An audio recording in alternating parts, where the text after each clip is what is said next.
Hello, I'm Chris from Airwindows. I would have been here a bit sooner, but I was making my coffee. And we're going to make some plugins and things. And with a bit of luck, my stamina will be good for today. We'll see how it bears out. I have been a busy fellow on a variety of things. One of them is doing that measuring stuff with Airwindows meter. And where I'm at with that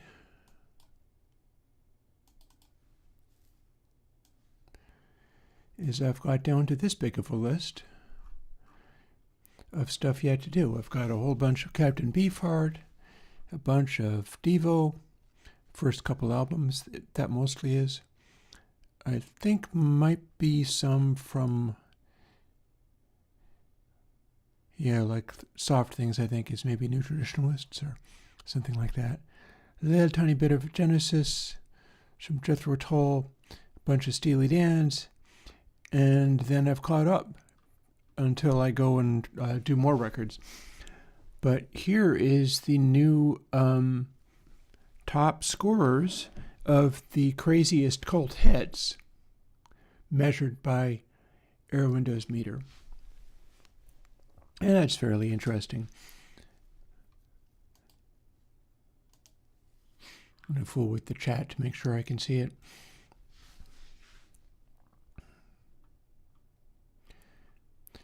Within any category, this stuff is alphabetical order, so it is not to assume that the Beatles are the biggest hits of all hits. But you'll notice that we have some new entries in the AA category, which is not that easy to get, and it's not the way to get giant sales either.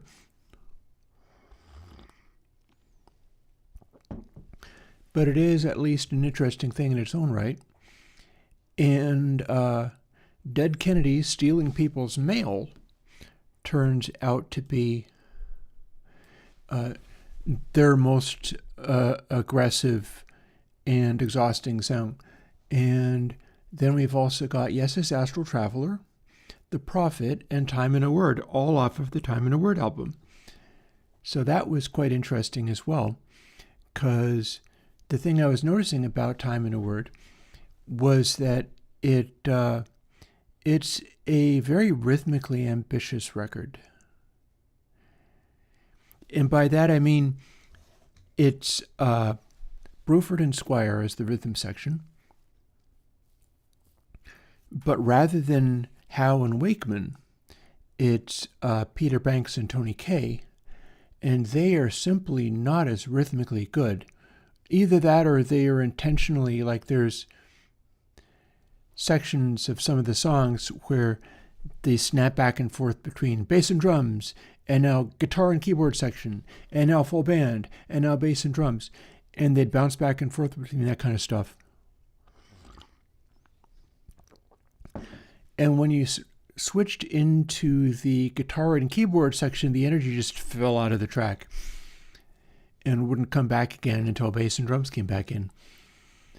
And then both of those players, although Tony Kaye would return to Yes, if I remember correctly, around the time of 90125. But it's interesting to note that I've got new entries in the super challenging, exhausting style, some of which I would really like to use as timeless records. And when we step down to AB measurement, we've got 3 Dead Kennedys songs in a row: Holiday in Cambodia, I Kill Children, and Kill the Poor. And then down to AC, and of course we also immediately have more Dead Kennedys, because that band was very strong as far as making exhausting, high-intensity music. And that's more or less what that's about, really. I have also got the first instances of Zappa showing up because I made a point of recording my record, just my copy of Just Another Band from LA and the Mothers live at the Fillmore 71. I'd love to find a copy on the Bizarre label of Mother 71, but I have a reprise copy, and I'm looking forward to doing that probably as another Timeless. Hopefully that would be permitted to me.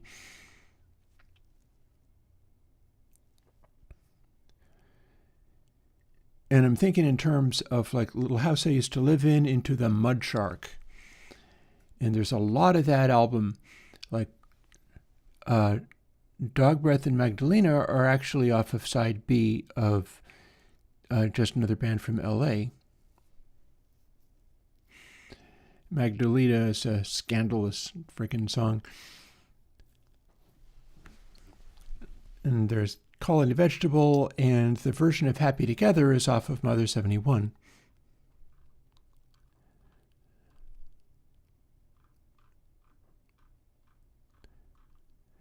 And then as we continue downwards, we see more and more, like here's California Über Alles and Drug Me and Your Emotions by Dead Kennedys. They are a little less exhausting. We've got some Genesis popping up in here. Actually, I wonder what is the highest ranked Genesis track, because there's a whole range between like late period stuff that's really intense and loud and the extremely early stuff that's just very saturated and distorted. Excuse me. As I know, there's not any of it like way up top there.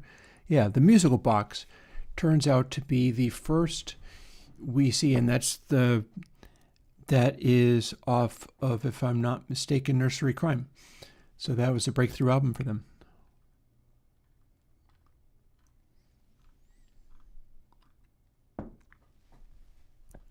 And Robbery, Assault, and Battery, also off of another breakthrough album for them, but that is Trick of the Tail.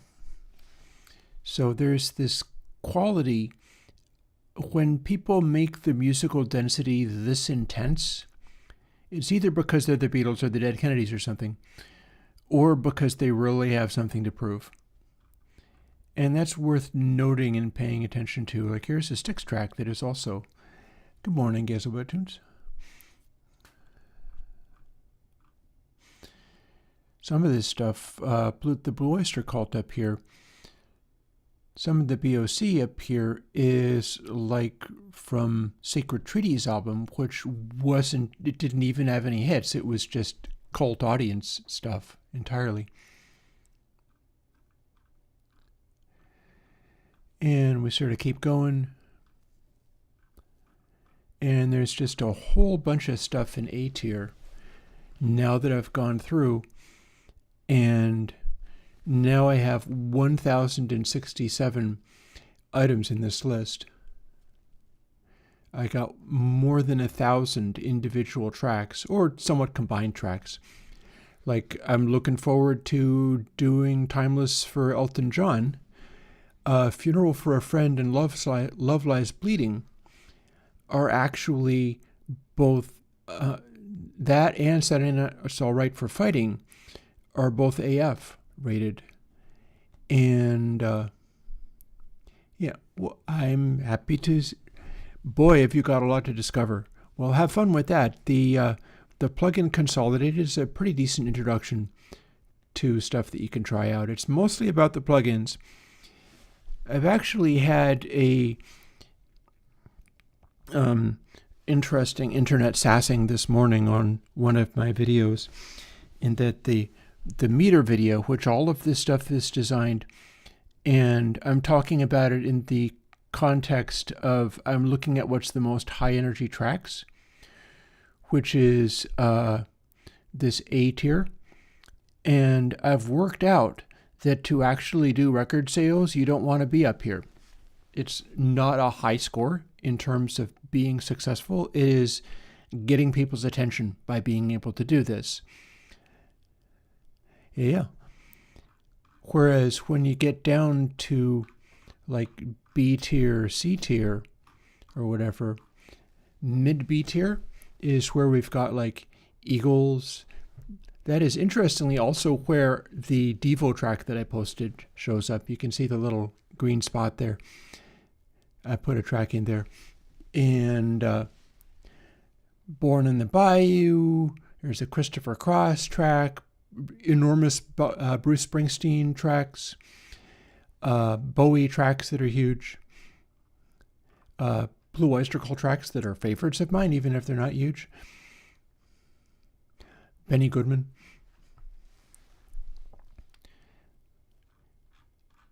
And when we go all the way down here to the deep vibe area, we get a completely and totally different flavor. And it doesn't mean that it is worse. In fact, I don't have anything that really properly analyzes what the picture that you're shooting for with the meter would be. I don't really have that worked out, but I have a rough idea of what one tries to go for.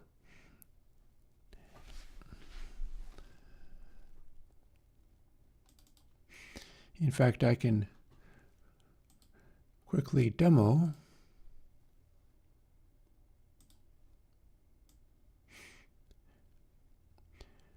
this track, which is Hey 19. It's going to get in my way. I'm pretty sure that's visible on the screen.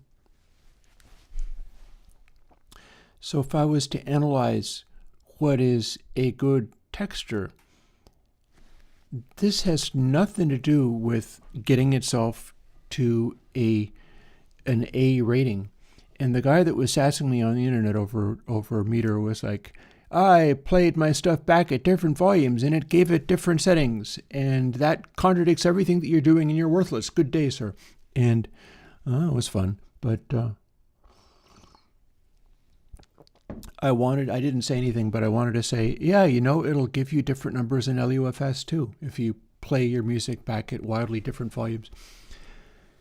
But what I see as the pattern for this kind of thing is at whatever density, a pretty even distribution of the peaks, which are balancing with high frequencies and peak energy.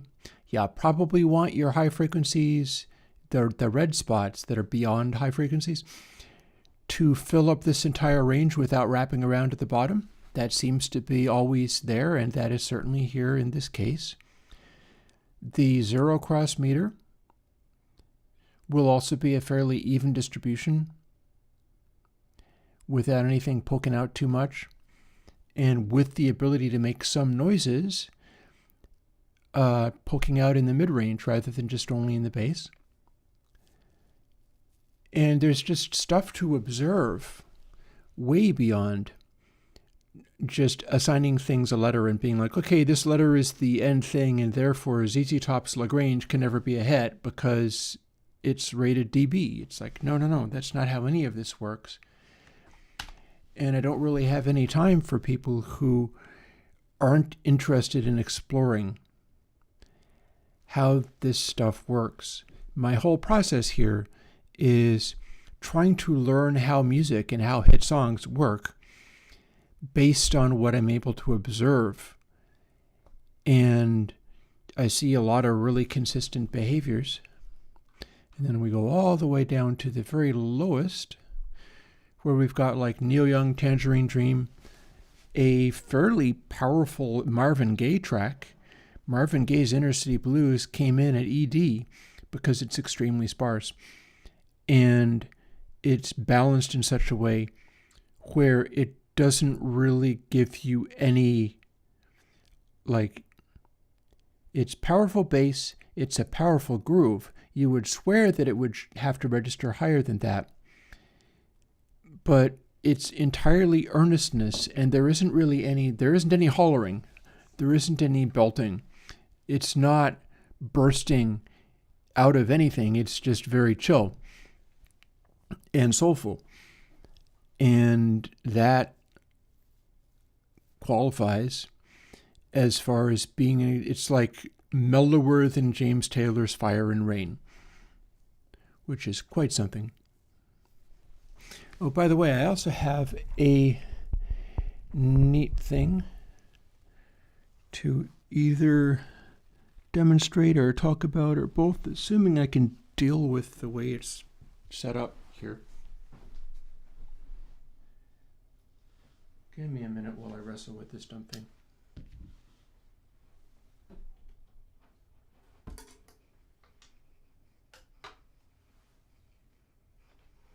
I've got it coming around in a way that I don't find useful. So here we go.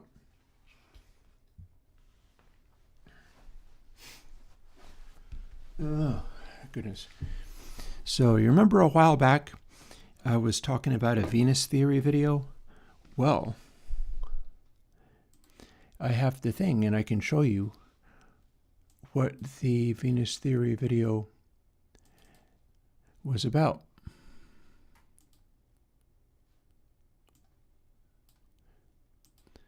So here's something that I can play on stream.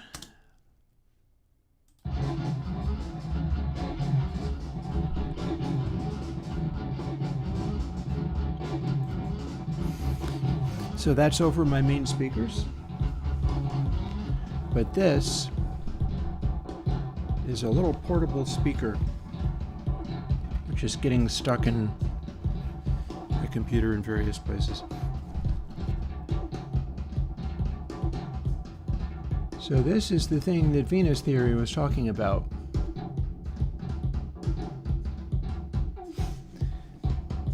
It's a little battery-powered mono speaker. And we can do this. Power on. And now that the power is on, I'll put that bit back again.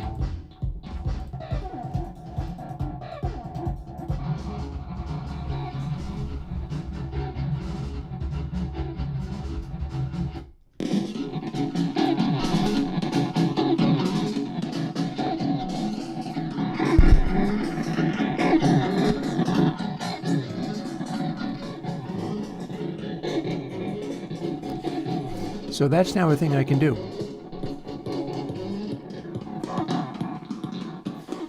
And the idea is, it's this terrible little speaker.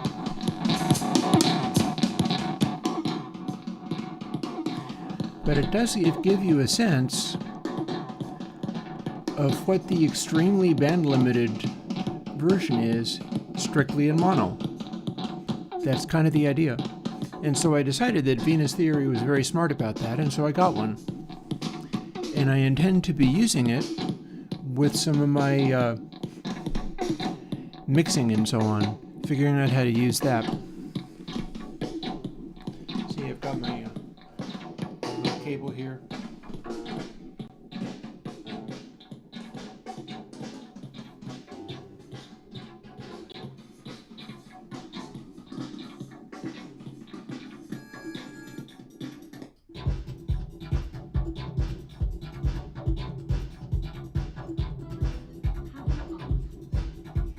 It always says power on, power off.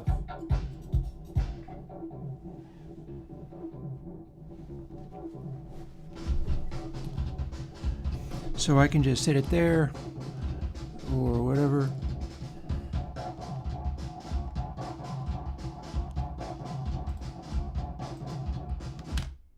Let me shut that off. And so RA recordings. Rick has a question. I do not know what the question means, but that is a question. Two questions, actually. The first one I don't understand at all, and the second question I do. So I'll answer the second question and not understand the first question. That is what they use Mixcube speakers for. This is essentially a Mixcube speaker, but a modern type. And the thing that makes it special is I don't have to hook up a special amplifier for it. It's powered.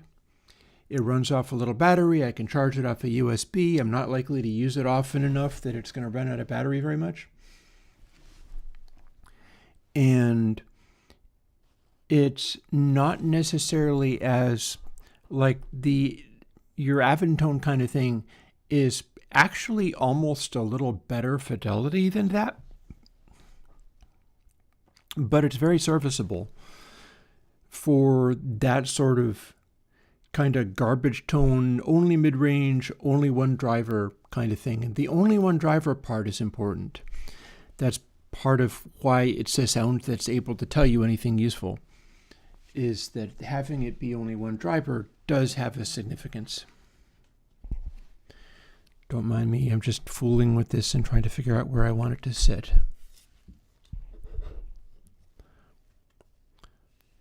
We'll set it there for now. I'm going to be a little bit scattered. However, this should be a day when I can put together the various pieces that will make up to tape 7.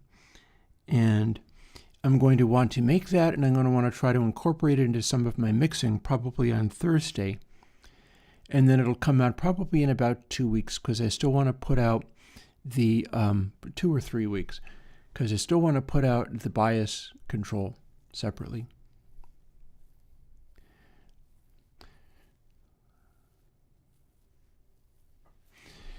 So, Rick, I can't really answer your question very well because I don't understand it. However, what I can do is show you examples of known and characteristic studios or producers. That seems to be more or less what you're asking about. And there are elements where you can definitely tell. For instance, if I scooch all the way up here and then down a ways, I can start looking for a good example that I always like to use, which is not an A tier, I don't think. Yeah, it's just under A tier.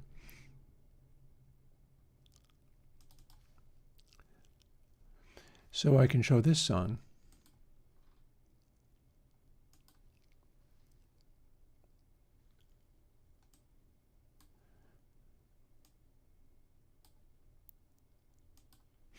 So here's the thing. This is an example. In fact, I can even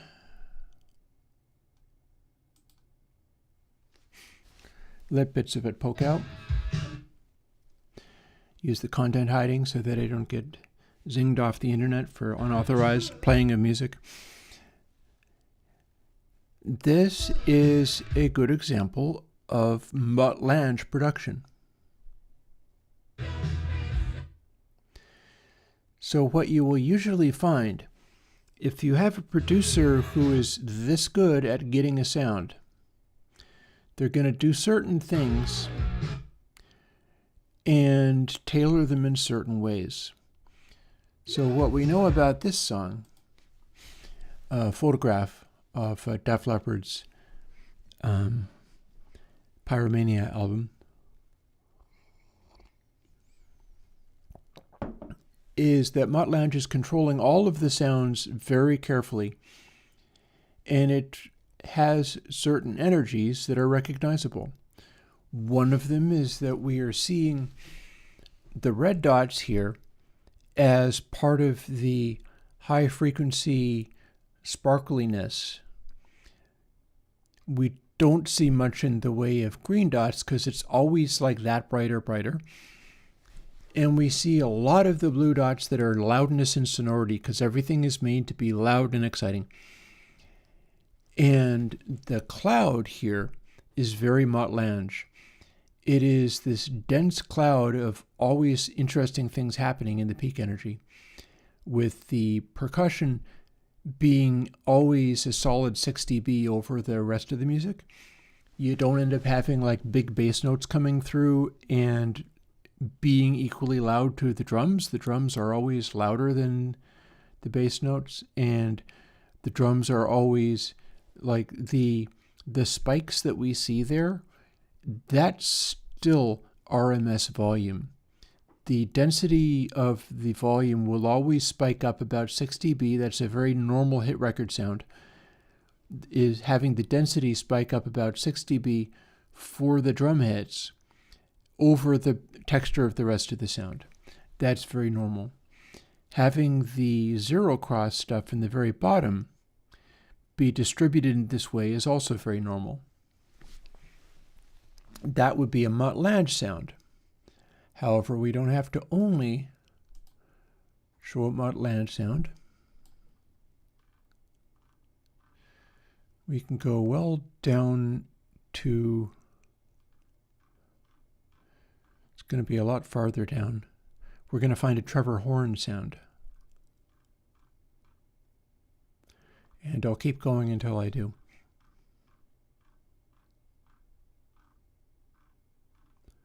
Might have to go quite far. Not there. Because I'm looking for a particular one, you see. Not there.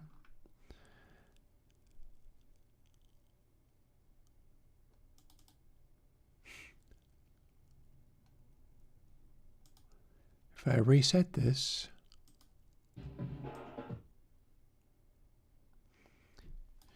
so this is a Trevor Horn sound. You'll also note that this is a CA, not an AA. And what we see in the Trevor Horn sound is even more dynamic range, even more space in the sound, and this sort of weird gap here, which is going to be consistent among Trevor Horn productions. It's normal for what you see from the production of that guy. You can compare the way the cloud of peaks is distributed, and there's going to be some things in common. You'll note that Trevor Horn's percussion tends to be even a little bit more than 6 dB of additional spike.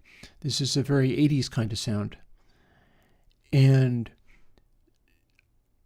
the real thing to look for there is the amount of, like, there's clouds of space around the 6 dB down mark.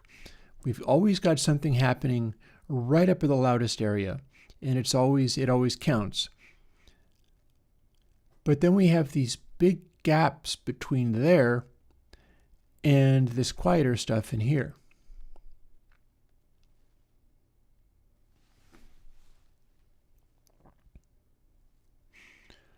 That would count as a Trevor Horn sound. Then we can also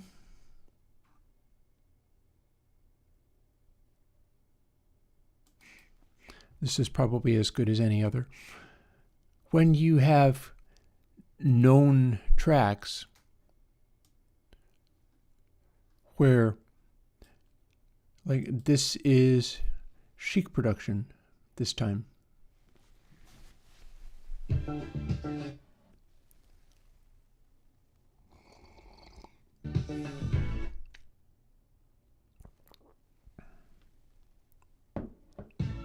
So while we're doing that, I'm going to get my laptop out for the actual work today.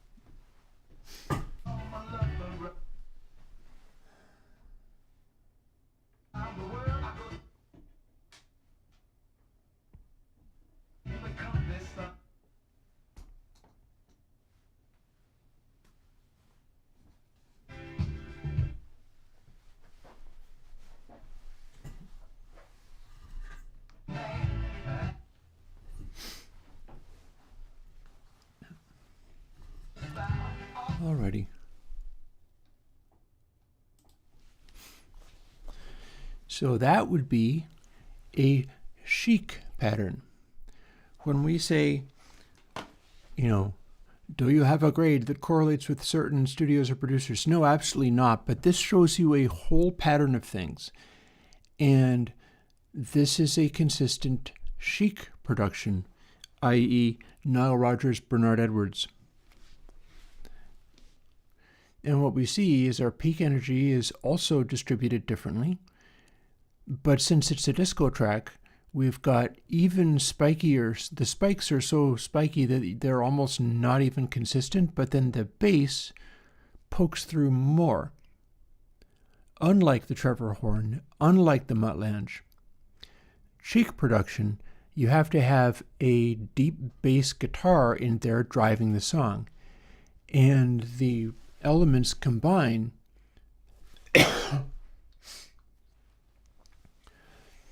to produce this sort of muscular groove that can be very quick and rapid. Like it's not dense and sludgy like a Def Leppard beat or something like that. Instead, it's whap. It's a funk sound.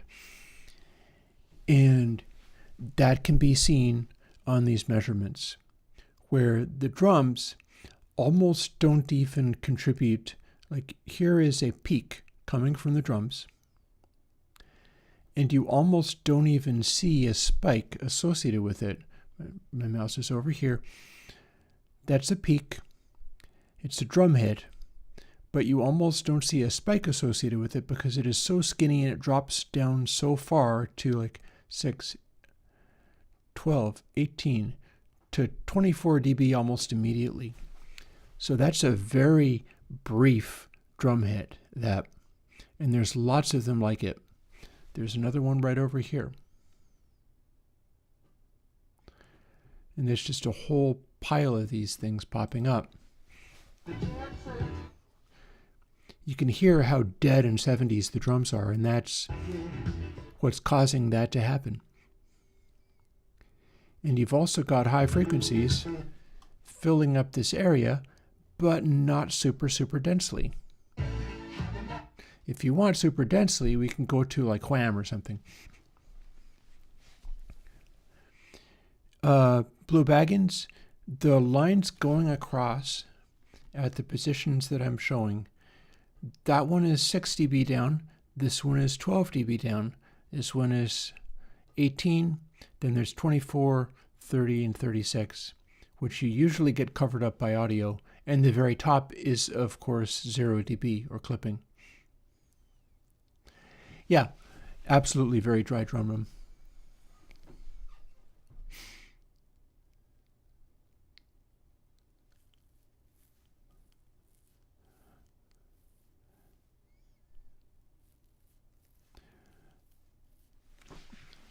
I mean, your suggestion as far as having sounds in mono and making them be in stereo, you know that I just put out Flutter, and you could use that for it. Would do quite a good job. If you're recording a synth in mono, mid-side encoder and decoder will do nothing for you at all. It will not make things in stereo at all. Another thing that you could use,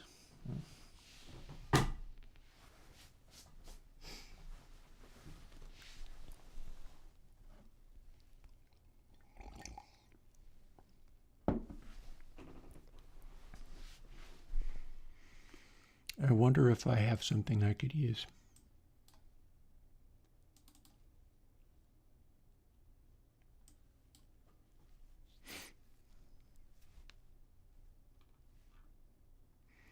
Oh. Interesting. What have I here? I think that's a Roland tape echo.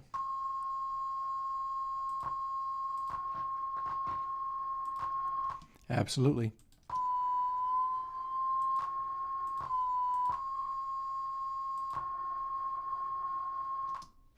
Yep, Roland tape echo.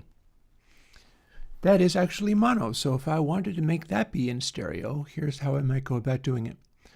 Firstly, we'll switch it to stereo, which is not going to change the sound at all. So one thing that's always worked fairly well, Stuff like the reverb plugin Galactic, I think, is partly popular because it does the stereoization. And so one possibility could be to use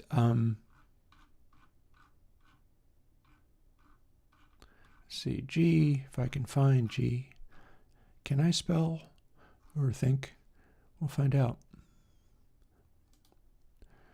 So Galactic Vibe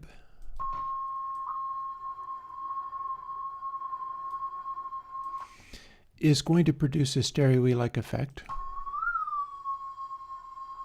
That wasn't it, that was the underlying track.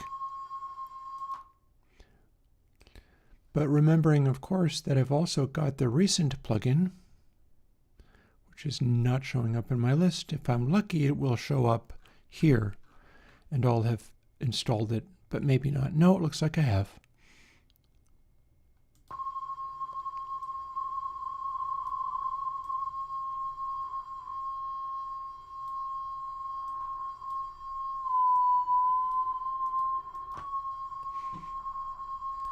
So the mic is mono, but in that case, what I'm doing to make it more stereo is putting a lot of flutter at a low speed at all wet, and that's going to force it to become stereo. There's other things we can do as well, such as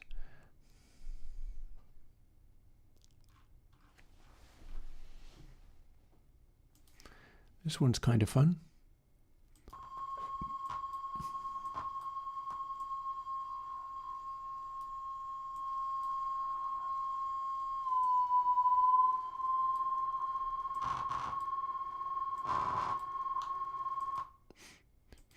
So that is the double lay plugin.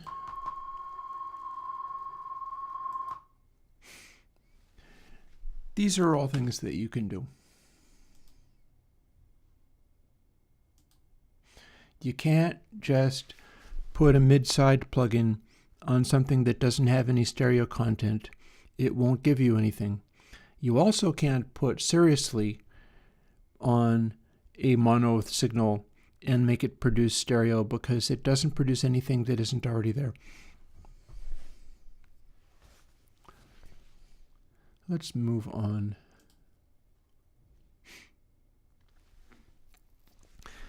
So my hope is I'll be able to do some of this today. We can but try. We can but try. I'm still moving my new little mini speaker around. I may or may not even care about hearing the audio from this at any point today. Oh, and I also have another interesting thing that I can show you before we switch over to this. And my hope is that that will also become interesting in its own right.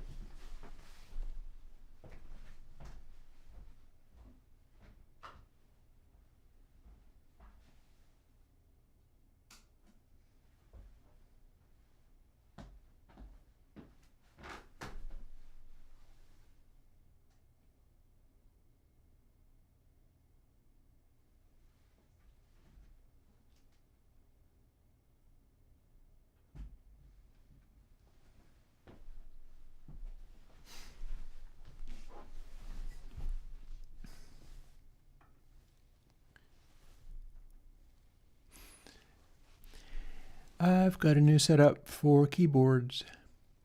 You can't really see much about it there, but that's more or less what it is.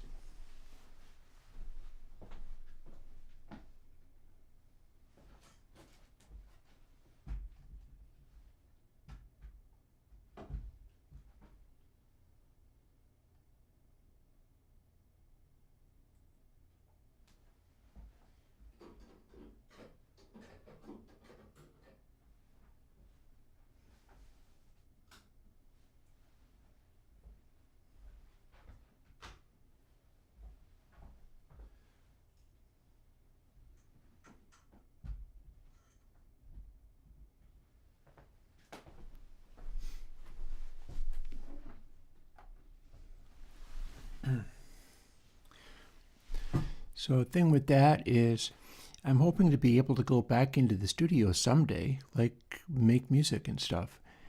And a lot of the point behind what I set up there, I'm also going to turn that camera off.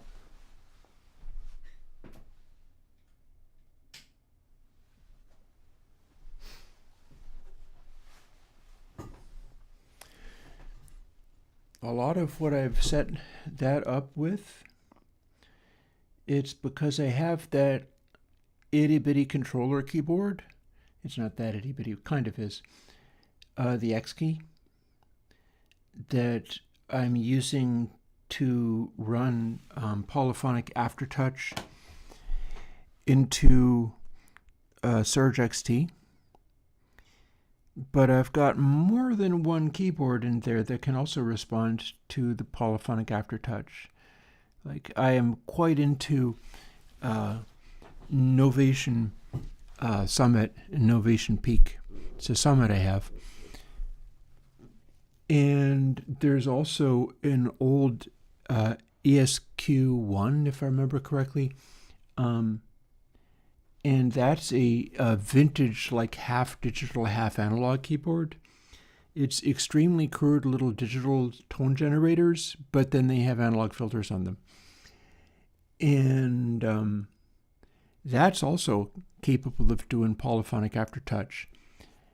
And if I get sound set up on those and use the same simple stereo cable that I run everything into, I'll be able to capture any of those things, including the Kurzweil micro piano that's up on the top. And I need to wire up some more cables, because I need to wire up cables so that I can get the Roland. And I'm probably going to want to run another cable, because the thing about the Summit has balanced outputs, but that doesn't necessarily help me, because I can run the balanced outputs into microphone inputs and use those, but then I'm only sending them to the Motu, and I'd rather sample them through the Lavry. So I might, and the balanced inputs I don't think are true balanced. I think they are just virtual floating ground balanced. So it's all a matter of just figuring out, okay, how do I make this work? What do I got to do to make this thing behave itself and act nice? And more importantly, oh, what are the tennis balls for? I'll show you.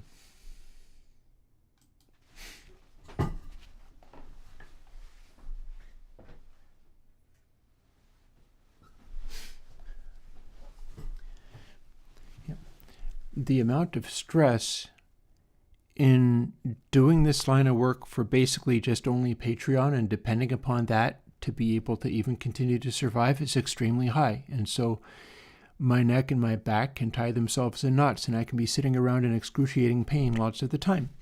Not currently today, but I mean, it can happen. And this is one of the things that I can do is, I wonder if you can even see that.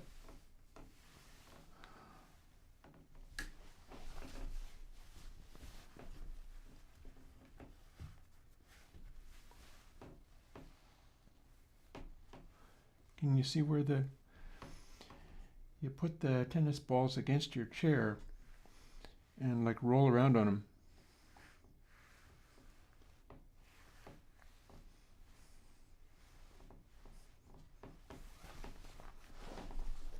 That's what the tennis balls are for.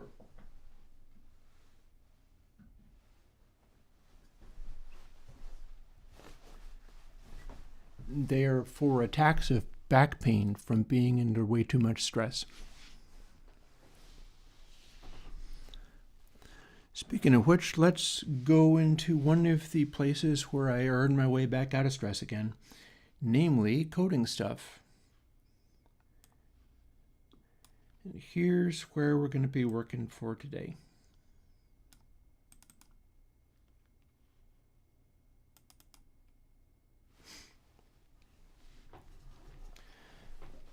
So I've got the 2-tape plugin.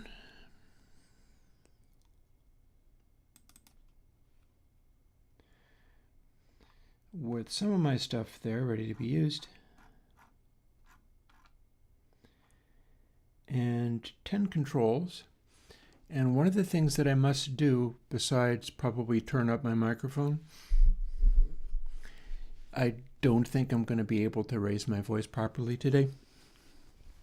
I don't think I have it in me. But 1, 2, 3. But I can turn up the gain so that now I don't have to.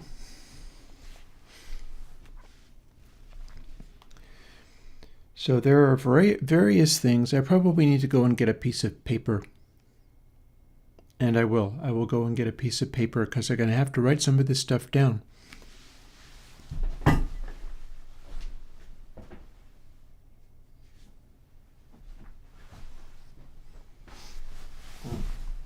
Having used up all of my energy making the various plugins that we're going to be assembling into the final version, I must now work out how to combine them.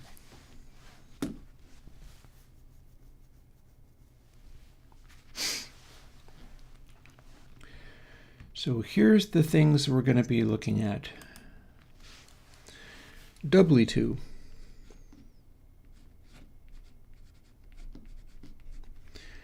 Flutter 2.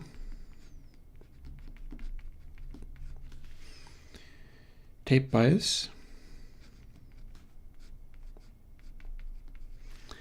And then, of course, 2 tape 7, which is what we're looking at. So I know this has 10 controls. I need to see what other things have what other configurations, because that's really part of where I need to go with it. I'm probably going to scoot off and make another cup of coffee. This might not, well, I mean, if it succeeds in making 2 tape 7, I'll count this as a very good day, but this might not be my best day. I was having trouble sleeping and am in just one of those struggle weeks. I mean, I'm using up some of my energy doing things like stacking up those keyboards and stuff, but that was just waiting to be done for quite a long while. I really needed a way to drag over my cable. I'll show you my cable.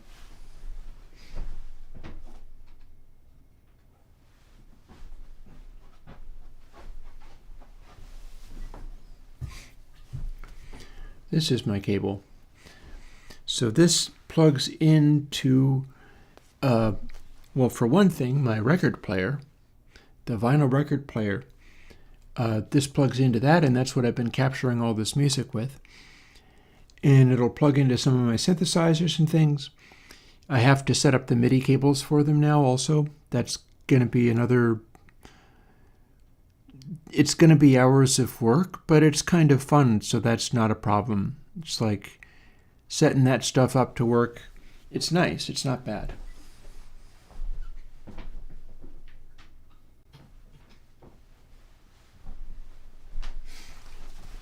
And in particular, one thing I'm quite looking forward to. I believe, if I can figure it out properly, what's going to happen is that X-Key polyphonic aftertouch keyboard that I've got. It's a thing that is honestly, it's pretty affordable. And running it into Surge XT is a really good way of having like affordable polyphonic aftertouch keyboard at your disposal. I need to do more work as far as trying to make a CS80 style cool polyphonic thing going on. But the thing is, plugging it into the computer means that it can be powered up and sitting literally right here, like where the laptop currently is sitting. And that means its ability to send MIDI signals and control an instrument can be like right where I can reach it all the time, with the cable that I showed you being able to plug into all manner of stuff. directly, including like, Chapman stick or a bass or whatever. Again, all manner of stuff. But being able to have the polyphonic controller keyboard going to stuff that sounds better than SurgeXT, because, to be perfectly honest, an Ovation Summit does sound better than SurgeXT. Maybe not for literally everything. You could come up with things for Surge to do that would be in a direction that the Summit couldn't go, but for the sounds that the Summit does, it's able to make sounds better than Surge. It's just the mode through which it works. It's just the fact that it's like a field programmable gate array kind of thing running oscillators at extraordinarily high sample rates. And that is a technique that I have found to be very effective too. And Surge won't do that. I run it at 96K habitually, doesn't actually matter, it won't go all the way there. And being able to, like, say, hook up a sustain pedal and a controller pedal and the pressure sensitivity, all of that stuff, all on a keyboard within reach, like right here, and sort of go back into the studio and do some fun things. Particularly since I'm interested in exploring the ideas of just playing stuff down to, like, I'm really interested in some of the stuff that mimics the 70s and 60s recordings that I'm familiar with. Like recording a track and just, okay, we're starting with the rhythm guitar part, then just play the rhythm guitar part. Hook it up, hit record, play it. Never mind click tracks, never mind all this planning and stuff. Like, do stuff and then overdub something else on top of that. And then edit them in the arrange window a little bit, duplicate them or loop them or do whatever, copy and paste and do whatever you need to do in order to make a basic track. Overdub something else on top of that. Fool with it as well. And go, forth through that kind of thing. It should be fairly quick to be able to put together music that way. Especially with this concept of like the one TRS cable that just gets plugged into everything. Like, if I want to take that keyboard and be like, and now I want to play a piano, well, use the same chiclet keyboard from the X key. It won't do polyphonic aftertouch on a Kurzweil micro piano, but it doesn't matter. And hook it up and plug that little cable in. That cable is going to the API pre's and feeding the Lavery. And so high quality capture of exactly that. Or come up with, plug into a microphone, same routing, everything is going through the same two channels and into the same converter. And basically just like put stuff together, knowing that it's just editing things in the arrange window to make them work and then mixing them in Console X.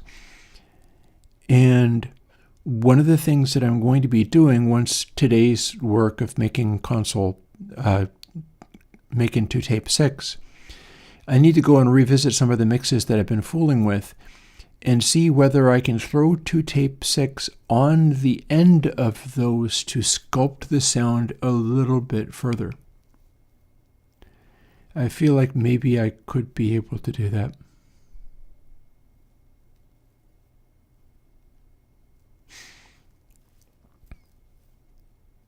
But I have to start with to tape 7. So I had got a piece of paper for myself. And the whole idea there is I need to work out exactly what bits of this need work.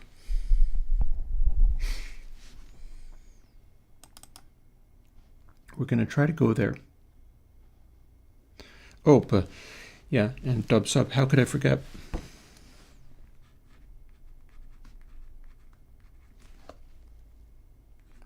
That's my head bump. Can't forget my head bump.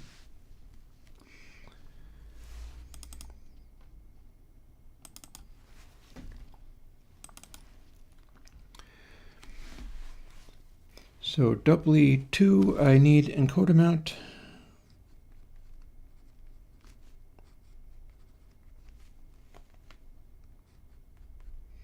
I could share frequency or indeed preset frequency. We'll see. Tape drive gets included with other stuff.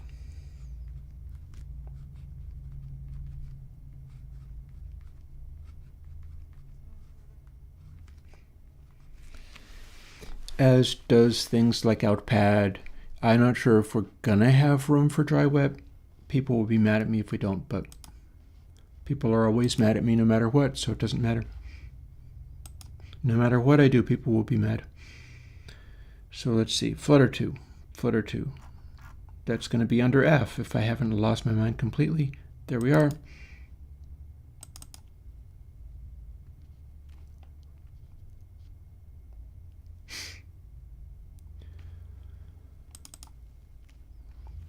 So I'm going to need Flutter and speed for that one.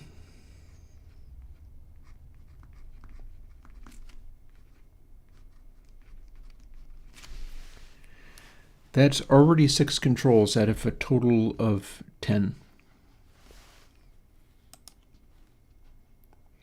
See, this is what I'm looking at. What we need to do in order to fit this into an overall context. RST, there it is.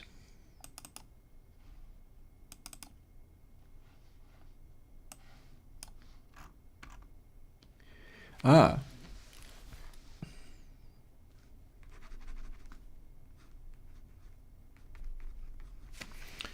So tape bias is easy. Tape bias just has the one control bias.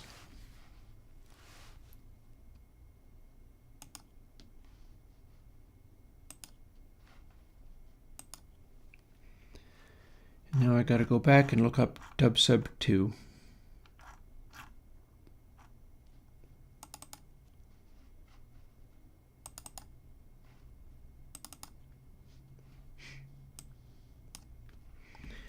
And here we have 2 controls for that.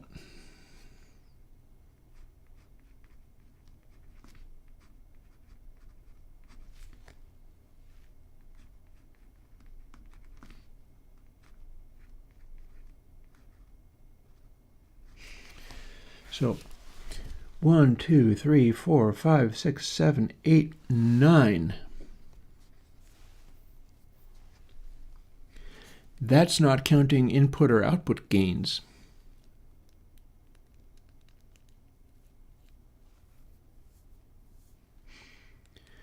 Now the input drive could be fairly simple. I feel like having an output gain, and I don't feel like I'm necessarily going to have enough room for a dry wet on top of everything else.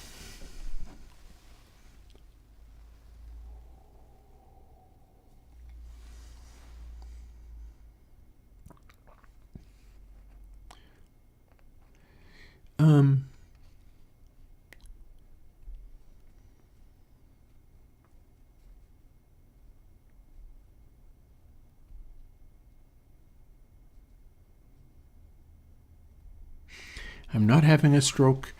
Omnamashe Vilya is now talking to me in German.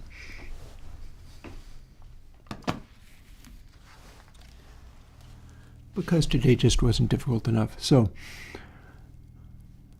I think what that means is going to be something along the lines of, how do I use dub sub 2 to do a 250 hertz boost on this snare?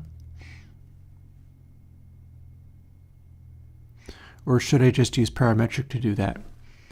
Honestly, I feel like maybe I might as well just use parametric. Thing is,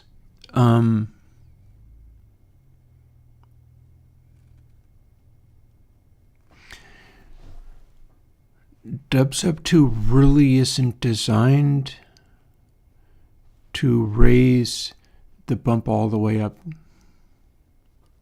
It's okay. No, that wouldn't make any sense. Nor is it really the same as parametric, but it has some things in characteristic. There are some qualities similar to parametric, and there are other things that are different.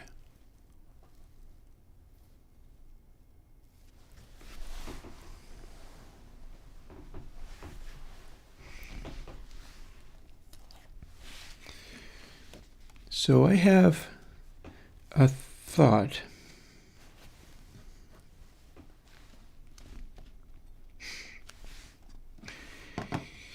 I could take doubly and keep it at the same frequency.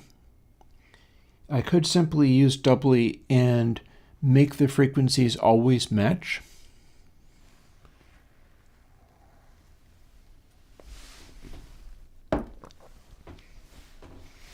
So there's a number of things about this. So one of them, and you see I'm still staring at the screen.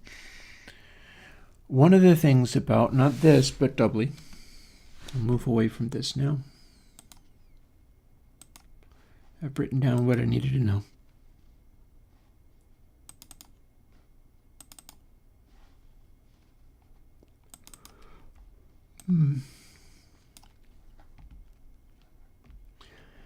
Inhibited? No. No. Double no, in fact, neither.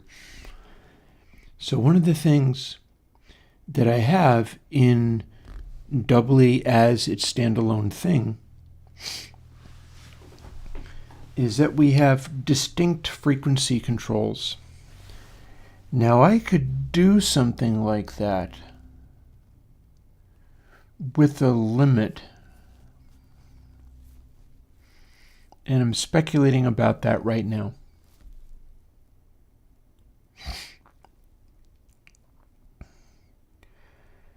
So as I see it, I'm looking at 2-tip-7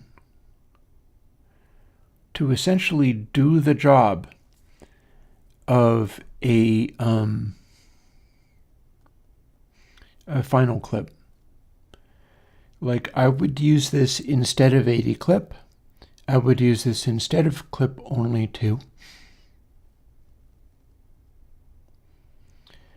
I would run this plugin on the end of everything for the purpose of being able to soak up like peaks and spikes and things.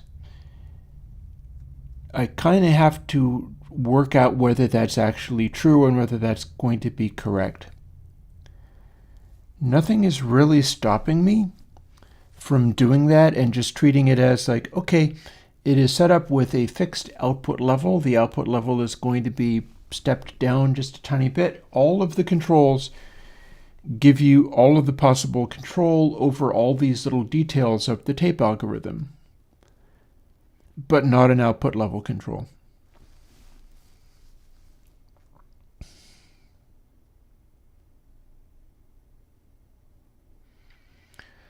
Because the way it works, I have a limited number of controls that I can even use.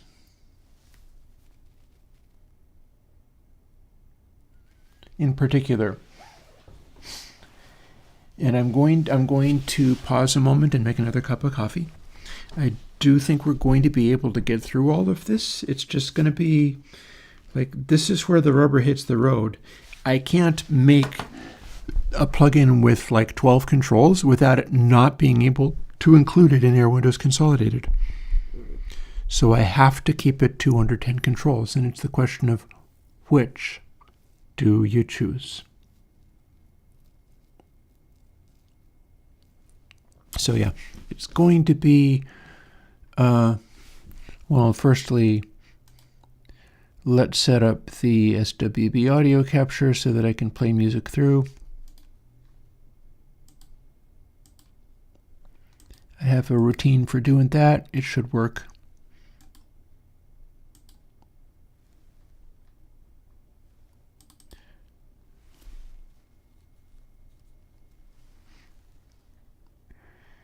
we can put on something or other.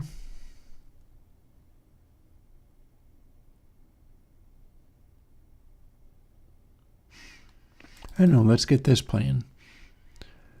See, here's an example of something that I could revisit. I can go in and mix it again, but this time, rather than having a safety clipper, I can have to tape 7, and then we can fool with it and see what I can do with the behavior that you're going to see in a moment.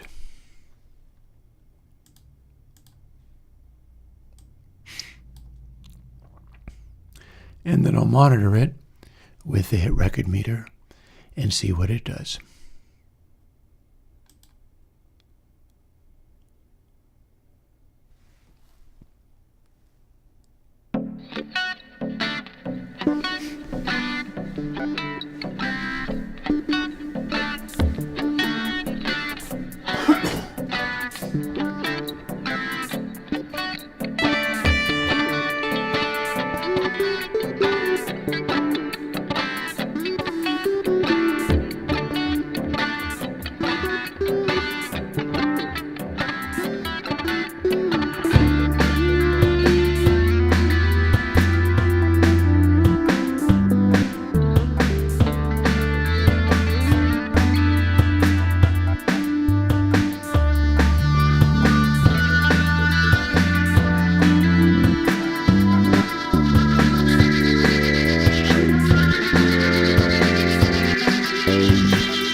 Omnamash of Java? No.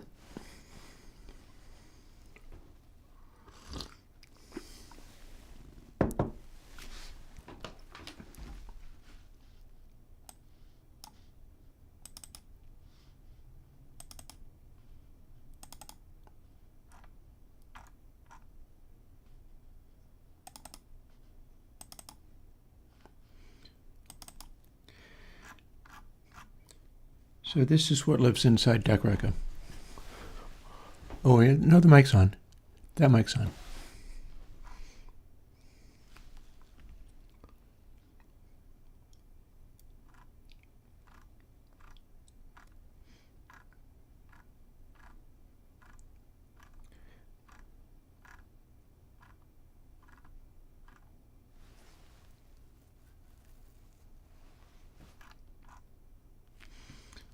That's what's inside it.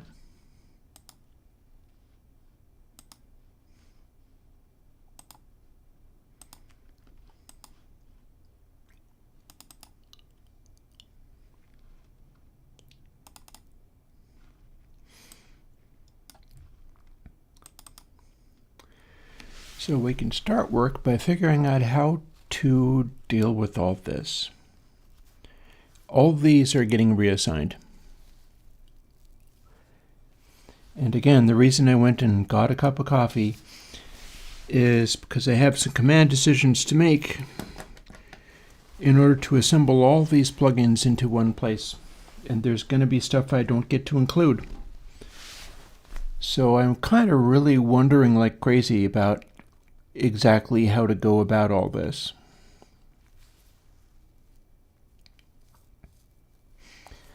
Like, I know where Flutter fits in. I know where doubly and tape bias and dub sub fit in.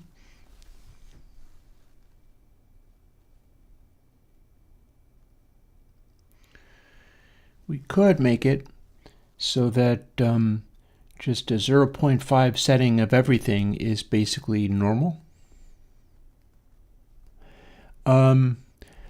Chris, asterisk, real make Debugging clean, no noise. No.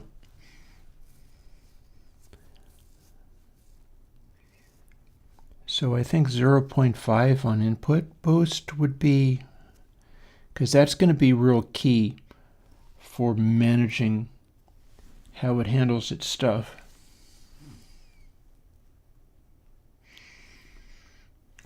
I'm warming to the idea of everything being sort of variations on 0.5.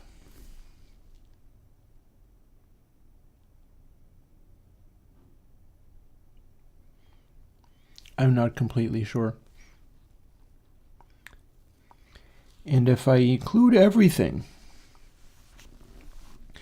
not only do we not get to have a dry wet, but we don't even get to have an output level.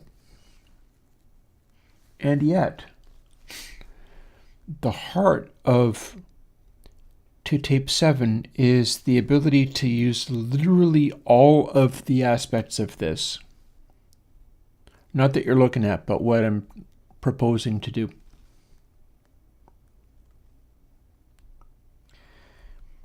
It should be possible to set it up so that with everything at default settings, it's a clean, good sounding, normal type of plugin.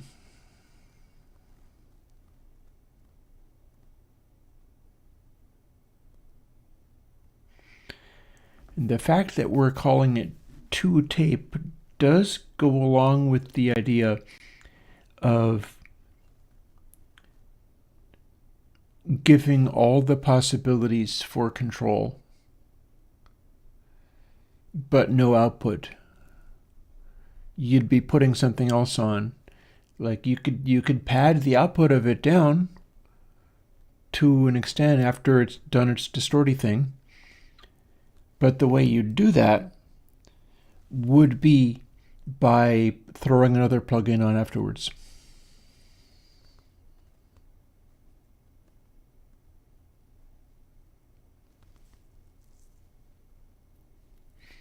Morning, Mark.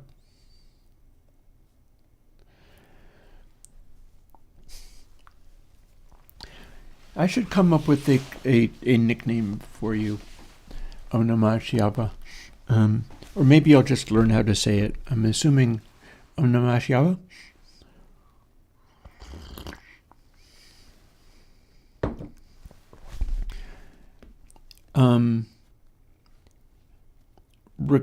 I should be able to put together lettered versions of just tape that will strikingly be emulations. And I want it to be a usable and functional variation on the theme.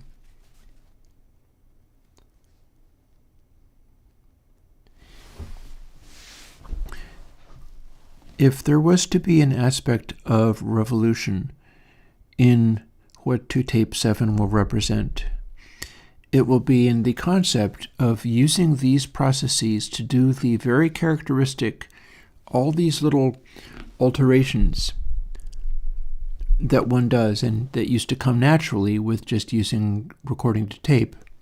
Okay.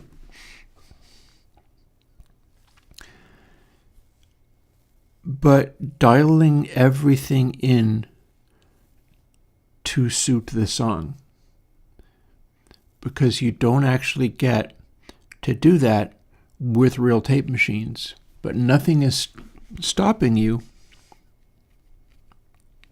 from doing it in like an Airwindows mix is explicitly about the purpose of thinking about how these sounds affect each other and what's being done, and then tailoring that to what the mix actually needs, and using something like meter to be able to see how you got on, like how well it worked. So for that reason, if there was to be a revolution, it would be about approaching it not as what must I do to make this be most like a particular tape machine, and more like what must I do to make this mix feel the most amazing, knowing that there are some things about how recording to tape machines work that gave really characteristic sounds when they were in use. And some of those things were very helpful. Like a lot of the stuff that I've been putting into Timeless YouTube videos, where I'm playing things like Born to Be Wild or Heart of the Sunrise went over quite well. Then, Inhibited, bear in mind, I'm not interested in what most people are interested in. I'm interested in producing something that will be most useful to the person that's going to get the most out of it. Quick and simple is one way of doing it, and I can make stuff that's quick and simple, and I've often done so. With something like this, Om mentions the can this be like a revolution? And technically no, obviously not. But if one was going to approach it in that way, you'd be approaching it with the idea that these are all little controls by which I can manipulate aspects of the sound that we used to be very used to getting, and producing the ultimate vibe and feel and result from whatever mix we're running through it. Like I had been playing a track that I did using Console X. There's still some things that I'm missing with my mixing in Console X. And I'm pretty sure I can work out how that goes. In particular, I know that I can use things like head bump and flutter to enhance stuff a little bit.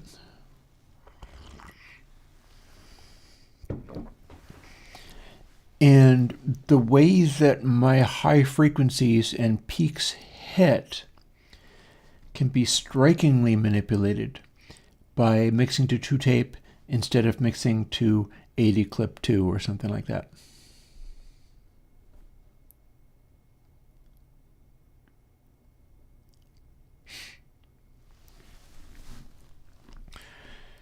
So my personal use of it is going to have to lean more towards the latter. My personal use of it is going to need to take advantage of what I think is possible to make happen. And I will have stuff like I can look at meter in a mix and have 2tape7 in there at default settings that are not too unusual or crazy, and be able to see, oh, these extreme low frequencies are, I could do with those being a little bit bigger, a little bit sort of more untrammeled. The lows could be a little bit more humongous. I could dial in what would be a useful frequency for that to hit, and I'll see whether it is appropriate or not on meter, and just bring that in a little bit. I won't see what Flutter does on meter at all, but I can, it goes all the way down to 0. So I can bring in just enough to have that sort of floaty, spacious feel that's easy to notice listening over speakers. And bearing in mind, I still need to do that headphone emulation thing. I've got some of the pieces in place for going towards that, and in the next couple of weeks, I expect to do a little bit more along those lines. We shall see. I will get a little more done this month, certainly. This is the end of a bunch of very intense stuff doing.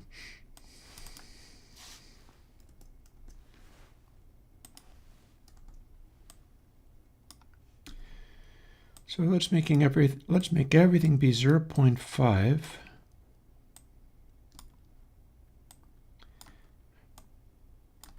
And see how close we get to that making any kind of sense. Some of it can't actually be, though. I have at least one control that's going to be a hertz frequency.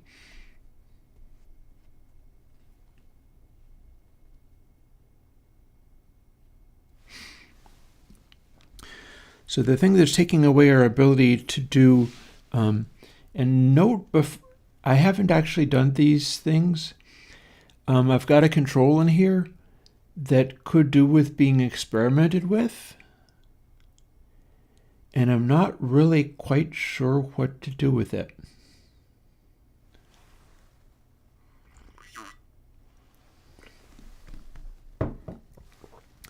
See where it says mid-cross? That's an internal calculation in 2tape7. That is something that I could use, piggyback on something like, it's probably worth me experimenting with that.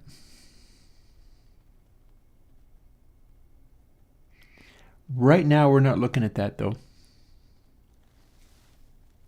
Yeah. No, you're literally beginning, like today, you're seeing all these things being added.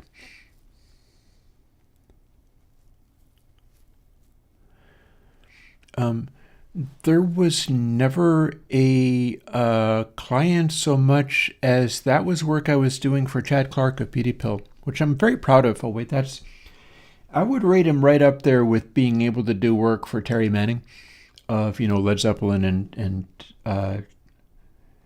ZZ Top. Artistically, certainly every bit as much. And Chad has a original Hughes SRS machine that gives him some unrepeatable vibey spacey sounds, but it buzzes. And so he has the real analog hardware, and this is the guy who likes and appreciates having the real analog hardware for things. But his analog hardware for the Hughes is not fully functional. It has a noise. It buzzes and makes a noise. And so he asked me whether I could do that, and it's taken me let me take a moment.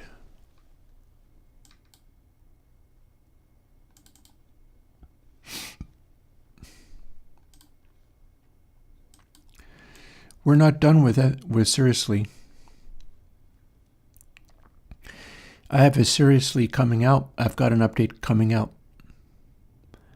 that's different from Seriously 2. And of course, the original Seriously didn't actually work at all for mimicking what he needed me to do with it. So we did Seriously 1, and then I did Seriously 2, and it was a little closer. Seriously 3 is now doing that technique that I came up with, where the biquad filters can have the modification that I worked out in capacitor, which I'm not actually doing for the notch filters or the bandpass filters in this. We're not actually doing that. I mean, it's bass, so there is something to be said for why would you? But I would point out I have not actually pulled out all of the tricks.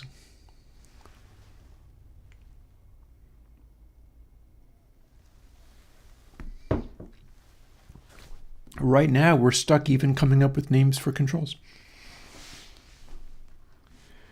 Let's try doing some of the basics.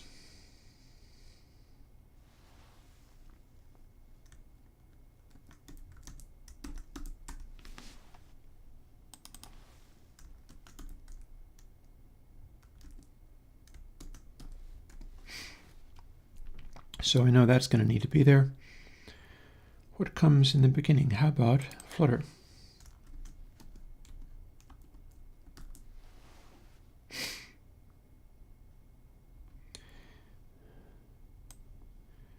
I'm trying to remember how I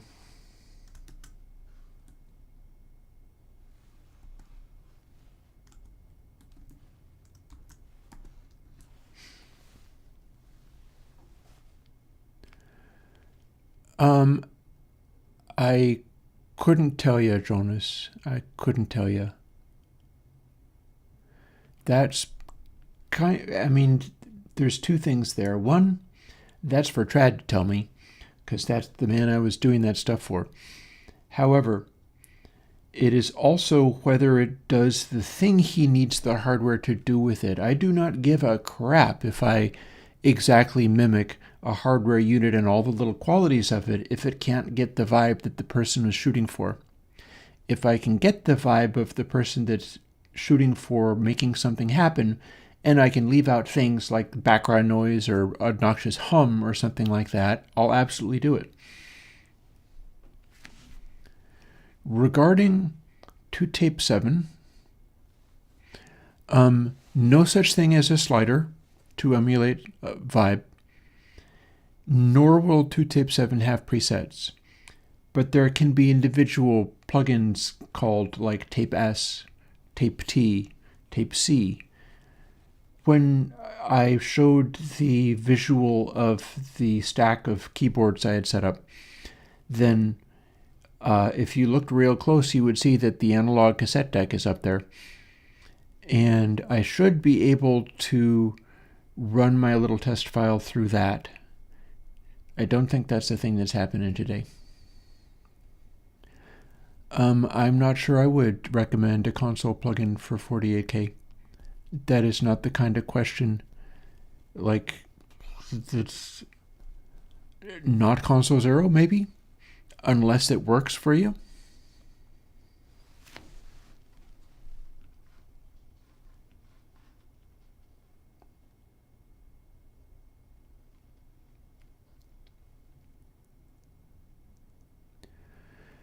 I have done literally that before. I have done that. I have taken a project, recorded at 48K, and upsampled everything just so that I could run it through a mix at a native 96K. Or sometimes you can set a sample rate for the project. In Reaper, I'm pretty sure if you set the sample rate for the project to be 96K, it will upsample things on the fly.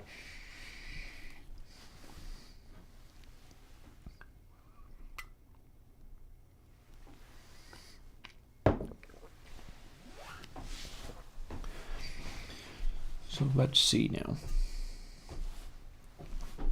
So we've got input, we've got Flutter speed. We have not done doubly, we have not done bias. However, I feel like bias can go between the stages of doubly. So that would imply encode amount and encode frequency.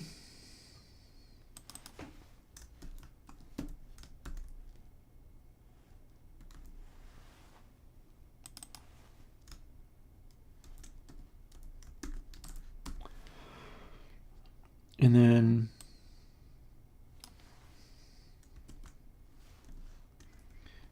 my special bias.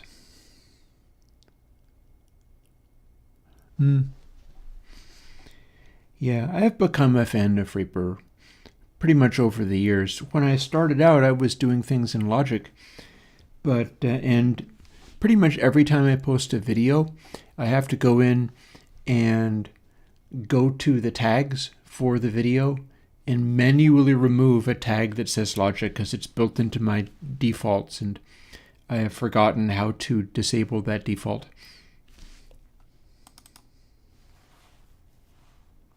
Let's see.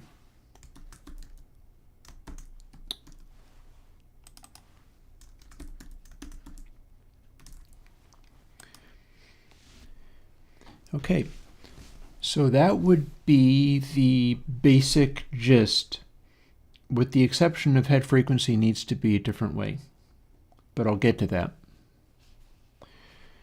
This would be the basic gist of a normal and not exaggerated tape processing simulation.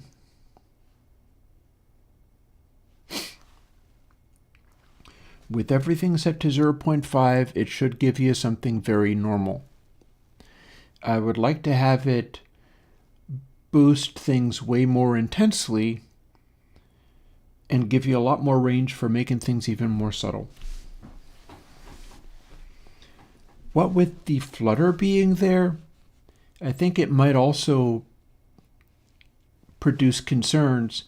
Like, I'm pretty sure somebody who complained loudly about Flutter was complaining because they needed extremely extended modern poppy high frequencies, and they were doing everything in 44.1K. And both of those things are far away from my use case, and so I'm not really interested. But I bet I know what hit them. I bet they were hit by trying to use Flutter on something where they expected extremely modern sonics, which start immediately is not what I'm after. And then on top of the extremely modern sonics, they were doing it at like 44.1K. So that is just a recipe for disaster, and you're simply not going to get there.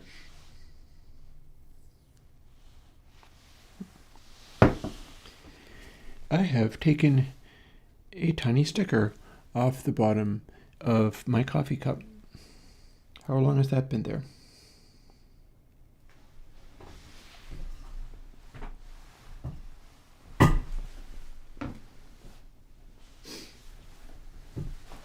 Well, it ain't anymore. I think the heat of the coffee made it easier to peel off.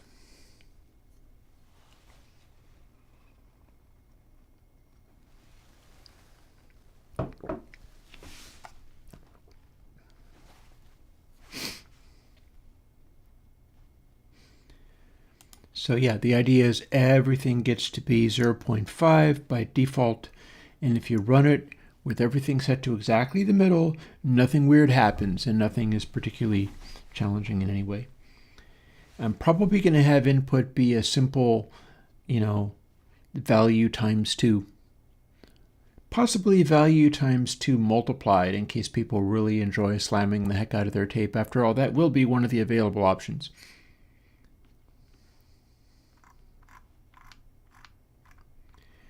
Now we got a bunch of stuff to do over here. Also, Flutter requires this all to be stereo. Is it? I suspect it is not. I suspect I have to go and do that all over again. Which is, when we can get there, we can do it.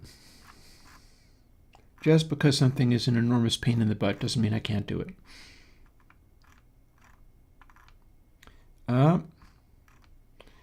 Gotcha. I can't just include Flutter 2 into this directly. It needs to be in stereo. that means I have to go and do this all over again from scratch.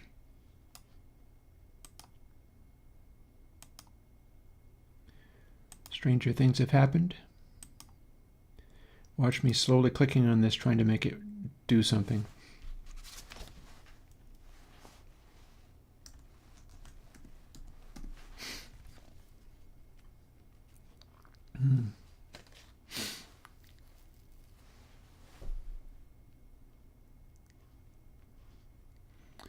Yep.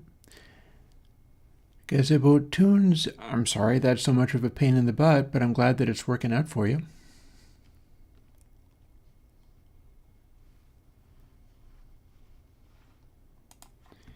Meanwhile, we need to start over from scratch.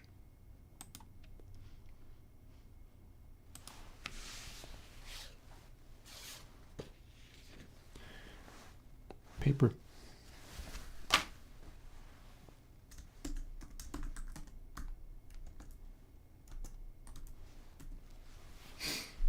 Kind of like this. You know, it's funny, some weeks I am all animated and coming up with cool stuff, and that's what got me all the guts that have gone into 2Tape here.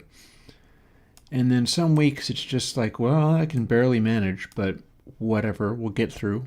I'll make another cup of coffee and we'll manage. Hey, hello, sweeter than anything.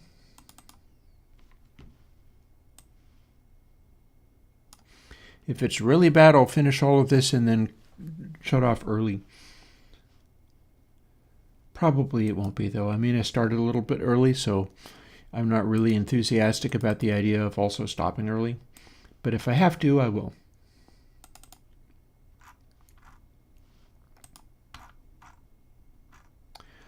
Oh, look.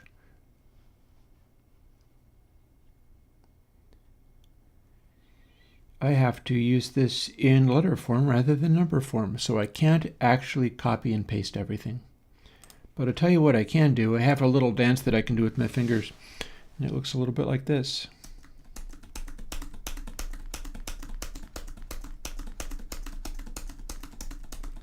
And that's more than I need. So 1, 2, 3, 4, 5, 6, 7, 8, 9, 10.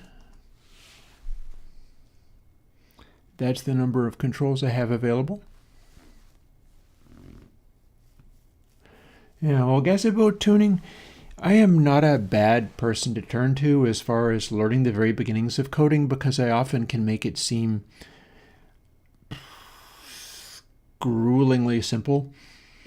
I am very much not inclined to do the fancy coder tricks. I want to keep everything as simple and primitive as possible.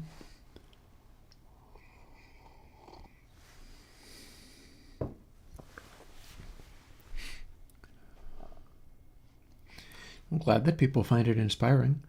I had to find things inspiring myself in my day. Back before I was an old man. See.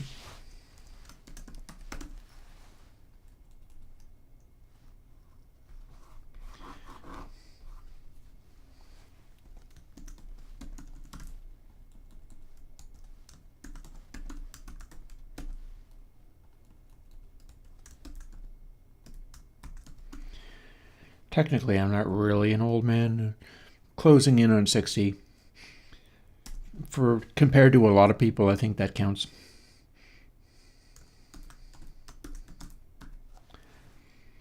Particularly as I see people in my cohort, not all of whom are healthy, mind you, but as I see people in my cohort randomly die, it does make you feel like an old man.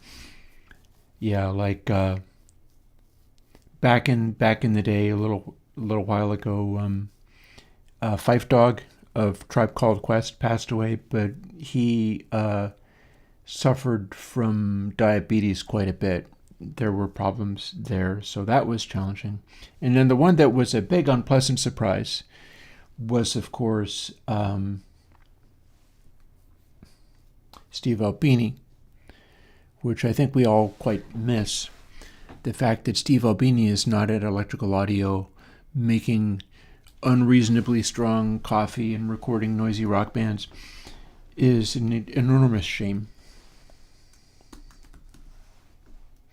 But what are you going to do other than one of the things I ended up doing is reconsidering the whole concept of taking days when you're not really firing on all cylinders and fixing that by just drinking way too much coffee. I'm like, nope, not doing that. That's the guy that never questioned that stuff, and he's not with us, so I don't trust it. So I'm kind of like, nope, we're not doing that. In fact, sometimes if I am not really on top of things, I'll accept it and be like, hey guys, I'm not entirely on top of things. Maybe I'll do good coding or streaming today, or maybe I just don't have it in me. And that's an important insight to be able to get to. And it shouldn't take death to get to.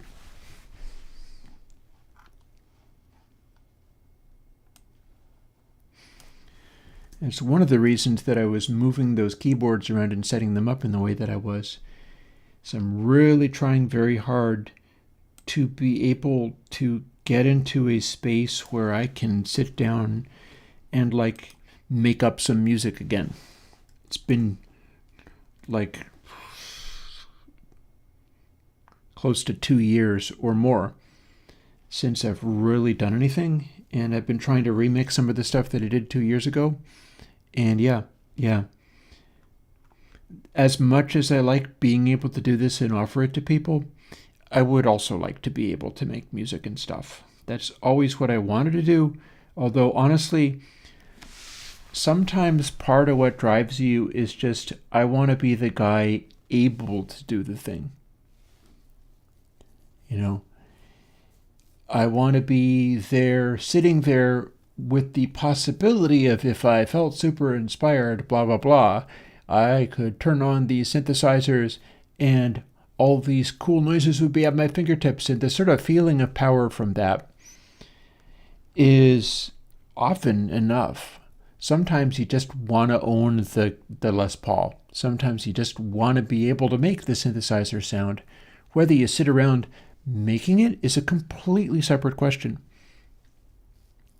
And there's nothing terribly wrong with being a collector. There's nothing terribly wrong with, I just want to have the Stradivarius because every now and then I can go and it sounds beautiful, you know, or I want to have this beautiful acoustic guitar because I like looking at it, you know, all manner of stuff like that. There's a lot of things that I would like to build so that I can have the sound on tap and just be able to sit down and do whatever. But sometimes you just want to have the pretty thing.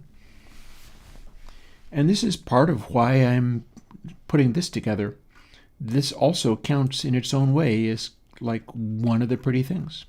Or at least it can if I go to the process of actually doing it. And we're going to, I think this is Flutter actually. Well, we're going to start by copying everything and going from there. That's a breakpoint. Do not want.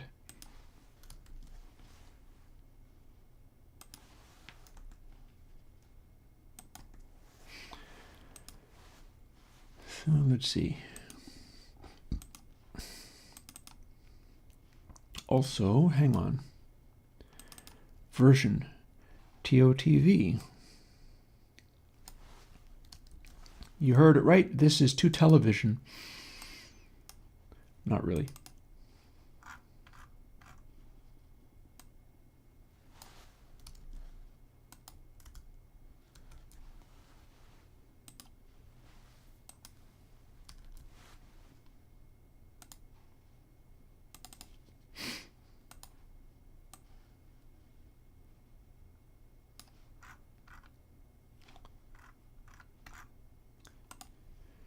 So now we delete these because they don't apply to anything any longer. Yeah, I mean, the thing that I have is literally a drum stool that I bought on Amazon with a padded top and a piece of shelf standard and a little shelf racky thing with some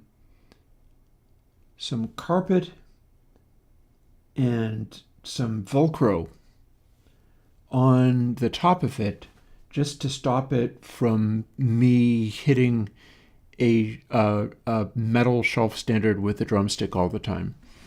And that goes kind of like this.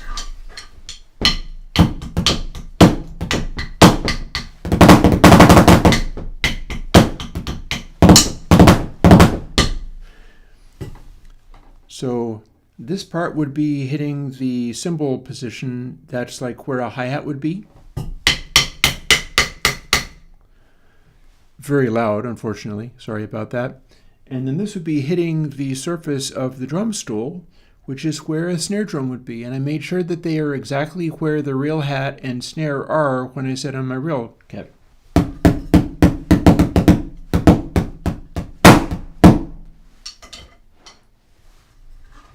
And again, blowing up the mic all over the place. But that I have sitting around with drumsticks. So one of the things I've been doing way more than I ever used to, ever since I made that, is I pick up drumsticks and hammer away on that on a pretty regular basis. So when I do get to actually go and play something for any reason, I should at least be able to make that work a little better than I used to be able to. And I managed fairly well, honestly, but I feel like I really dropped the ball quite a lot. And yeah. Also, me doing that for shorter periods of time is probably good. Not having to spend a long time laying down a drum track, because even though like one of the things I have going for me is ability to even do that at all, that's not a common thing. I have this little drum room upstairs and it's sort of sealed off, and I've got a big old coffee table top, a glass top coffee table top against the window just to try to block out sound more. And I've got a fair amount of damping in. It's a small enough room that it kind of needs to be dead because there's no point in having any liveness to it. And even with that, you could hear that I'm a fairly heavy hitter. So when I do lay down tracks, I need to be laying them down and then basically stopping pretty quickly. Otherwise, neighbors and people down the street will be upset. So I kind of try to avoid that.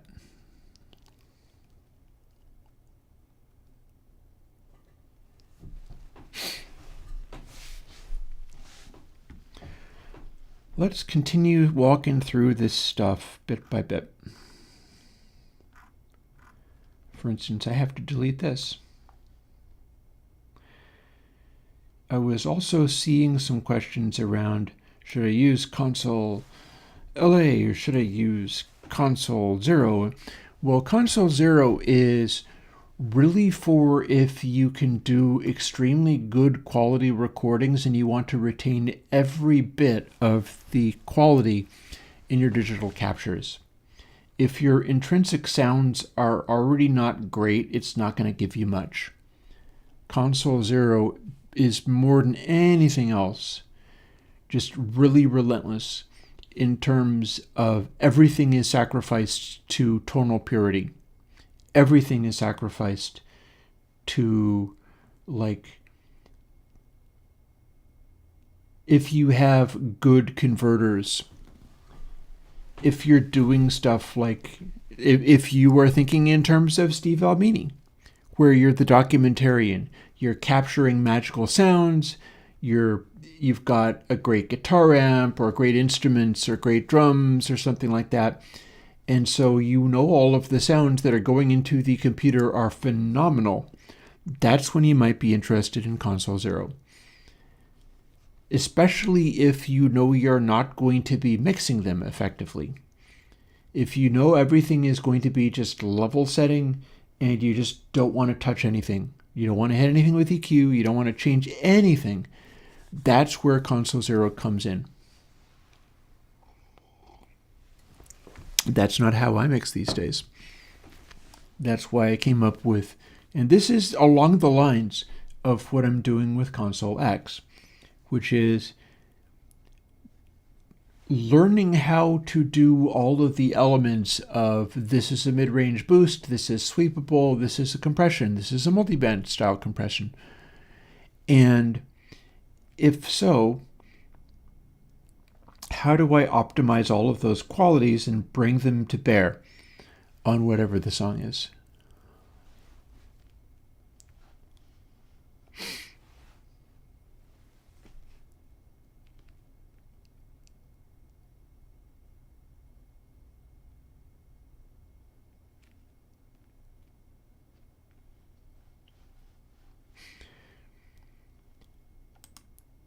Yeah. I would direct you to some of the big name producers, but not necessarily like Trevor Horn that I demonstrated earlier. I would direct you to the example of Mutt Lange as far as cluttering songs up with too much stuff. Because it's a choice. And I have already gone in directions, like when I'm doing a mix and you see the mix with all of this stuff in the arrange window not actually showing up everywhere. Usually I recorded a bunch of stuff and then started editing it down, and I was doing that more in the arrange window. I'll delete stuff out. It's Eric Seraphin calls it underdubbing. I'll underdub stuff that's on like quote unquote tape, but it's usually like the inherent thing that I'll do is overdub 20 million things all taking a solo all at the same time. And that's why I've always been drawn towards music that goes to extremely high levels in meter. I've always enjoyed the lettered consoles are already done through the process of mixing and matching consoles. So the answer to that would be absolutely yes. In fact, you can use the plugin Every Console to do literally that, as long as you don't need a bunch of EQ or whatever also in the middle of it. And I have made extensive notes for myself on which combinations remind me of which kinds of albums off of which known consoles exist that are out there. It would be fun to do a drone album.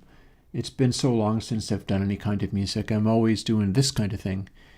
And the reason I'm doing it is because there's value there and people can get something out of it. But as much as I enjoy having instruments that I could use if I wanted, I also, in my own way, enjoy using the instruments. It's maybe somewhat less enjoyable when it's like, no, I'm on live and I have to be playing instruments so excitingly that the audience will not leave. It never happens that people will not leave. People will always leave, and people will always complain. But there's something to be said for going, oh, let me make a drone song. Let me make a drone record or whatever. Because half the time, I think in terms of like, this would be a neat concept for like an album. That's kind of how I came up with Welcome to Free Luna.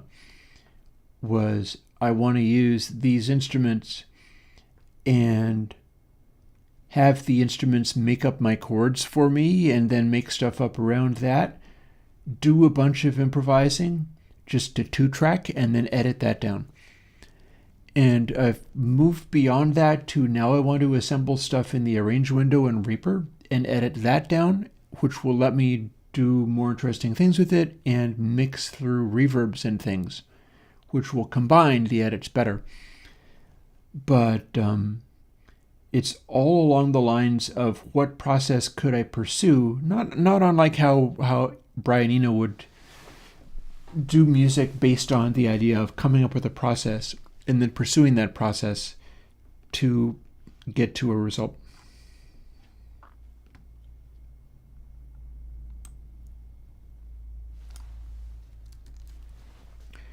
Meanwhile, we're going to take little steps.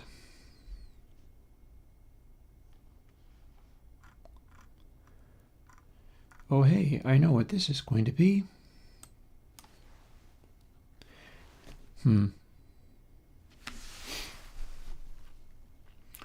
So I'm just staring at that and wondering what I need to do with it.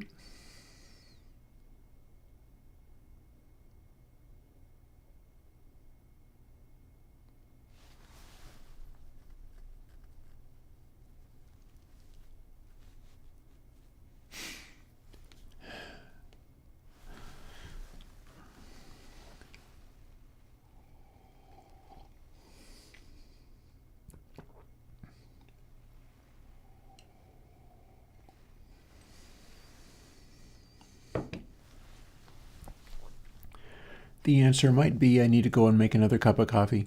After all, it is not afternoon.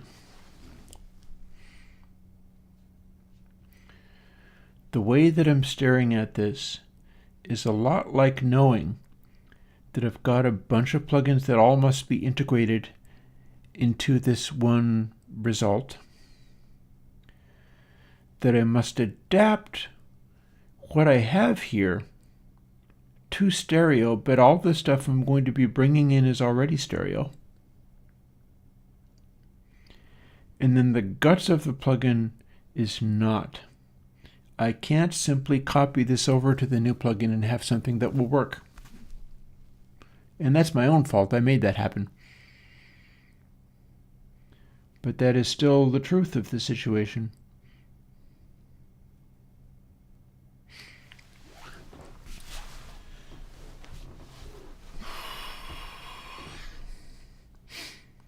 So I can maybe go from sort of top to bottom. Here's what I'm going to do. And we never need this anymore. That was old versions of things. So, simplest possible plugin. No dry sample, because we don't have a dry wet inside this. No temp.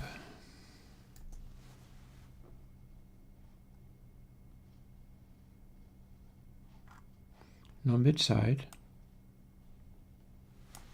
Again, no dry wet. And let's just, yeah, it's maximalist slowness, yes. Oh, I didn't realize you guys were talking about slowcore. I thought you were talking about me. Yeah, I can give you all the slowcore you want as far as doing the actual coding after burning myself out in multiple weeks of doing stuff related to two-tape and ending up like unable to function. And that's putting it strongly. I think I'm still able to function. I'm just not setting the world on fire today. That might even be a strong statement. Maybe I am. Let's see, do I have a paste? Yes, I do. So it's going to be param A. And it's going to be one of my patented, not actually labeled with dB or anything, because, haha, it'll go all the way to 0 and it'll go to double volume, and we can even scale it so that it goes to, let's see,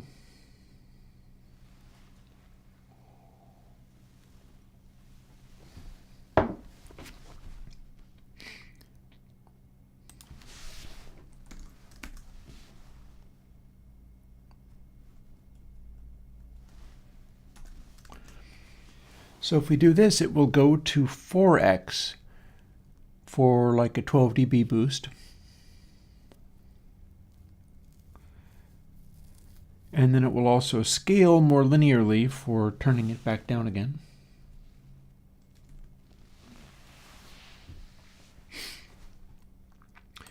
And this is the variable we will use.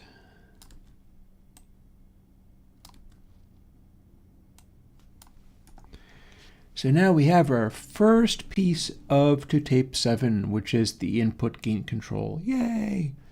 I am slightly sarcastic here, but only slightly. We move the old version out of the way, or maybe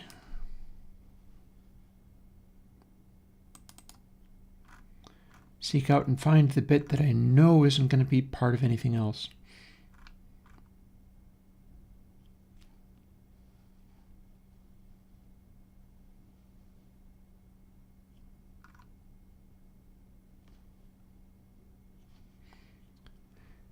Yeah, let's take this bit.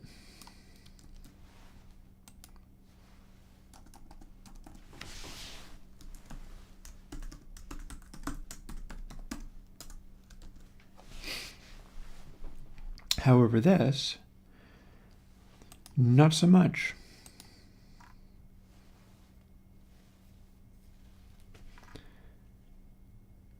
But we got to make this bit from here somehow. So we don't do a try wet.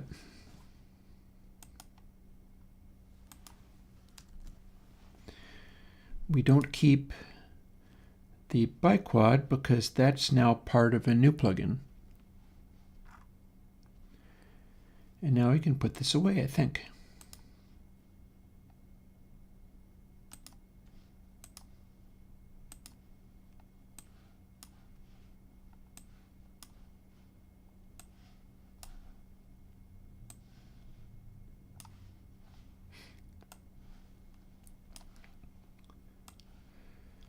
So this needs to get turned to stereo.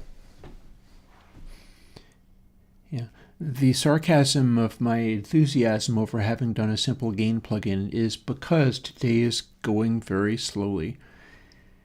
But the thing about it is, I've done so much with all these previous plugins on weeks that were livelier and more exciting that I should be able to just put one foot in front of the other. You know, I'm not feeling physically ill this week, so that's cool. There have been times when I was a lot more productive, but then I was also not feeling particularly well. At least I'm feeling reasonably well today. We're going to be labeling some of these things, and this is part of head bump. We're going to be keeping that as part of head bump.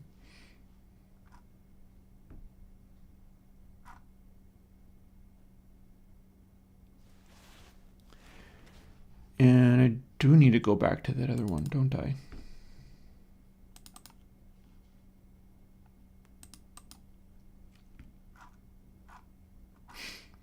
Because some of this stuff needs copying. Let's just grab those. Let's just grab these, and then remove that, and remove that, and remove that, and remove that.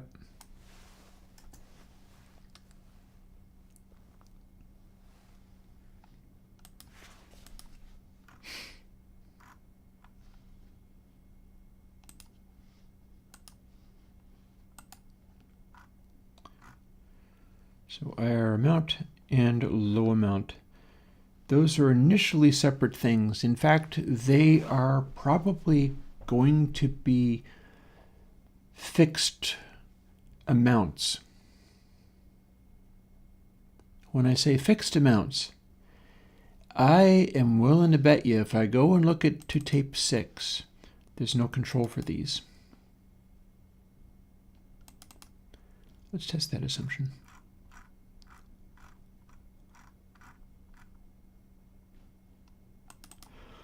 Wrong one. Right one. I bet we're going to have recognizable numbers for that.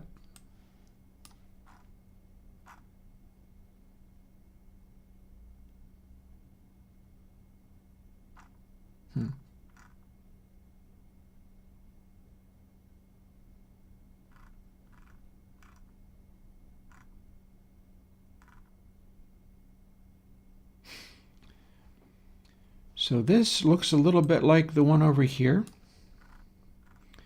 See where it says IIR mid-roller? So we're looking at roll amount, but instead it says IIR low amount.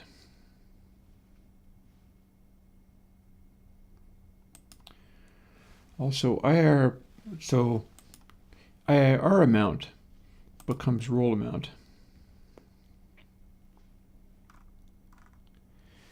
We got a whole other one in here.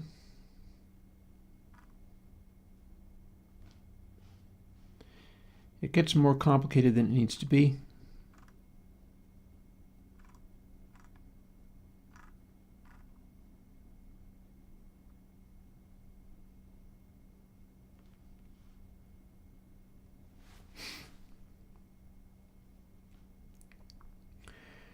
Pretty sure, yep, see, here's the apply soften turned into thinned high sample.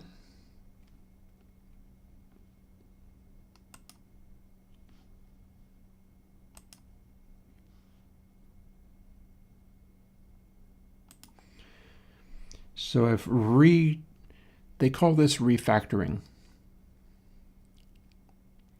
Changing it around so it does the same thing but in a simpler way.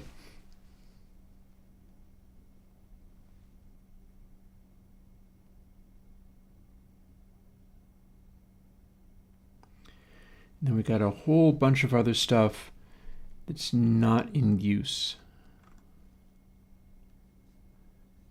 And interestingly, in 2tape 6, we're using this algorithm. That's interesting.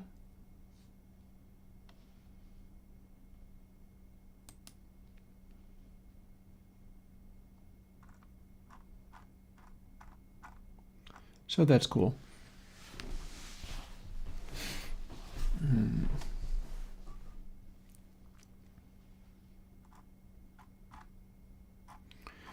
So roll amount.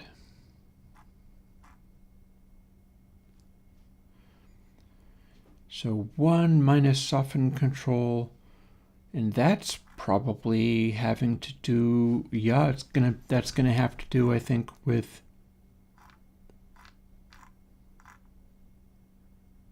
a post clip. Yeah. Yeah. So there's a whole thing. So we're not going to keep this.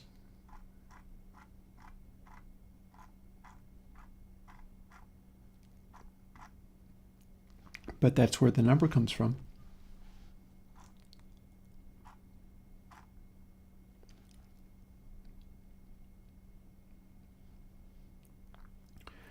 Param2. So if it was 0.5, it would become 0.25. Then 1, and then times 0.45 again. Then 1 minus that. So it's a larger number, but then times overall scale. So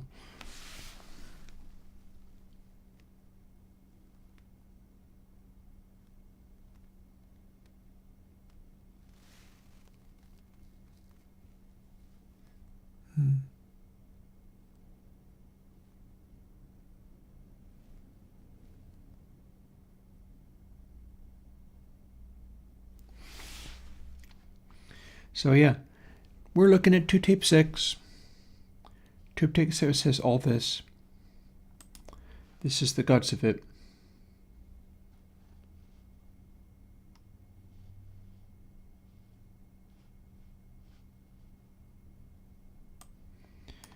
We're not going to be using all of that stuff, but we're going to remember that we're going to add low sample to high sample.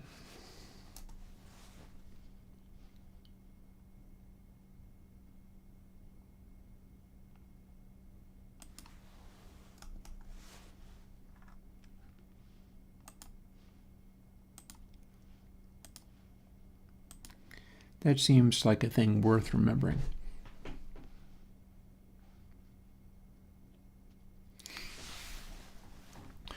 So my question becomes, if we are also manipulating this IIR filter, do we tie it to the filter being used in doubly?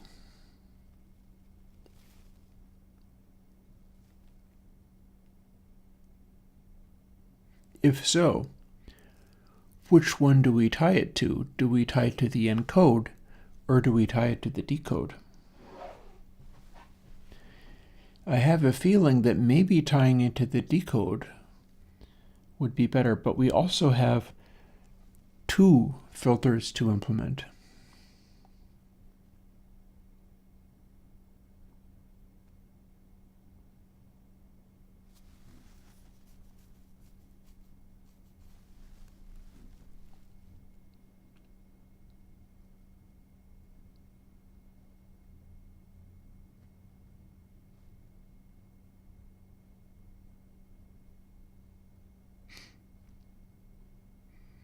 You know what? I'm going to have to go and make another cup of coffee. This is a perfectly reasonable time to do that, I think. We'll gradually get there. Here, have a different track. This is also a recent mix.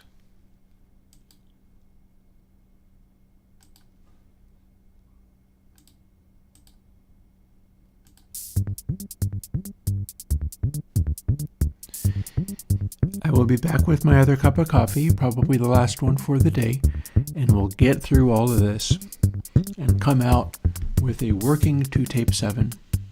I think I'm also going to include a end cap on it that is clip only too. No, not coming.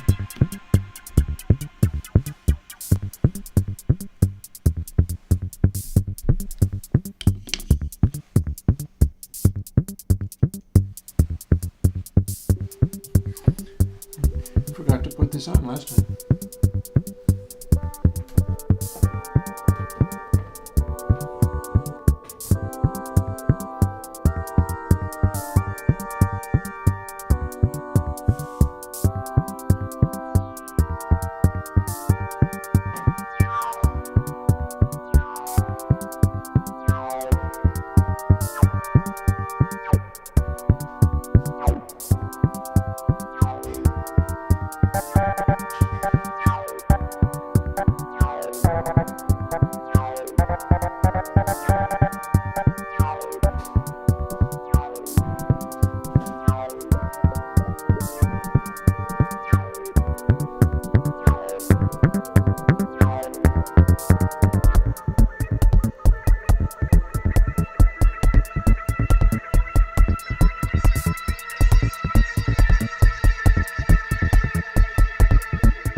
So goodbye, everybody who left.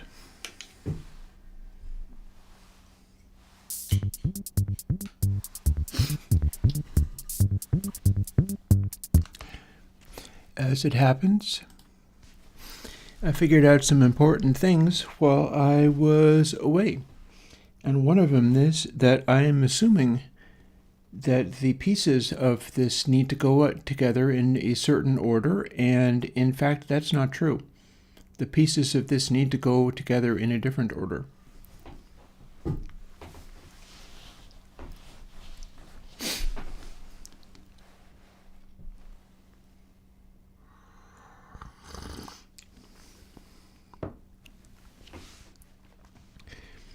Specifically, I'm looking at how this gets coded, and I do need to go in and stereoize this.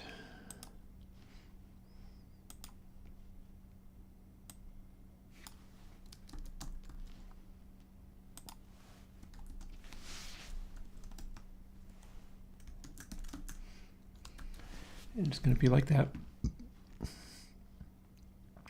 This is clearly from the Flutter.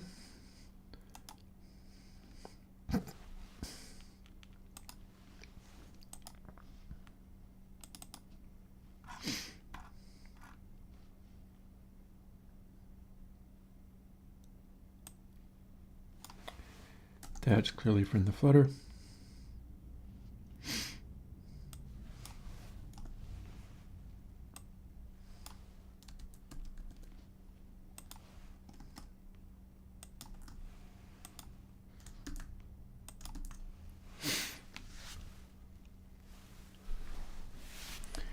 Folks are talking about 10 to tone equal temperament.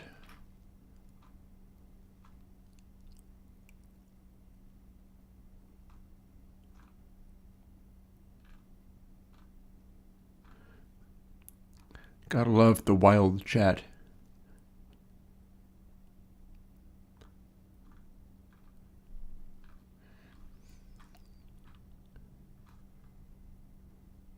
.53 tone equal temperament. Ooh. Sus microtones. Dun dun.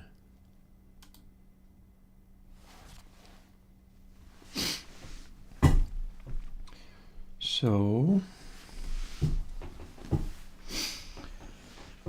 the thing that I realized stepping away for a bit and not really thinking about it, but I suppose thinking about why I am grinding to a halt so much, was because I was going to be putting things together in the wrong order. By that, I mean we have a doubly instance in here with all of its little controls, and the controls can even do double duty as manipulating the filters for what's inside the two-tape algorithm. But I was going to put the flutter first before anything else. And I can't do that. The flutter can produce harmonics in things, but it needs to be living inside the doubly algorithm. And that means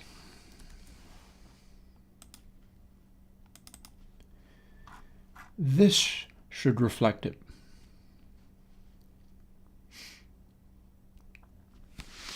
Then the next question is, does the flutter go before or after bias?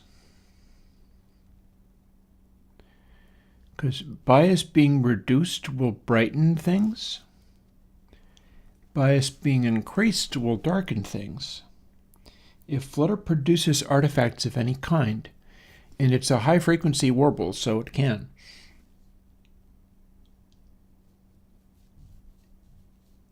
and bias goes after it, that would probably aggravate it even more. And if it's a slight over bias, it'll darken whatever the result will be very slightly.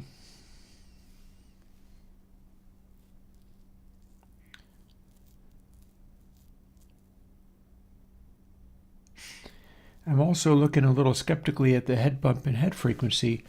Maybe that should be inside the decode.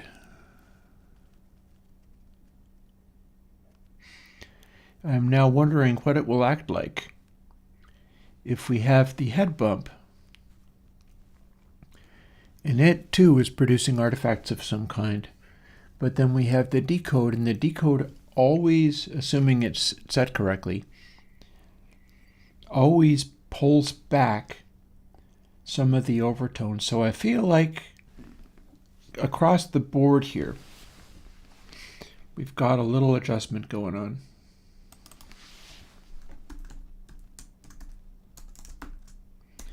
And we're just going to try to type.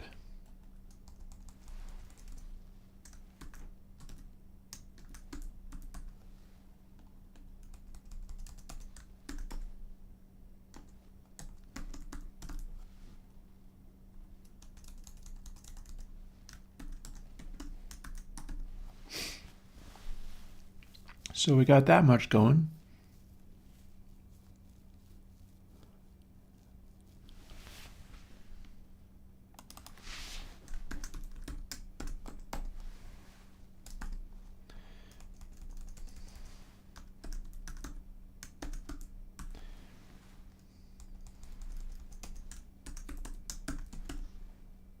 Oops.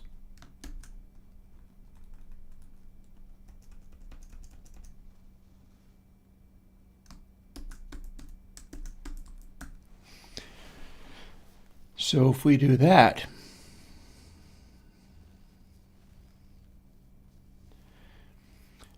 then the only question becomes, would it be fun to put input inside encode amount and encode frequency, which would be kind of hiding it a little bit, making it a little bit harder to find. But it would really drive home the idea that our doubly encode and doubly decode are really living outside the entire pretend tape thing.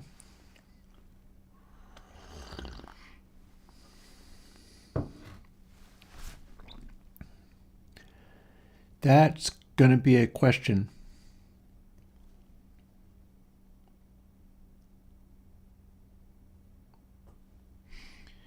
And the only answer is more cowbell. Or the only answer is yes. Yes, 2tape 7 has encode and decode literally sandwiching the whole thing. There is no last control. There is no DC control.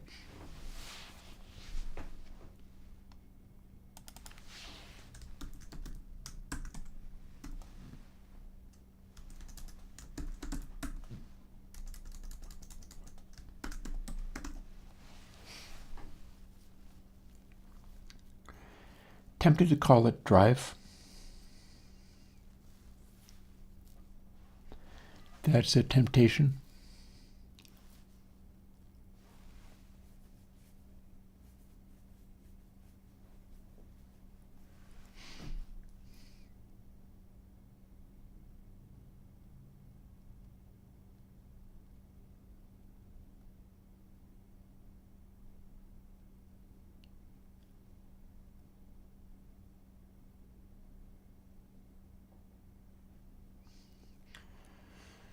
Or I could call it like tape derv,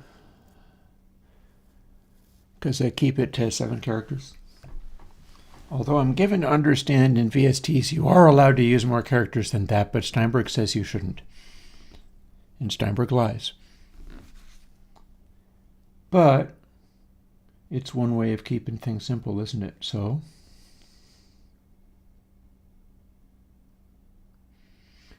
maybe we'll just make it be mysterious in that way.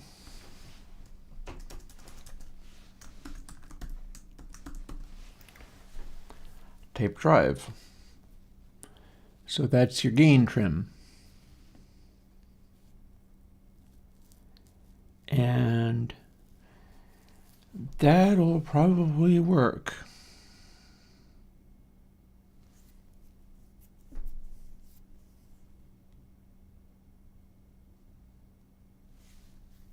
Probably. Meaning we now have to do a change.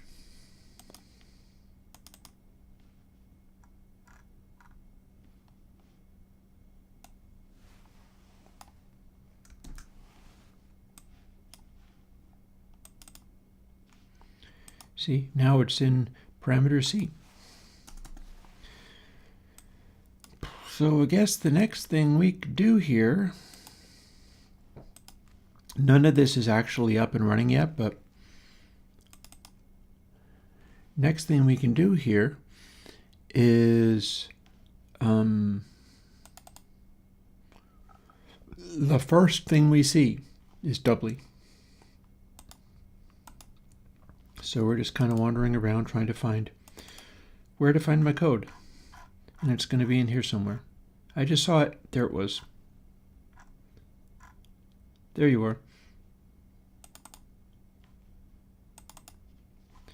And so this now gives us what we're going to use. Oh, and we used tape drive for that as well. So cool. In this case, it is going to be the full-on 2tape algorithm, but all the same.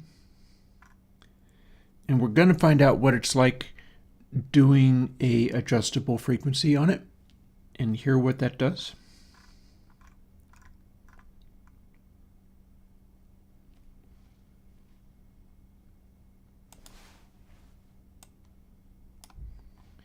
Is this a mono? Are you a mono? You totally are, aren't you? Well, that just made things a little more complicated, but what the hey.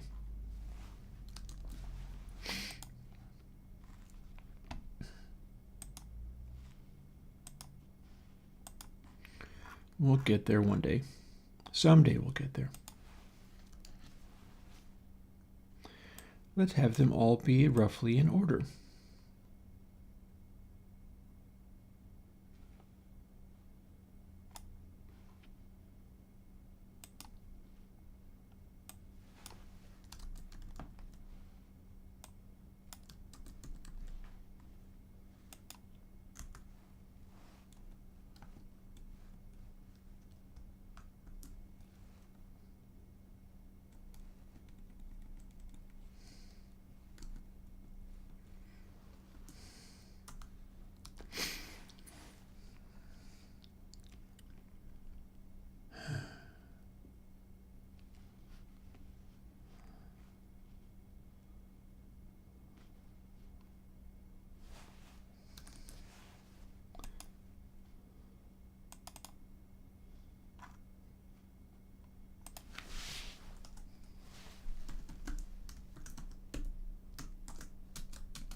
Do have to remember to do all these things.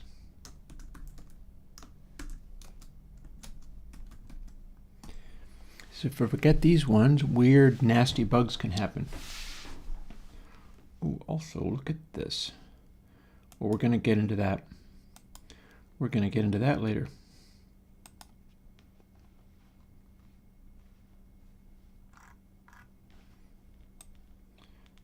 For now,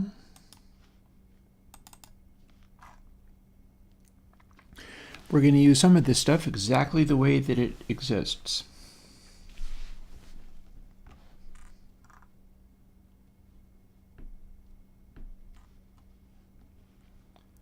Sample rate.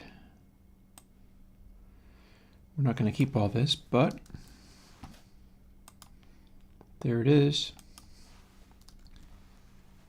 Doubly amount and outly amount. This technically is almost the same as what I had. That will not matter.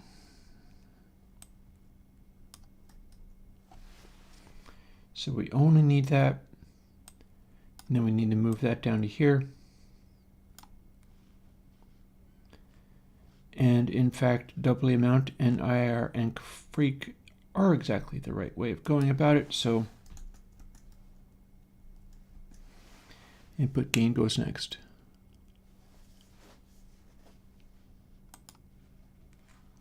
Outly goes after everything else.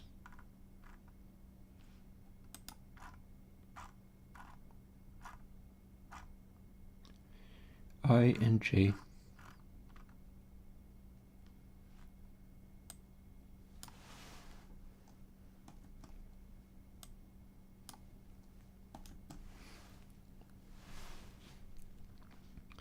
Okay, so that's a start. Oh, that's not going to work, but that's a start.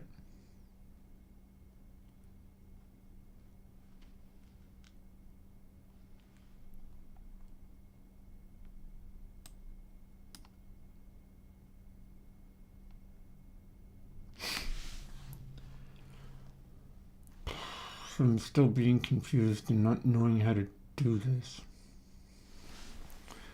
Well, I also haven't finished my coffee, so there's that.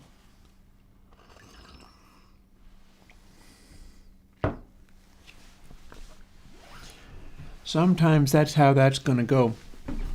Sometimes that is how it be. That you got 12 things to include into a piece of code, and you stop.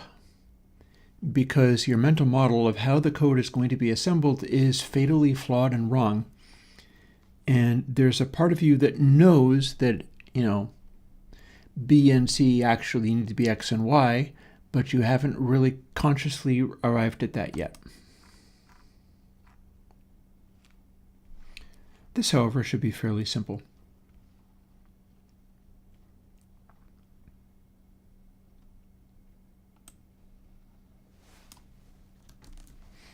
Goes first.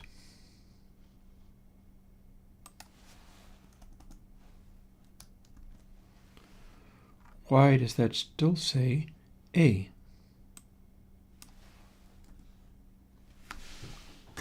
Why does that not have camel case? Because it doesn't. Okay.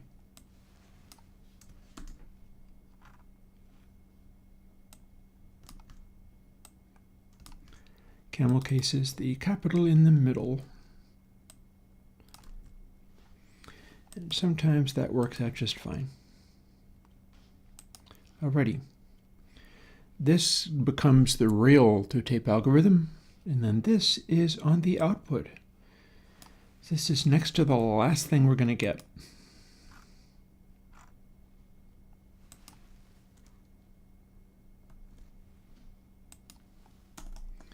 When I say next to, I mean it's not literally the last thing we're going to get. But that would be telling. None of that, none of this, none of this, only this.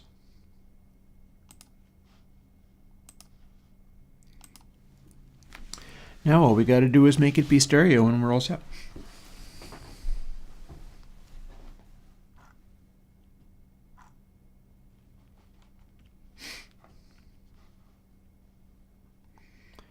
And that will be fairly straightforward.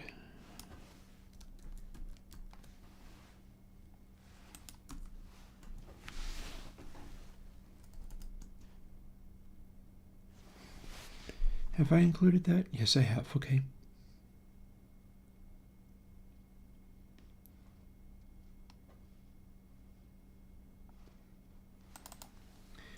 And then we're going to just repeat using this.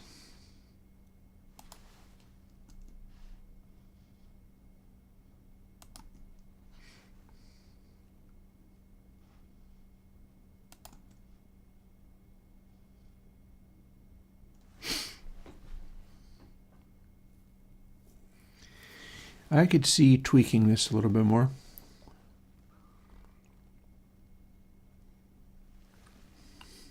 I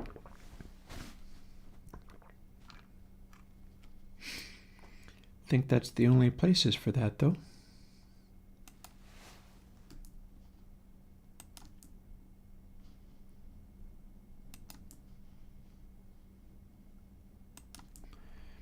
See, we just directly redefine it.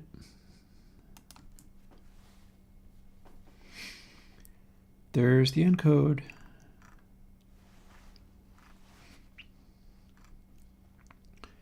Same process.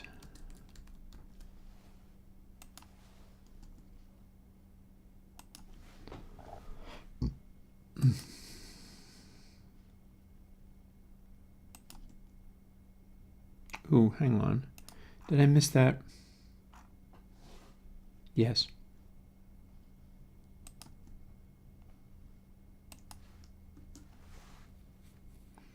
Well, didn't miss it twice.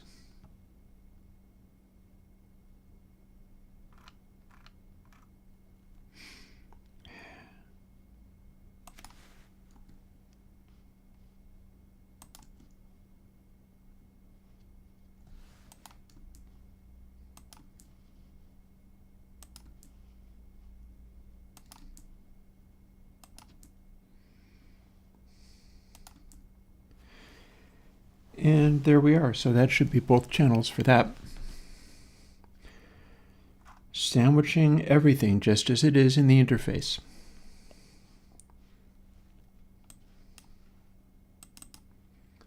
The interface is where we're going to find that module order. Or at least we would if we clicked on the right thing, which I just didn't. So we'll try again. So there's the encode. Drive comes next, then Flutter, then Bias. So now we go and find Flutter, which should be straightforward because that is now a stereo plugin.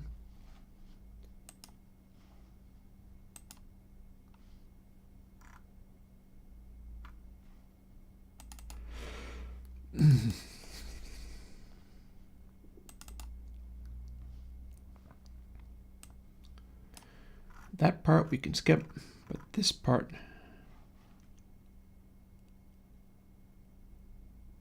hang on. Is this really? Yes, it is really. Okay. Far be it from me to complain about you. That is also mono, so we can go to the VST plugin to find the stereo version that we're going to be using for everything.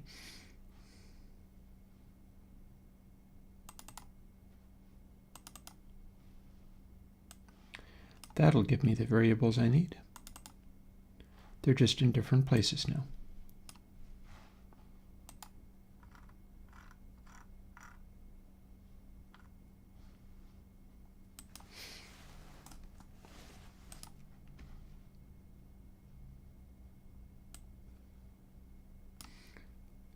And G count. It's going to be pretty funny if I need to use that twice. And by funny, I mean not particularly funny.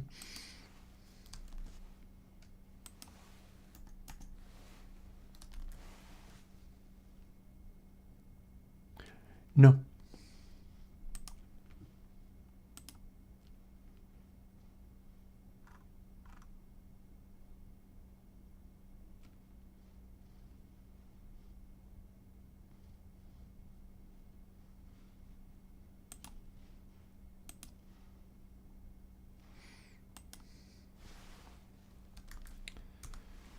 So, having produced that,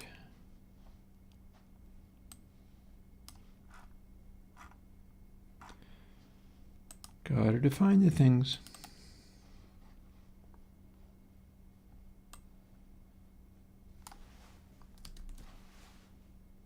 We're just done there.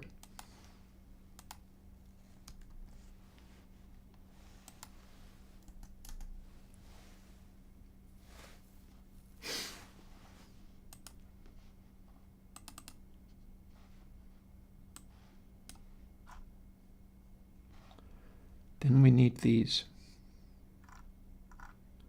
but in audio unit form.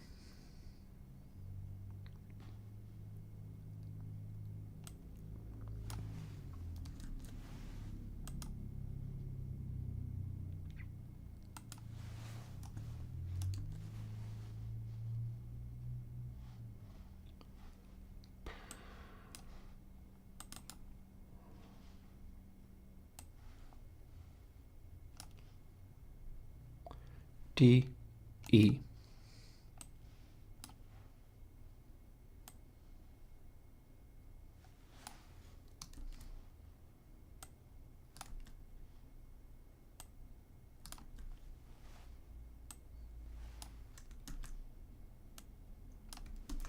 D, E.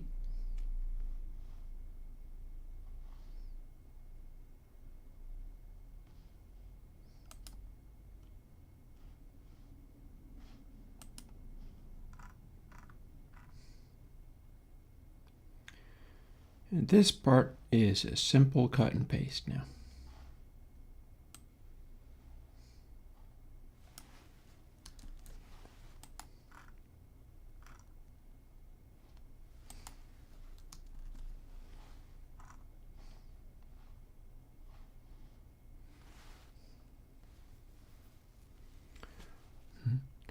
Was I dumb enough to make it BG count L and R? I don't think I did. I don't think I did.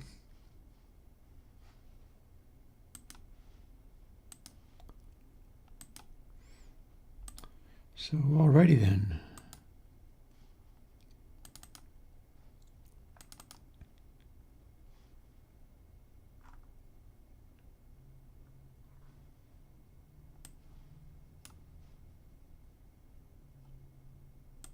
We'll close you again.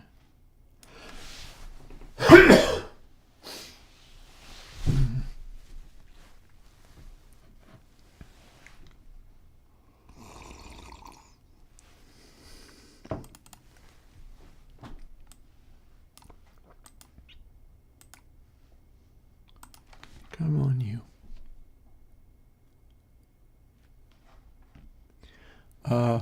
I don't think that's a question. That's more of a statement.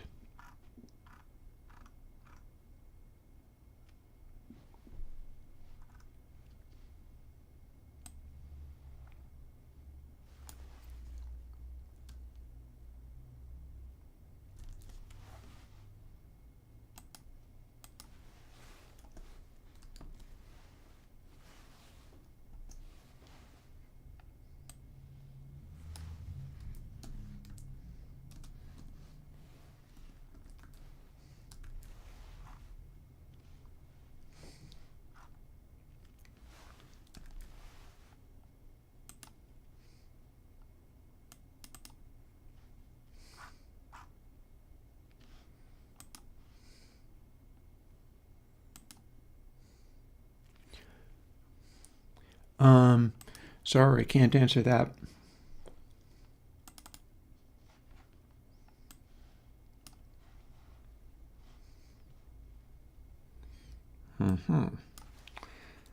That is more convenient.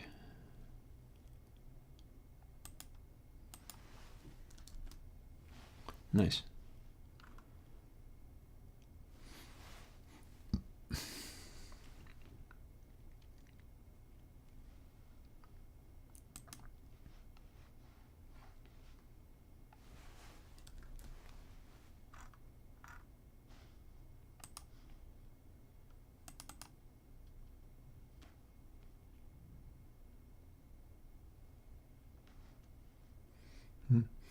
Completely different would be putting it a bit strong.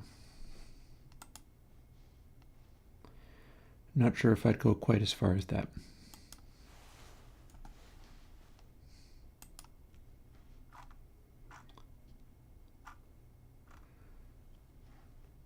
So here we go. This could get interesting.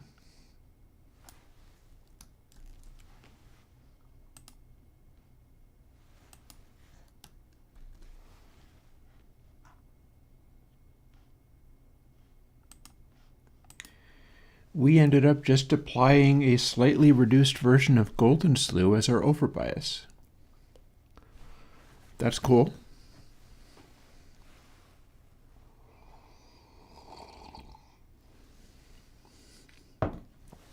That would be why I instinctively do not want bias before footer. Because we usually do just a little bit of overbias. And that would be why not to do that. And we should be able to just take this .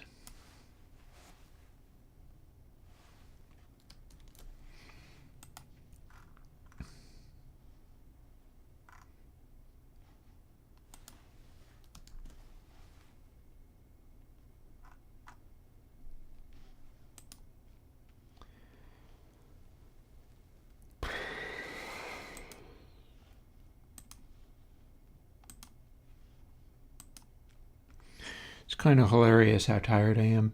I guess it's all of the getting all of this up and running. Every time I go in here, I'm like, oh, I forgot I did this. Look at that. Boy, that's complicated. Who knew?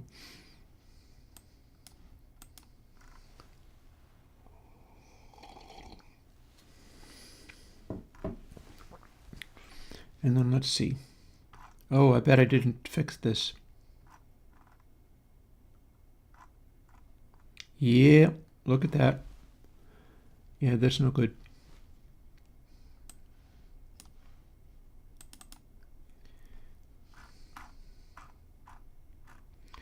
Bias, parameter F.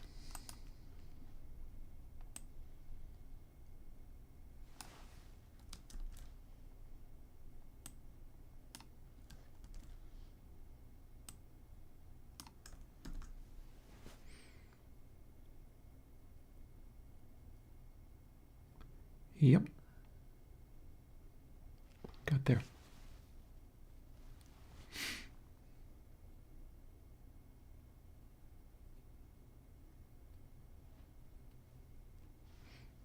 How nice that your translator sings. And then we get to head bump. A whole new world of head bump.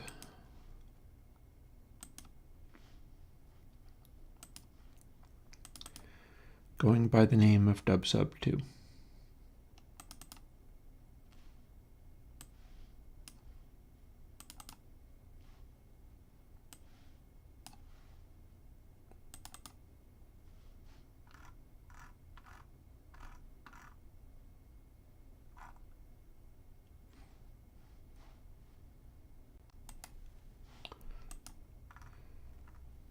And we're no longer using fix A and fix B. We're calling them HDB-A and HDB-B. Because what if you were doing something like this in a plugin, such as a console plugin, that had fixed biquad filters already built into it? You'd want to call it something else. So that can replace this other part.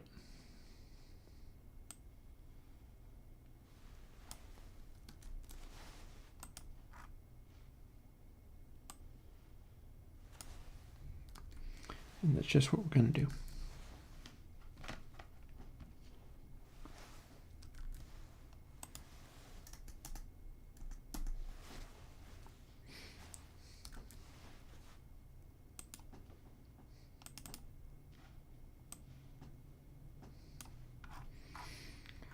So that means we have to initialize it.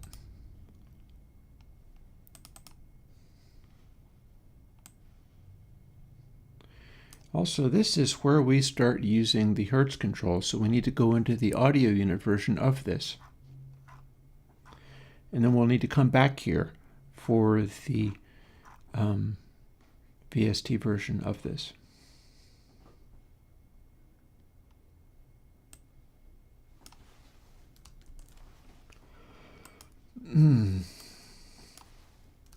Boom.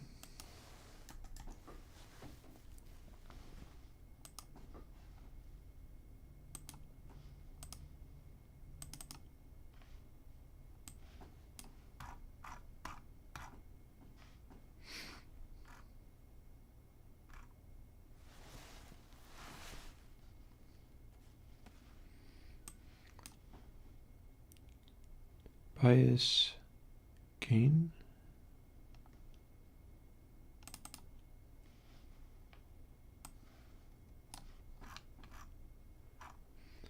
I'm on your frustrating thing.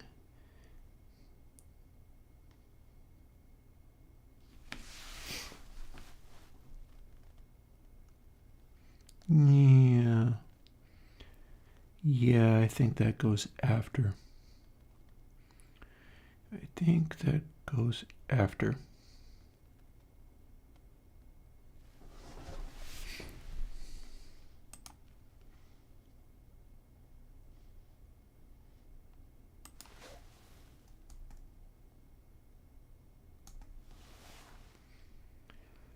What that means is we change these, but we don't put them literally here.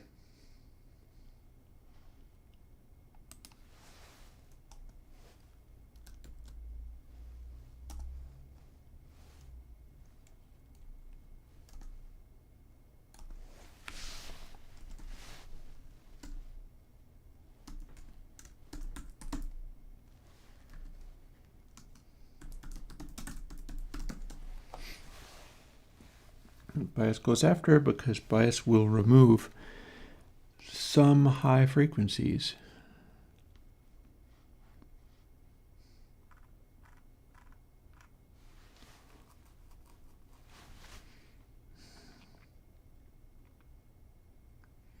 Okay, so where were we? We gotta find our way through all of this somehow.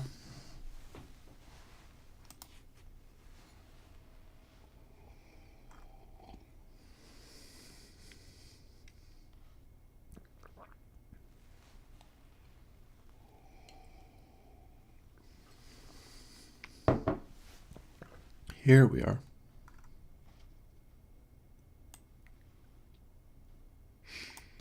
not that.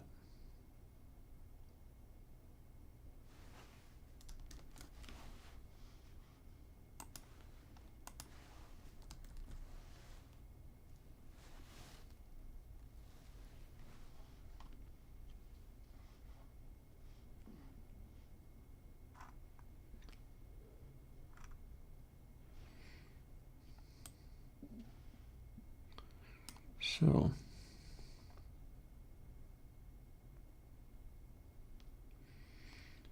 work needs to be done. G and H.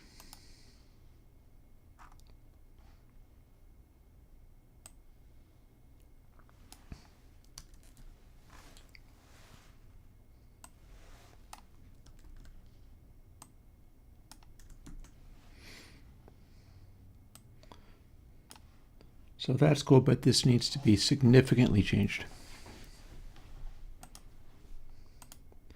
It needs to be all different now. However, that is quite tidy. And that makes me happy, considering all the mess I have to deal with. The fact that that can be a little bit simpler is not unpleasant.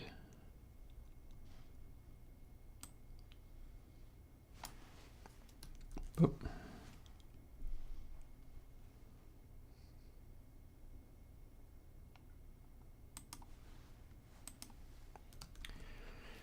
This is not going to say that it's going to actually work. There's probably a whole pile of fixing stuff up that still needs to happen. But that's getting on towards the final version, just about.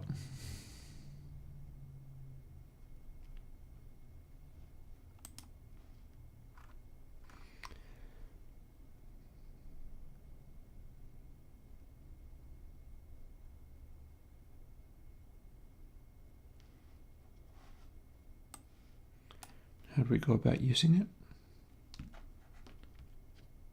Those are our output samples.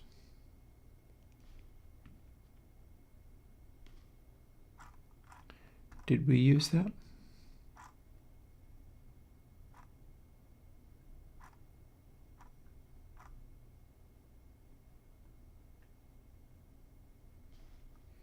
No, apparently not. Oh, I see. I see. I see where it's going. I see what this silly thing is doing.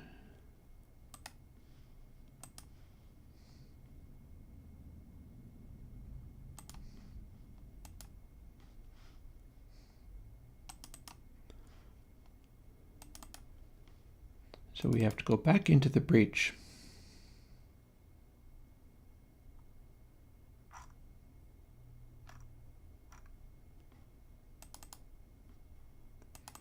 Because there's a special thing we must know.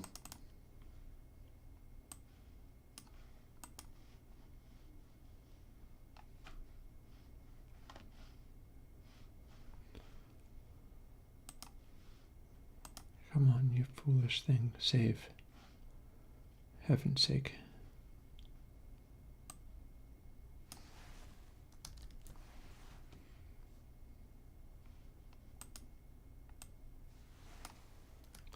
There. Need that to be there.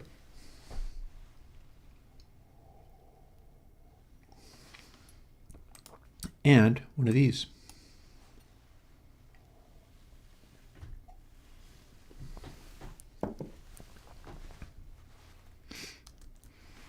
But not just one of these.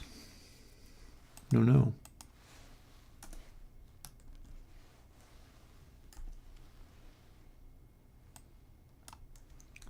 One of those.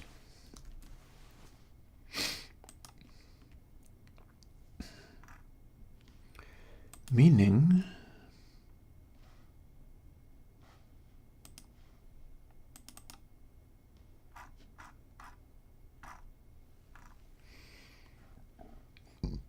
excuse me.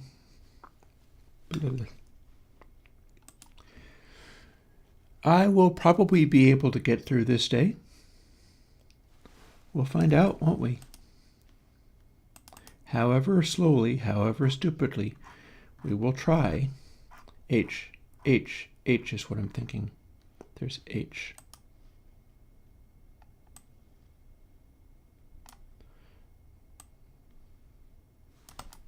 Please select properly. I beg of you, man.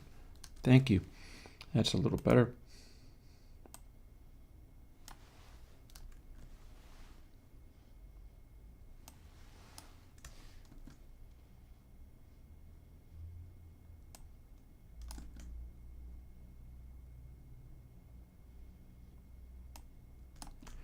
There we go.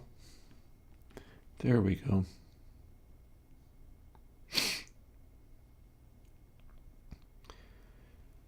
So in theory, that's the frequency control now.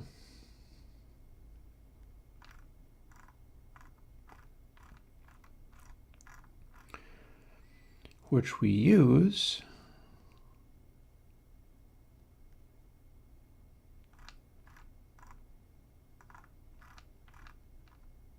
here. But since we're audio unit, this is just a little bit different.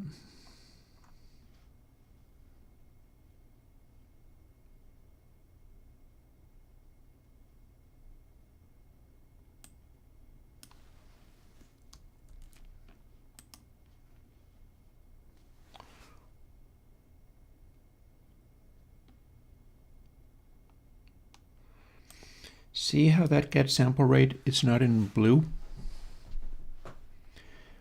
On the audio unit, it wants to be capital G. So when we replace this line of code from the VST version with just using the direct value from the AU version, it now works again.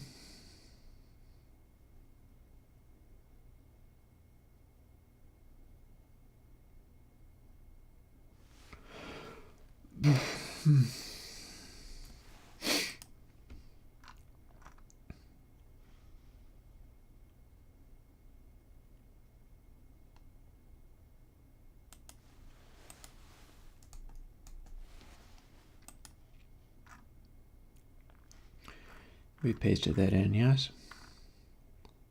Yeah. There it be.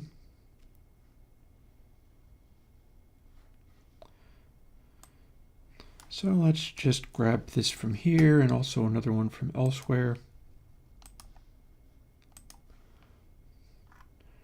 Just to sort of have a rough draft.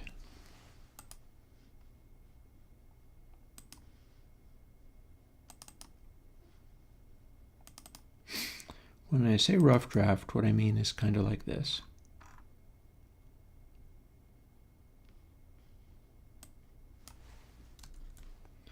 That's even a mono version. But this is the kind of stuff we're going to try to pile together. None of it will work directly just like this, but we ain't even done. But we're getting closer to done.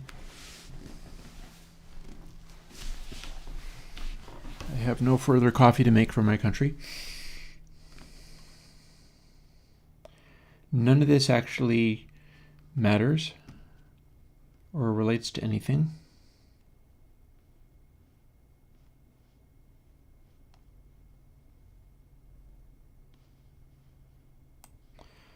So just for fun, let's simplify this down a little bit.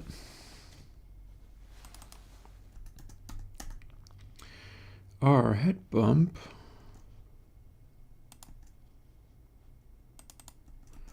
doesn't use a dry wet control anymore.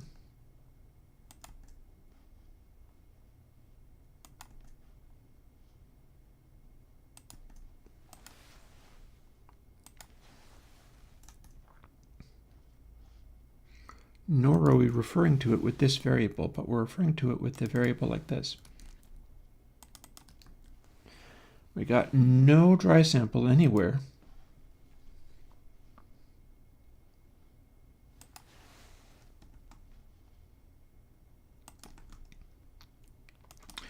Nor have we made that into left and right versions yet. Hi, before.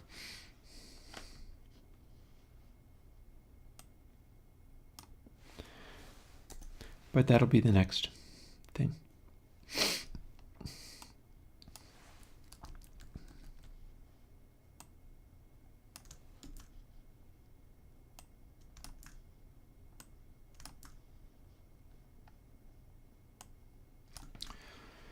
So those aren't variables yet.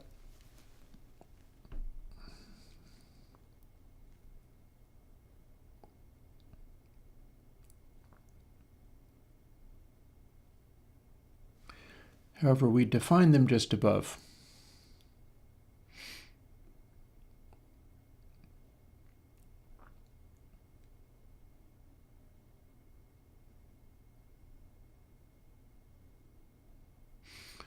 I'll tell you, it would be great if this thing works first time. It's not impossible.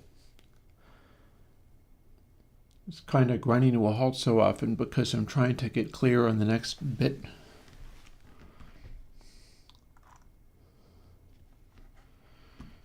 So, speaking of the next bit,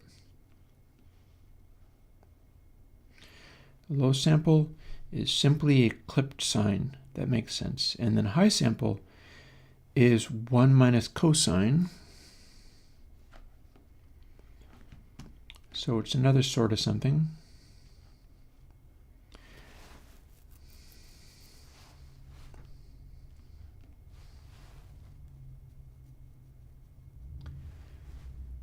Subtracted 1 minus cosine.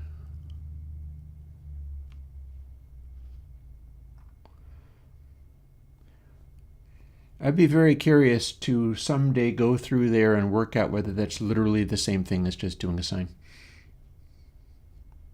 It's been part of the code this entire time. That doesn't mean that it's not just a silly oversight.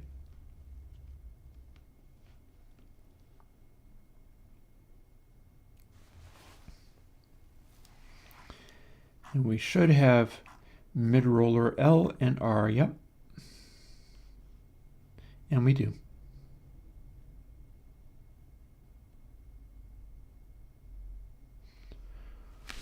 Hi. Why does it say G slew X without a left and right version? Why would you say that? Don't you have multiple versions, or does G slew X already include the left and right? One way to find out.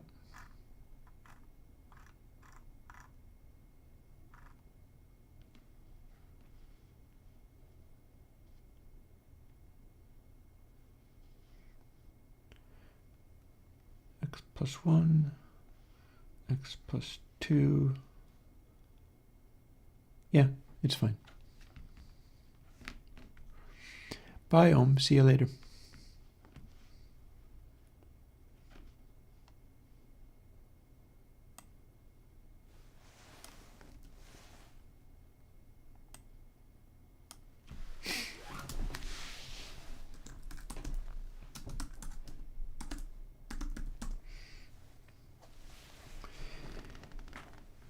Pretty sure that's how this works. The concept of the two-tape algorithm is itself kind of like doubly, in that it's like a multiband distortion and has always been. It happens to be getting done in an unusual way, but all the same. That's more or less how that rolls.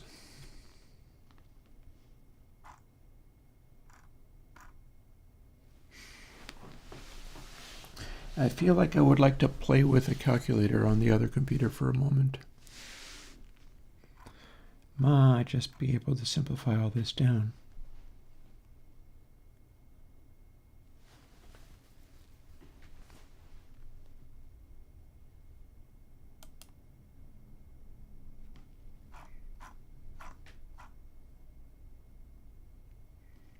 Mid-roller, no cutoff.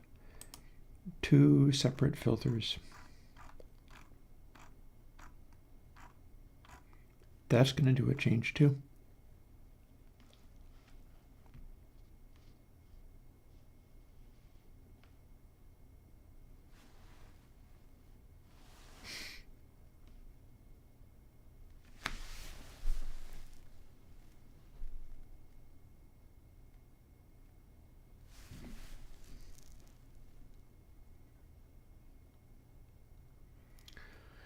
So it looks to me like we have a very slight mid-cut in there.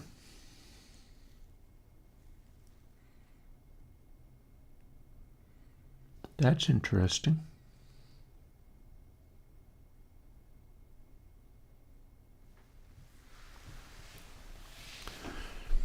So, and I'm going to continue with this momentarily, but I have an interesting question to ask myself, so I'm going to ask it out loud.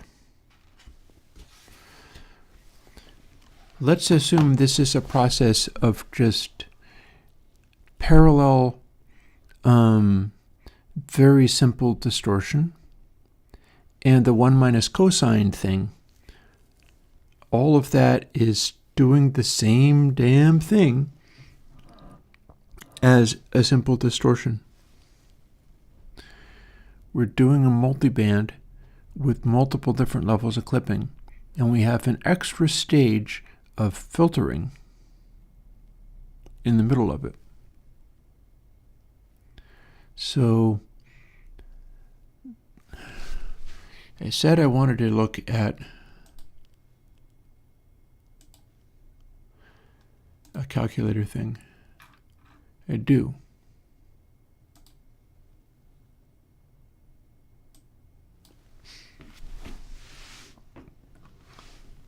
So the code that I'm looking at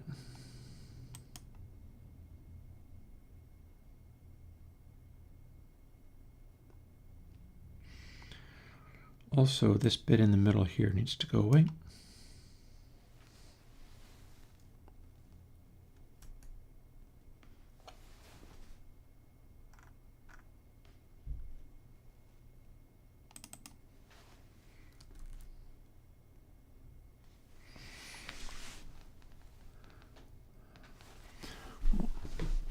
I'd like to say one thing at a time, but I seemingly cannot do that. So, that ain't right.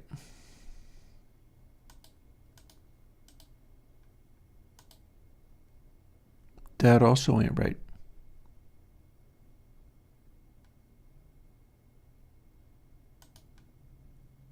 Okay, we set this to be done in radians. Now we hit sign. So if this is correct, it's going to become smaller, but not crazily smaller. That becomes smaller, but not crazily smaller. And down to 0.1, hardly anything happens at all. That's what I'm used to seeing from the sign calculation in C.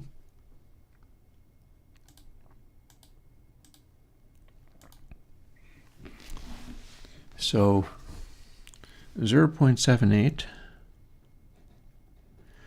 from 9. But here's the thing. This two-tape basic algorithm that we have here. Low sample operates just like a normal sine, except for it's clipped, but that's fine too. Thinned high sample, however,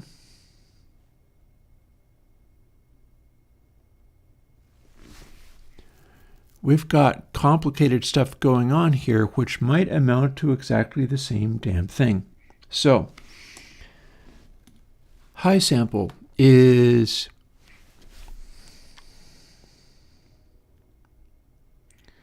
input sample minus the first IIR filter.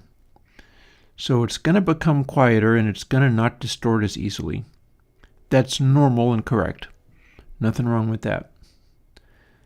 My question becomes, is this weird process I'm going through in order to get this to happen completely meaningless?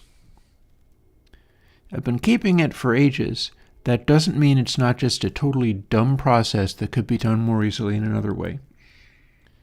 So let's find out. So if 0.9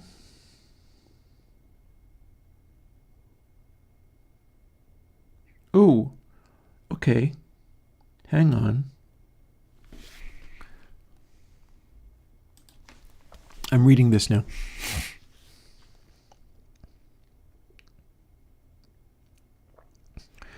Looks to me a little bit like we're boosting. So what's that gonna do?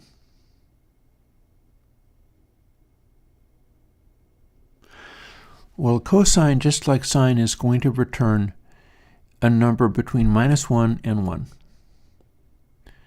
These math functions are going to give me numbers between -1 and 1, no matter what value we put into it. And we are, in fact, clamping it.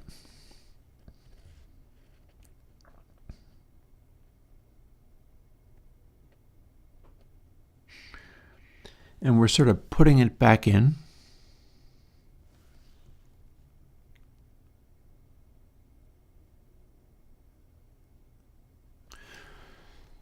So let's see. I started with 0.9. I want to see whether this is a similar behavior to just using a sign, or whether this is indeed a distinct behavior. Noting that we are in fact amplifying it and then cropping it. See, it says thinned high sample equals absolute value of high sample times 1.57. So we're boosting. So we've always got a bit of a treble boost in two-tape.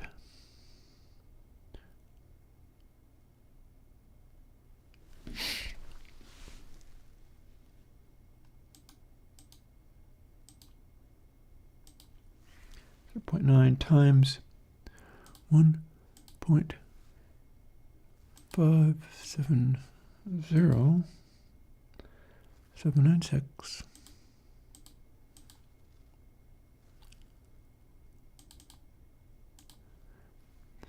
That gives us 1.4137, etc.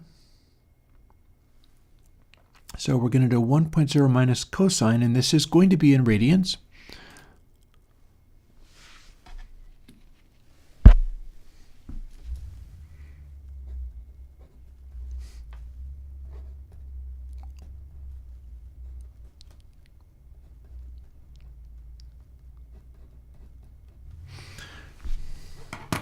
Seven decimal places will be enough.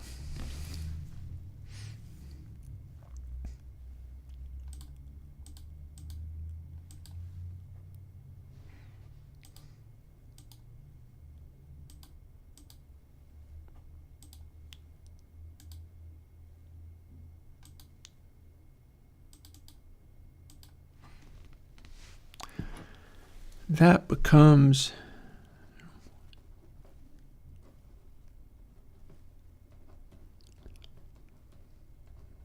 0.843556.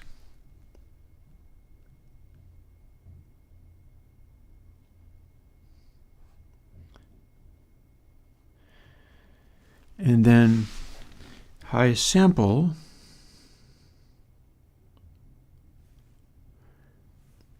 gets that subtracted from it. Okay, that's interesting. I'm working out whether I can simply replace that with equals sign.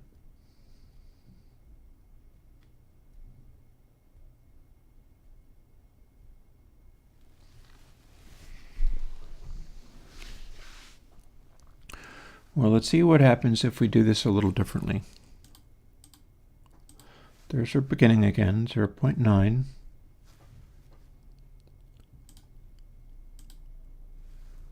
That's 1.579.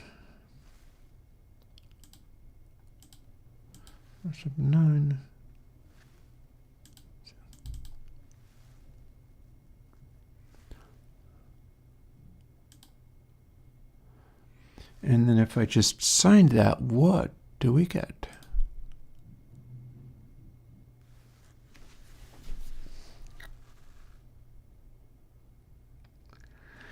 I have a feeling this is all different. I just got 0.987688341, 0.46387. the previous one that I calculated gave me 0.84356. So I'd be looking for this to give me the same value again, but it really is not.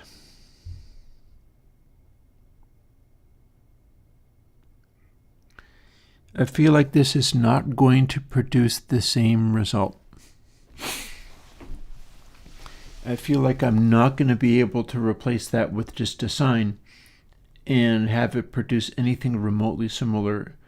And I really don't understand why, but this is what's been inside to tape all these years. So who even knows how I arrived at this? I just wanted to know whether I could replace some of this with a simpler formulation. But it kind of looks like that's not reasonable.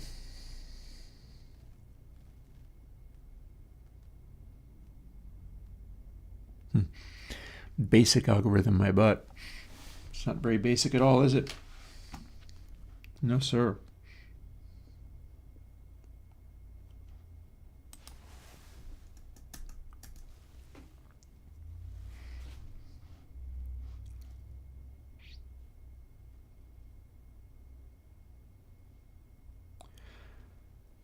That said, I wonder whether we can rename these at all. Let's see if we can find them first. There they are.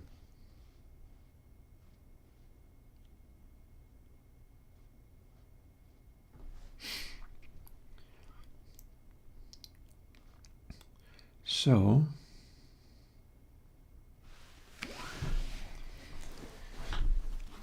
here's the question. And it's a very good question. I do not know the answer. If you have a doubly encode and decode frequency, all of this stuff is being set up so that they're all the same formula.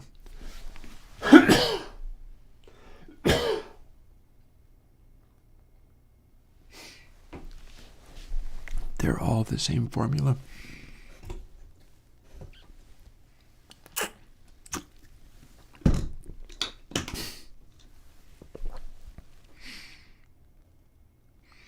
Might say param 2 or param 7, but that doesn't actually matter. What that means,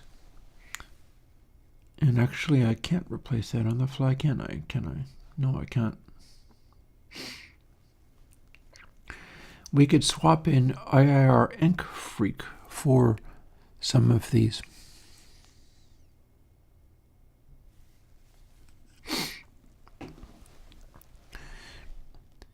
Now it doubles it up. There's two separate IIR filters, much like there is a distinct IIR filter in the encode and the decode. They start the same.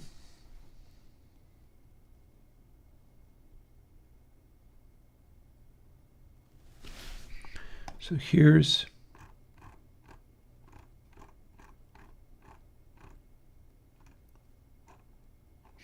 the guts of it. Mid-roller is how we divvy off high sample from low sample. We can reuse high sample and low sample too. Or no, wait, no, we can't, can we? We can't because we have to combine them later. Okay.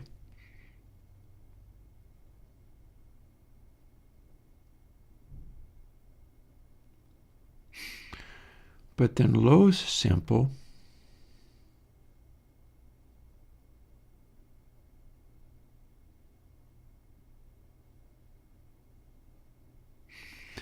gets an additional stage of filtering. Low sample is becoming even more rolled off. Now, if these were all the same filter value, and they're all a very basic filter value for starters, if they were all the same filter value, we end up with a high sample that is a high pass based on that very simple filter, And then we have a low sample, which is a low pass, also based on that very simple filter. And it is basically a two-stage simple IIR filter rather than a one-stage, meaning they will not sum back together again perfectly.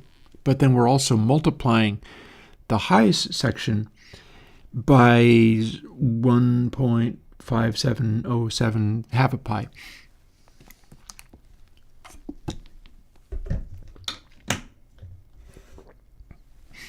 And then we're saturating them both in different ways using different things. But then we're combining them back together again.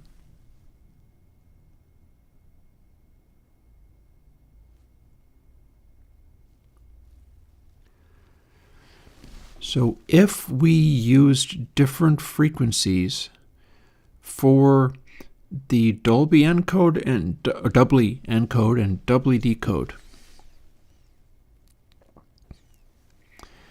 and say doubly decode was a lower frequency, that would cause it to roll off stuff a little bit more.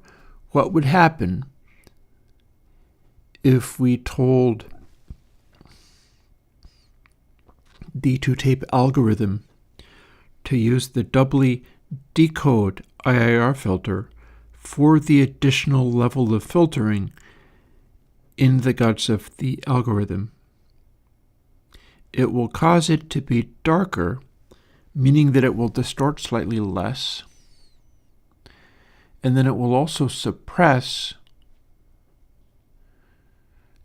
at a slightly lower frequency from the doubly decode algorithm.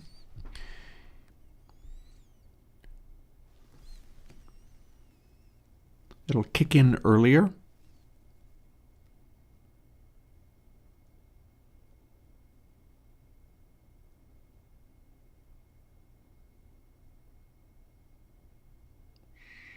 And that's going to have its most striking effects. It's going to have all of its effects on the mid-range.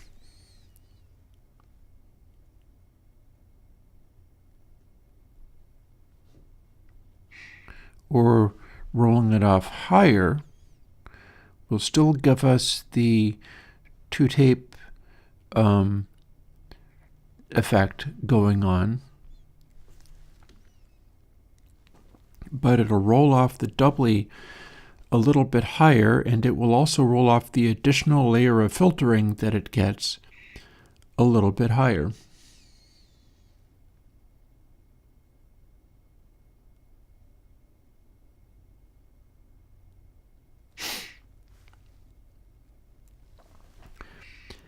I think that's good enough to consider giving it a try.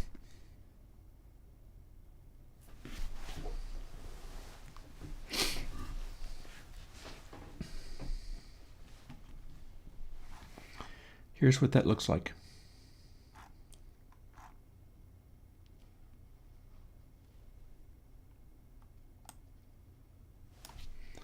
This just goes away now.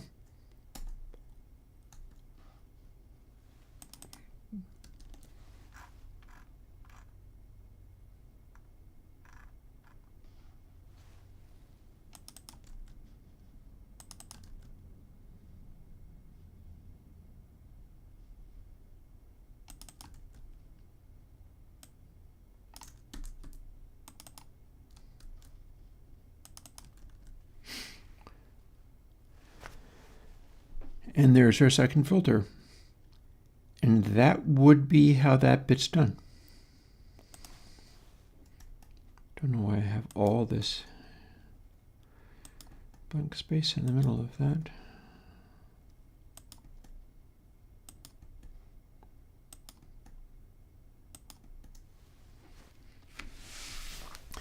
And now all of this needs to be made into left and right versions as well.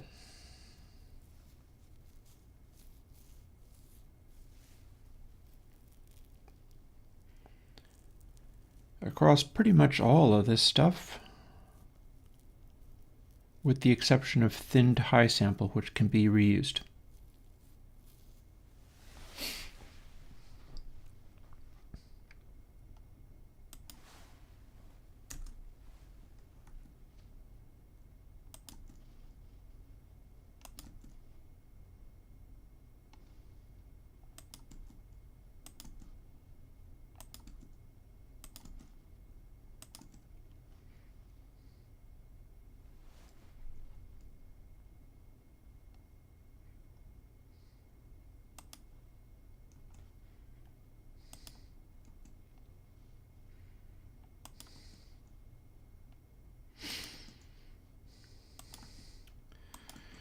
And then we'll just see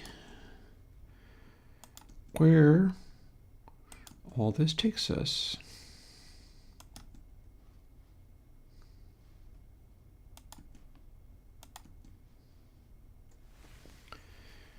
And that would be the left channel.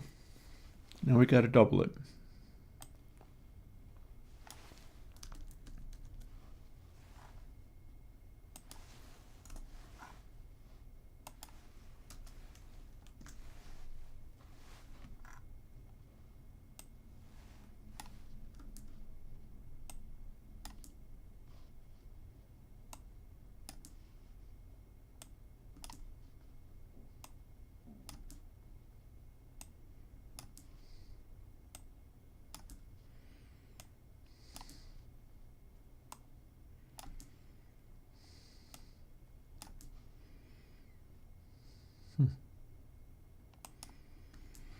Well, there's a mistake.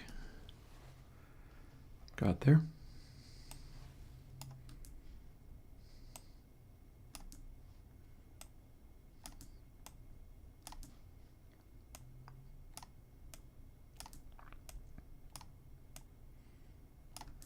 Come on.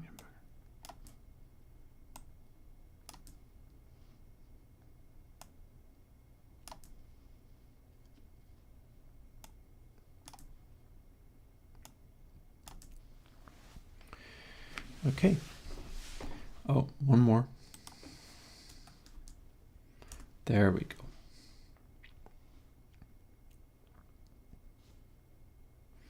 Technically, that should work.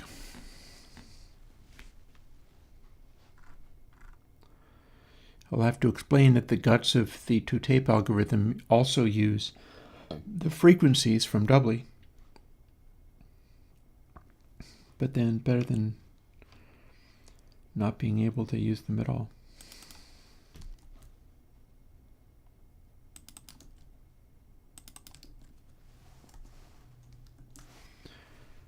Now, do we need to...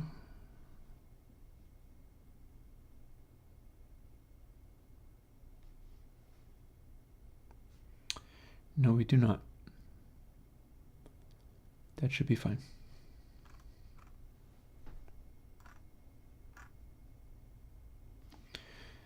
We could pad head bump sample.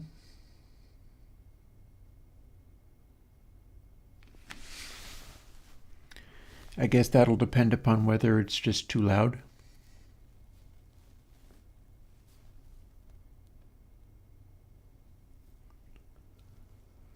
Or we could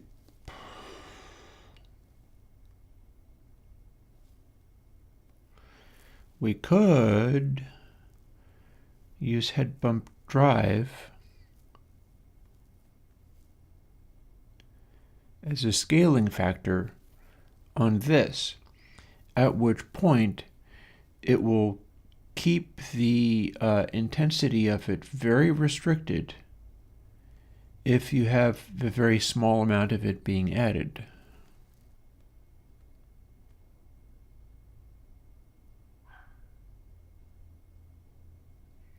I feel like that might be the right answer. So I know people don't like it throwing all kinds of energy around. So I feel like that might be an effective way of keeping it in check.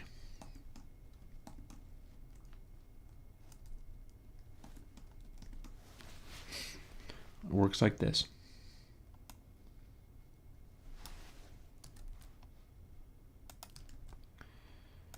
Or it will if that's a useful number for me to use. Let's find out. Head bump drive. Oh. Actually, not as much. That is a massive cut, isn't it?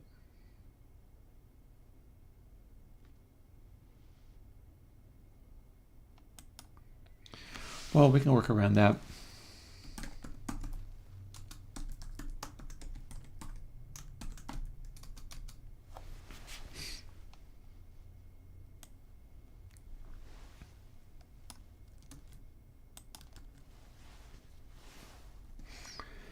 we'll just use it twice. Ooh, why does that say param B? I feel a little suspicious of that. What are you doing saying param B? Is that even correct?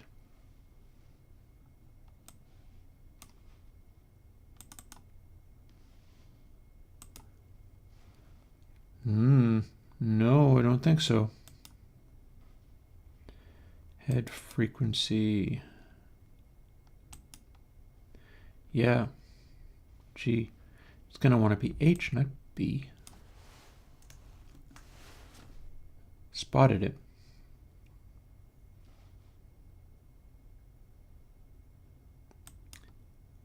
Yeah. H unit. Yeah. Okay. Called that. That would have been all screwed up. G, H, I, J. Blah. It's also annoying.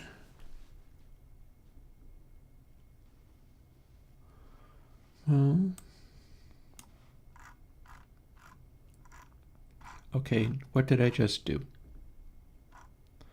Head bump mix. So this is the one that's not multiplied by 0.1. This is also one that is not scaled by overall scale because there's no reason it would be.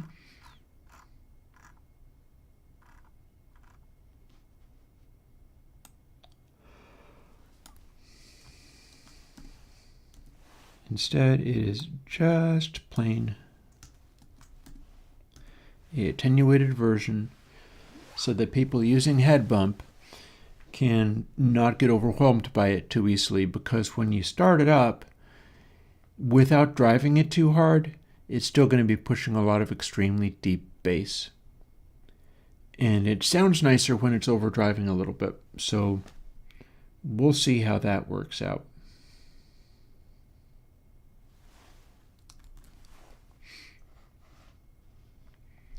We could even have it scale in a little more easily. I don't know though.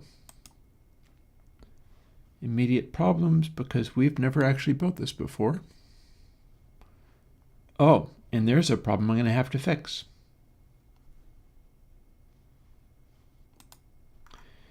Thought I was maybe going to do it perfect the first time, but no such luck.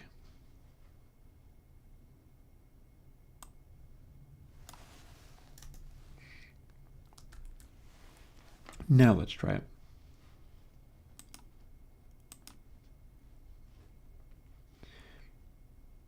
It would have been rather gratifying to sort of slowly talk my way through it for hours upon hours upon hours and then finally end up with one that was perfect the first time, but I'm going to say not exactly.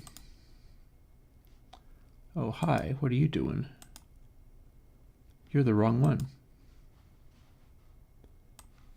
You're such the wrong one, we're going to throw you away.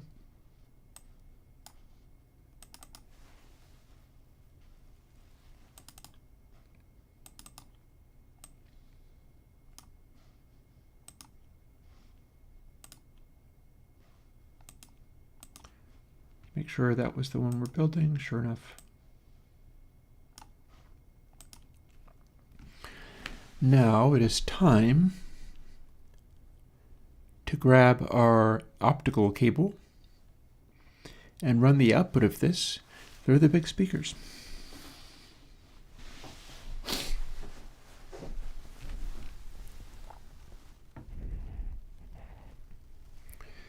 If we can.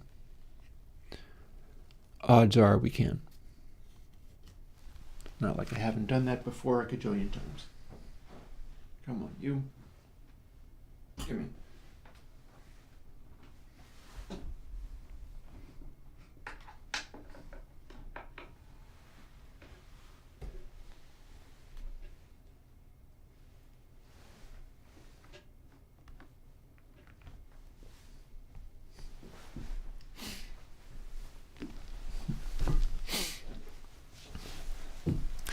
I'll tell you this, if this works and we get something that's really cool and I'm able to build the VST version, I will call that a day. This has been the big fruition of all things coming together, and we've got to find out whether it works.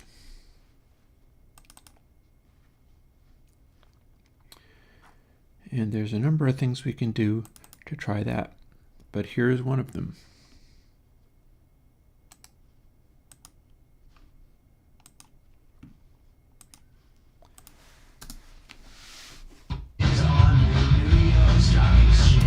Old Faithful.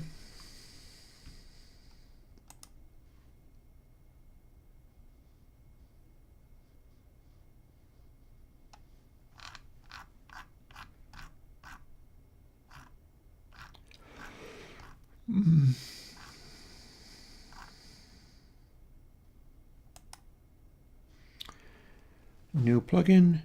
All of these are supposed to be set to 0.5.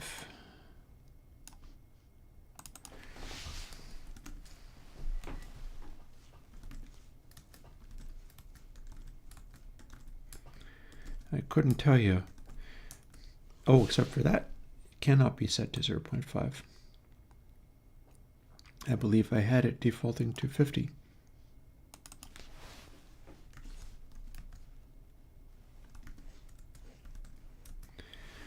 Can't let all of that be too random. Bypass.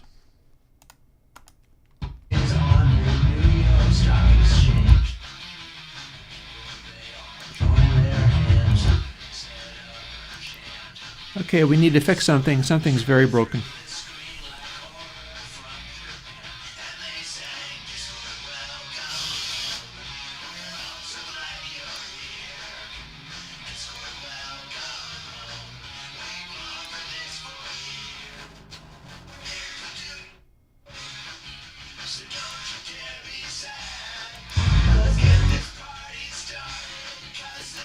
Yep, something is very severely broken, so we're going to have to fix that.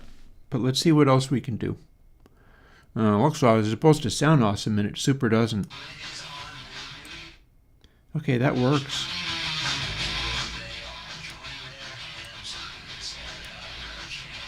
Footer works.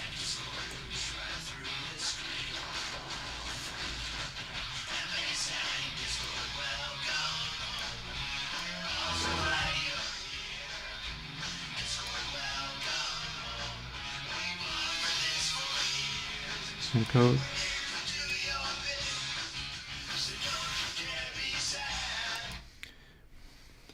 So why have we not got lows?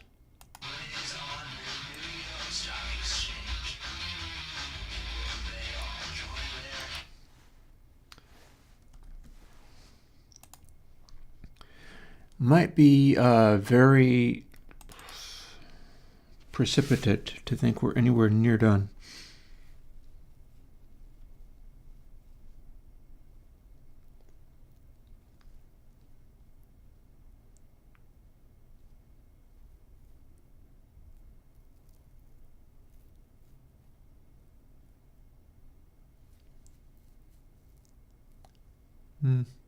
Yeah, sadly.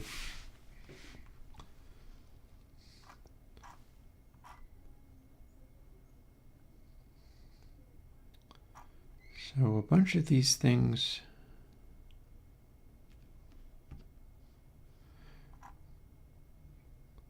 seem to be mostly ready to work. That looks normal.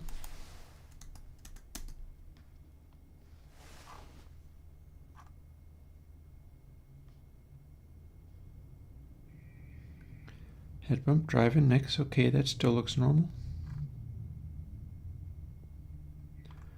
Param H.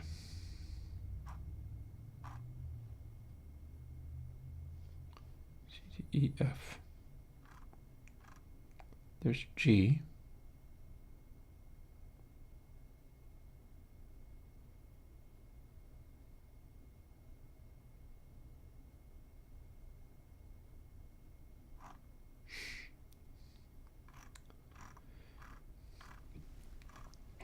So why is it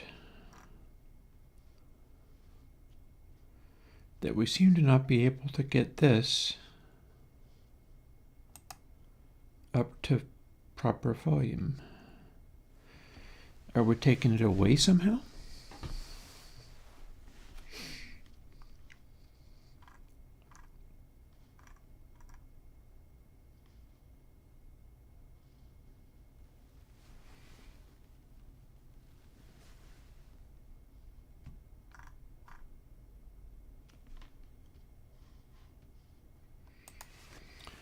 Decode does in fact use,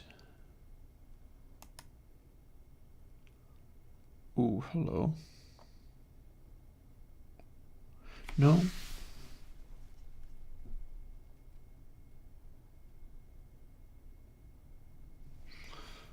Well, though, hang on a second. If we didn't,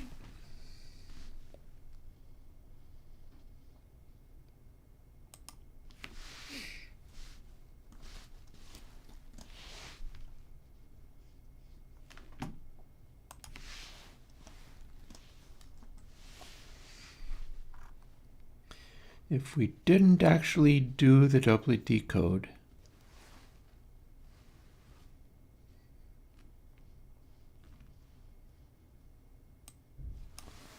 this shouldn't make any difference whatsoever, but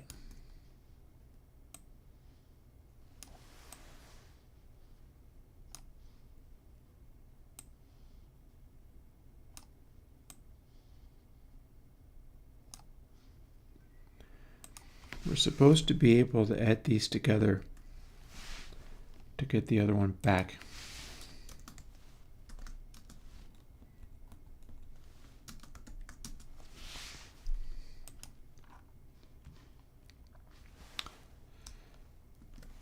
So we'll build that.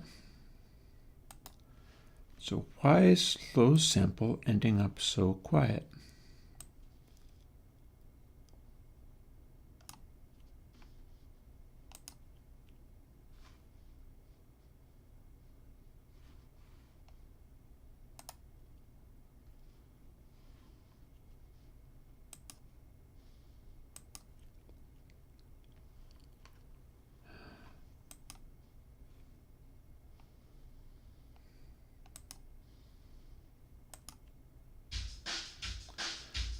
Yeah, no bass on that.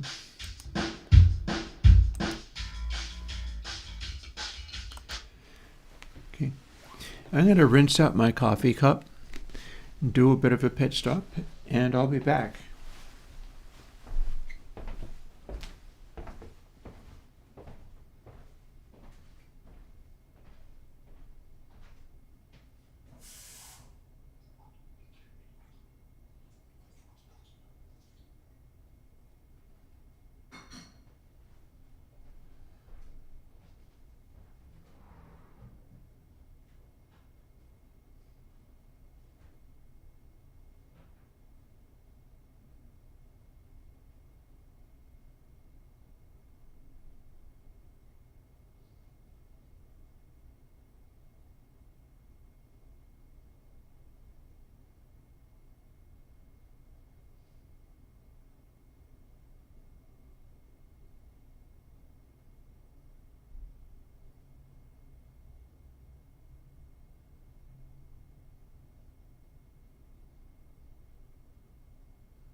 Okay, I'm supposed to have low samples. Well, there's one thing that we can do here.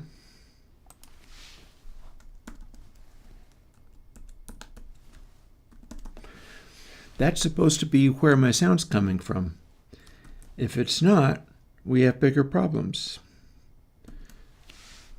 So we're going to see what just that sounds like.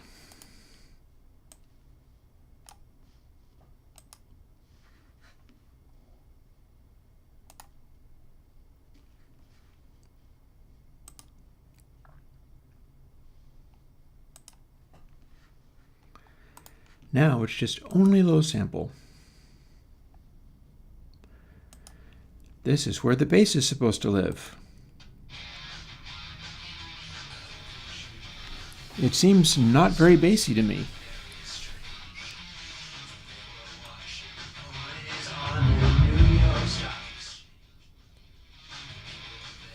And I feel like I can begin to hazard a guess as to why. We're not using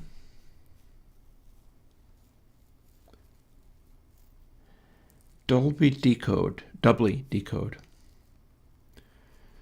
What we have here is not acting like an additional level of filtering. It's acting like a second high-pass filter. Why? Or why is that even there? Because this is what we're supposed to have. It's out of balance, but this is supposed to be what we're supposed to have. And then it turns into a high-pass filter. So even without using that, we've got something backwards.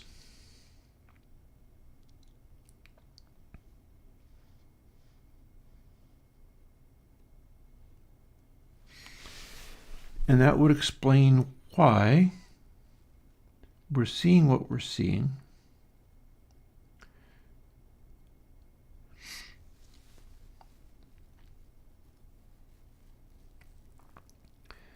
Yeah.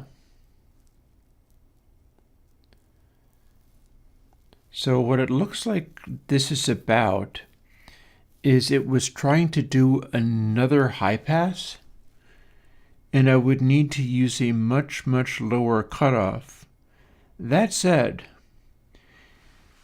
there's no specific reason why I have to use that second level of cutoff, and what I'm doing is clearly backwards from what I thought I was doing. So given that we're doing a cutoff,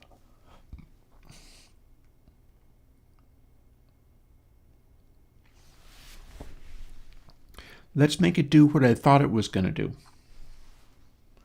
And that is very simple. Boop. Boop.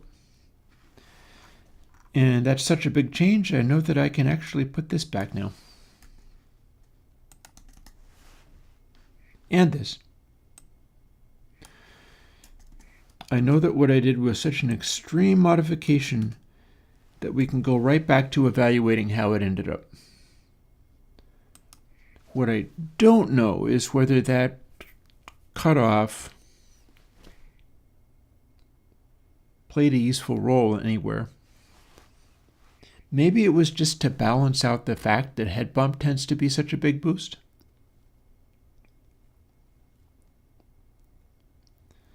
I don't know.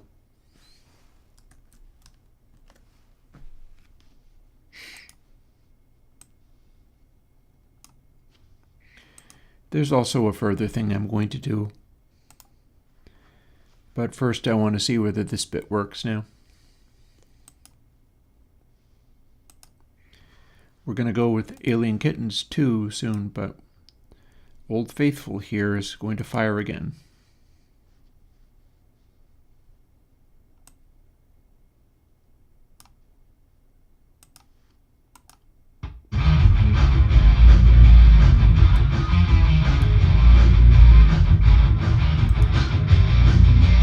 Try.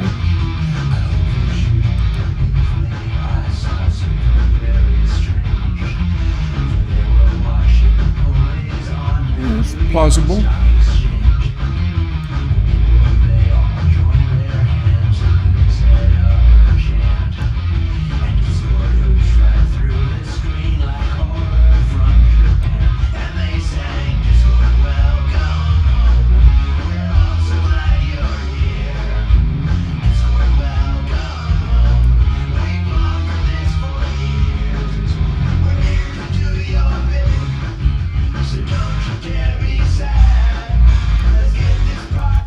we could probably cut that in half.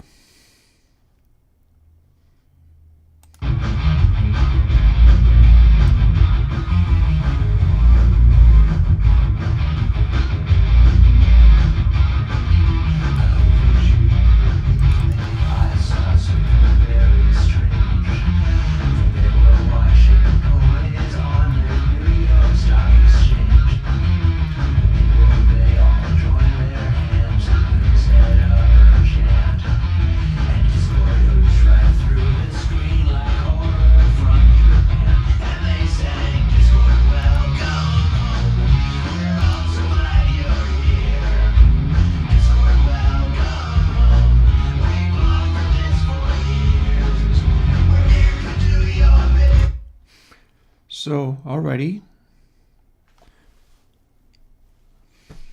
I do have additional references for this stuff. I'm wondering whether this is a good time to drag that stuff out. Let's find out. Oh, have I already done that? Firstly, let's do this.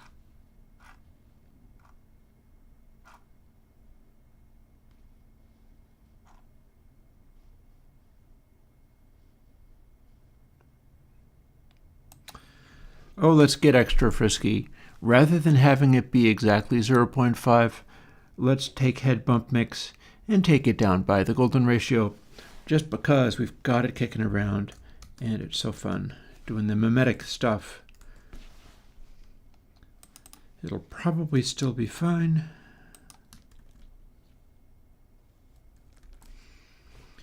We're just dialing it back.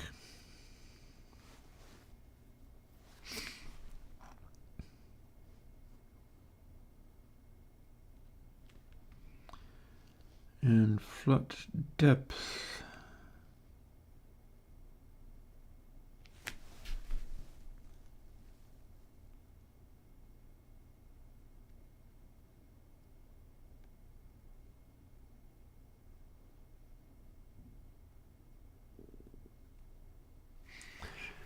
I'm speculating on whether if I scale flutter depth by power of 5 rather than power of 4, that's going to be enough of an improvement on that.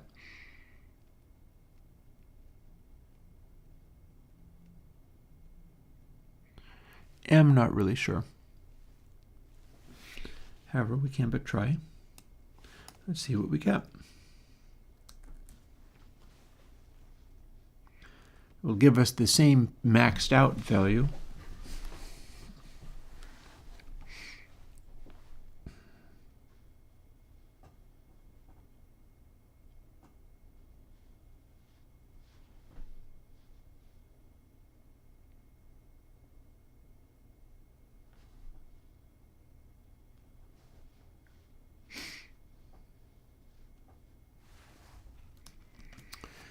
Let's see how far that's become.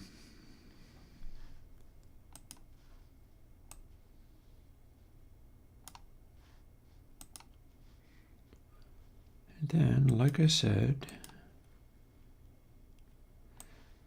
have I in fact moved over my testing files? I think not. Oh, I think not. Okay.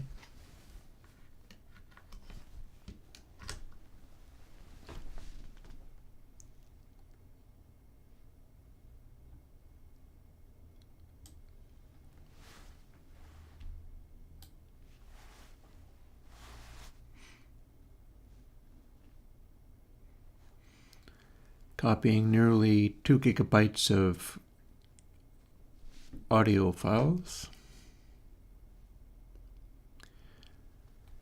And in this case, we get to have the dubious pleasure of starting to dial in this stuff by comparing multiple stacks using an effect stack of default settings to multiple stacks of real live tape machine. That's kind of why we went through the process of doing all that measuring, doing all that stuff. we're going to see what happens.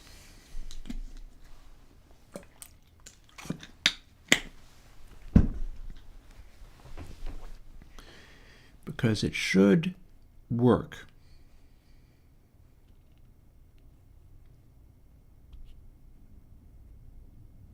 Which is always an ambitious statement, to be sure. But it should work.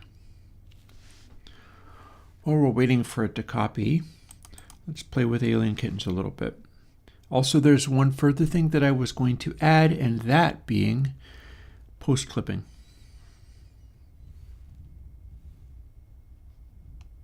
Just to be absolutely sure. I think it's behaving pretty well, but still.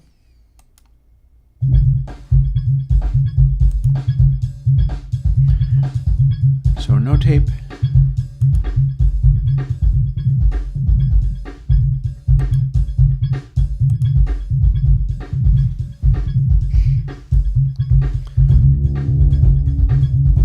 Seems to do a fairly decent job. We'll set it to its default setting.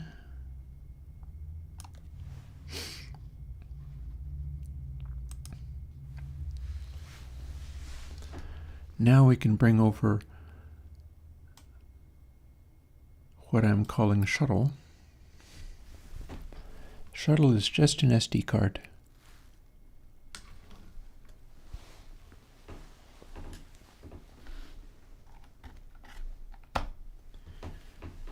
But it contains something very useful to me.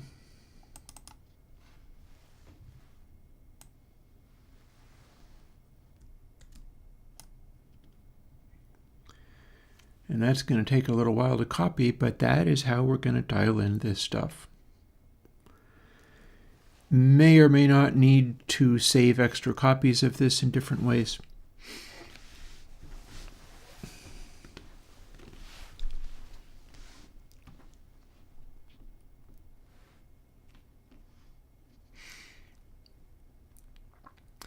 This is, however, how we go about testing this against recordings of real live tape machines and seeing what we must do to get it into those places and how close we've come.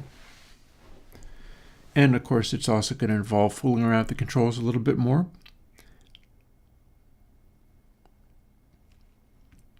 I'm a little concerned that perhaps it is more intense than it needs to be. Also, have not played with overdriving the tape yet, but we will.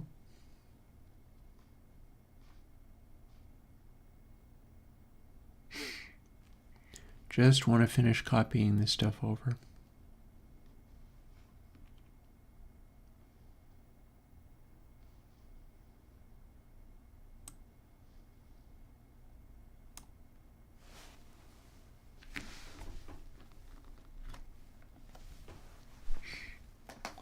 Here we are.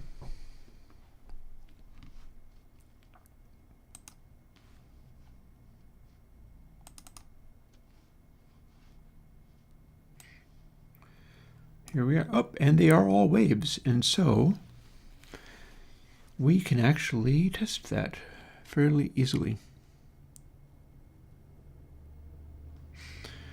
I don't think we're going to be too lacking.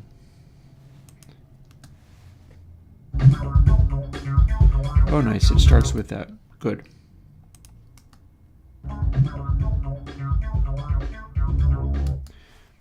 Okay. Also slamming it. So it's normalized a little bit unusually, but that's fine.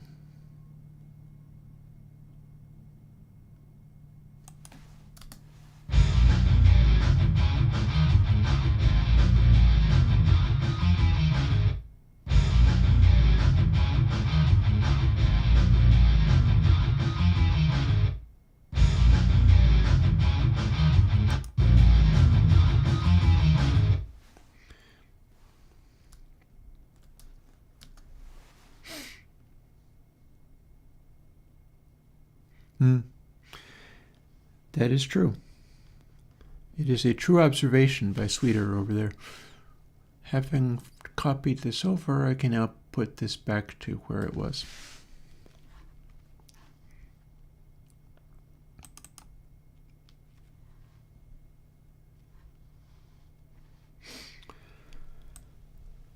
Okay, so 4x, 1 tape, 2 tape, 3 tape, 4 tape. Well, you know how we can do that.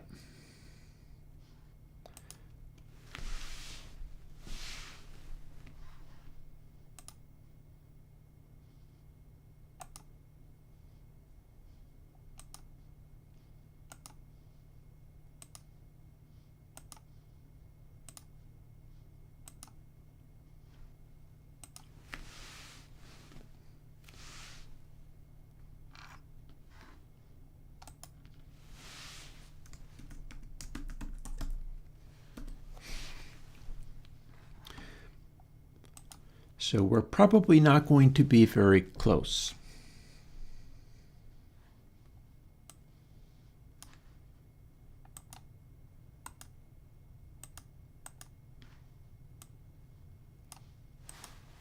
Target.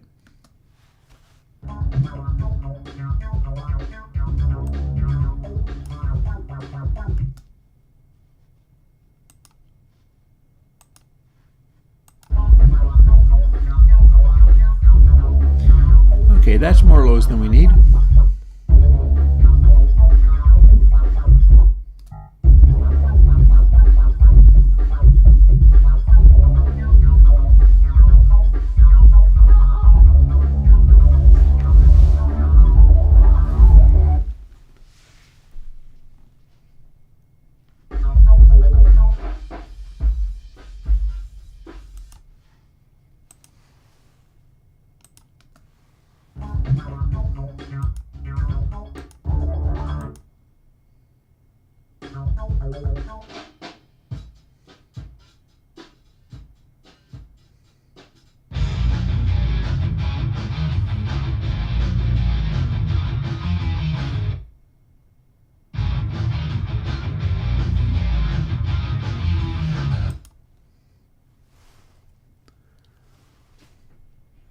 I wonder whether there is a way to use a high pass on that.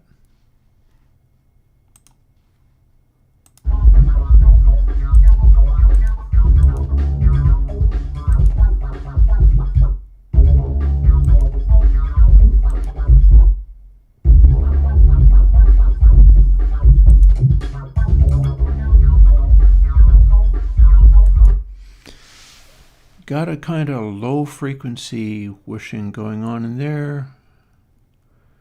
Highs are coming in a way that I don't find useful.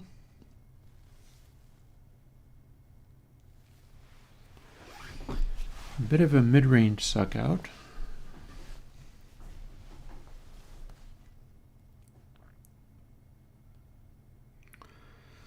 So what would we have? We've saved that, right? Yes. What would we have?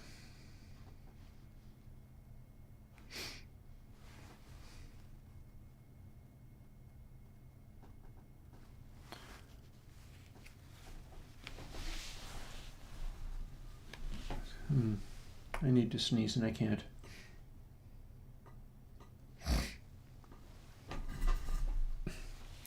Looking into these bright lights and needing to sneeze and I can't.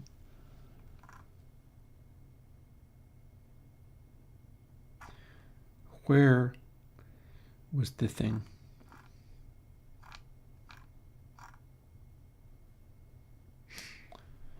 It ain't IR duck frequency I need.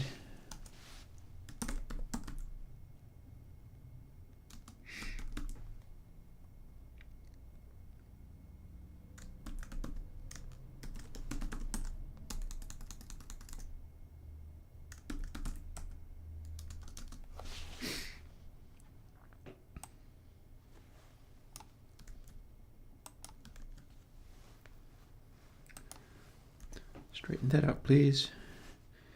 And then doubly decode defaults to completely normal because now we're trying to find what the correct subfrequency is for the stack of plugins.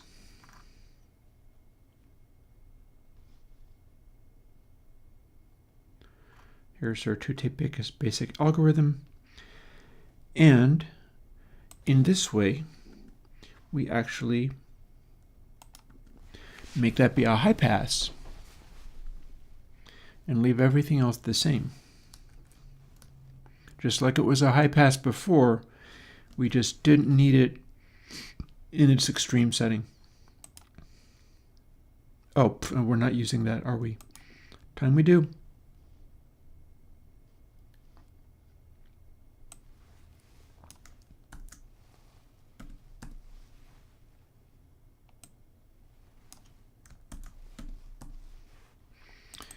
We do want to use this number. There we go. See, it warned me in a way that was actually useful.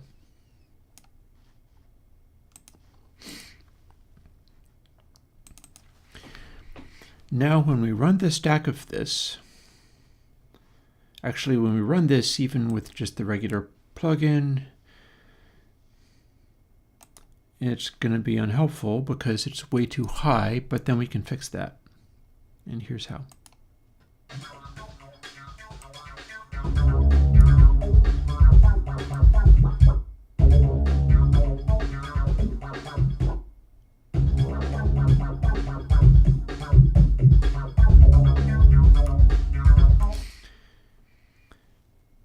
So what frequency do we need to set on our stack to make it act like the real one, if any? Gonna find out.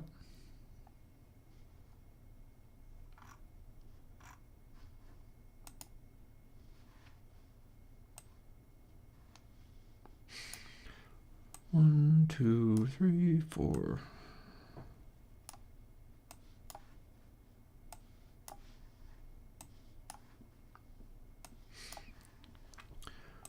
Let's roll it. Too much?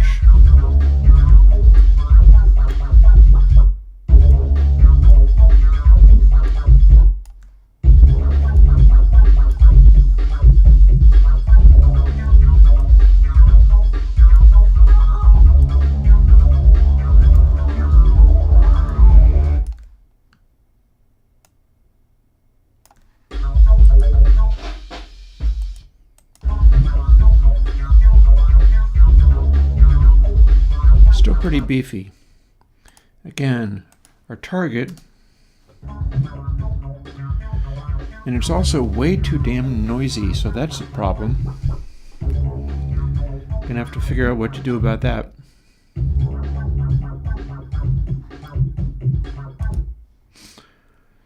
What if our doubly is just way too strong? I bet that's being caused by doubly. The sort of thing that would be.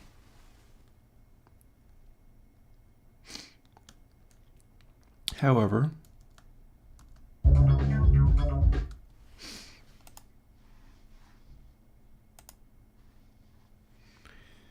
we can do something about that.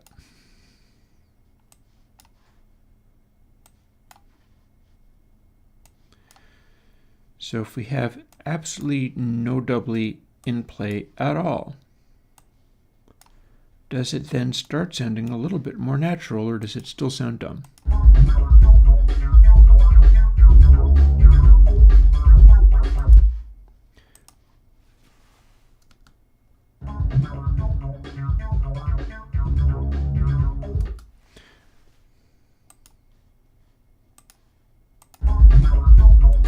Still too much lows.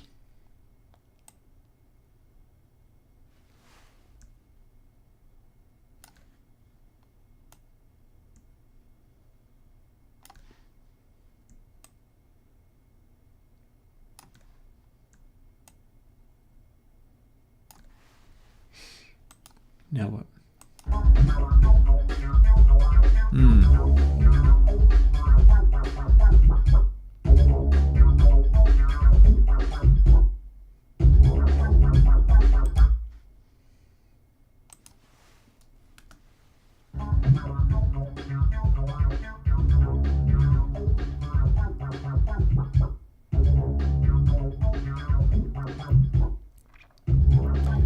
feels a little grungy.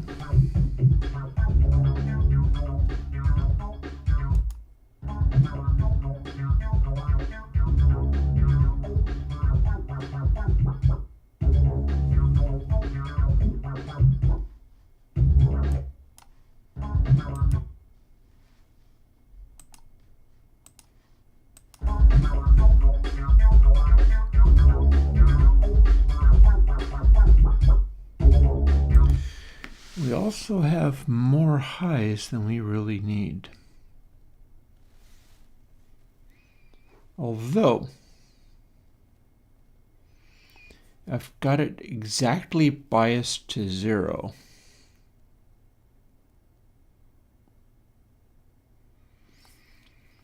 So when we were using doubly, we got a more striking effect. What would happen if we brought a little of it back?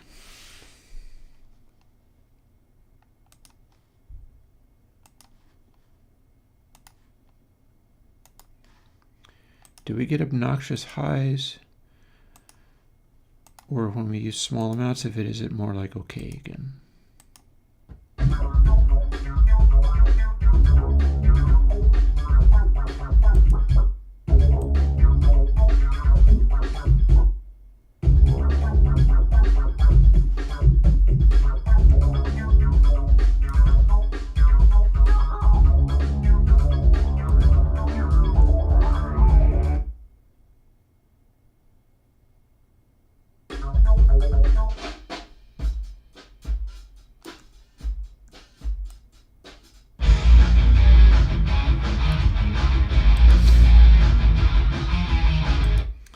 Settle down with you. Give me that other one back.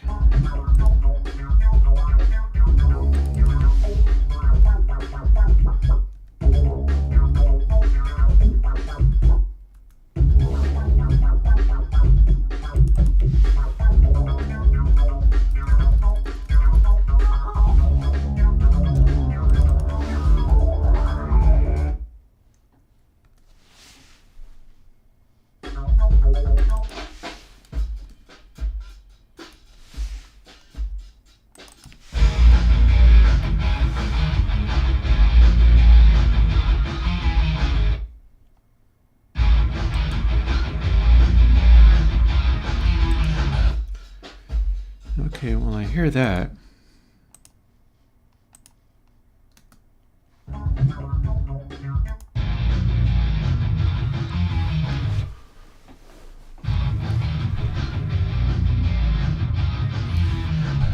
Here's our 4 layers.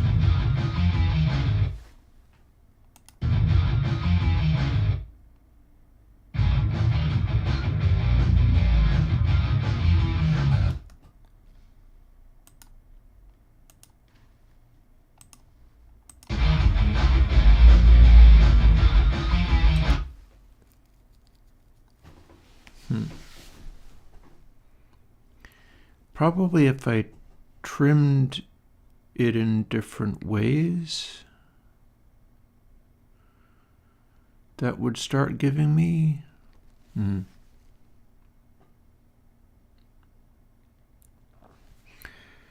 The dialing it in through stacking it up in this way is correct, though. That much I am pretty sure of.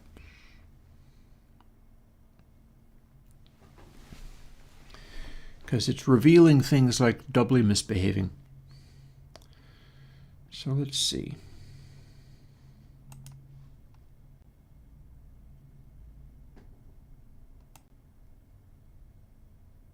Oh. Whoa, up there.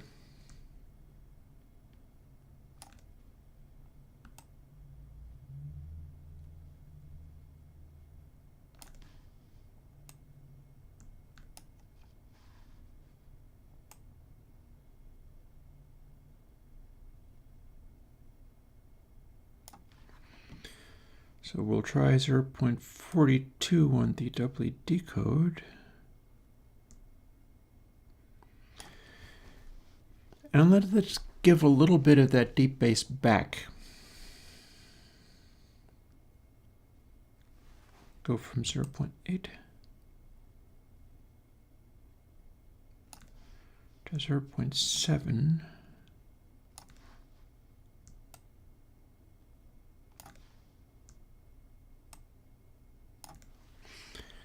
Now what do we got?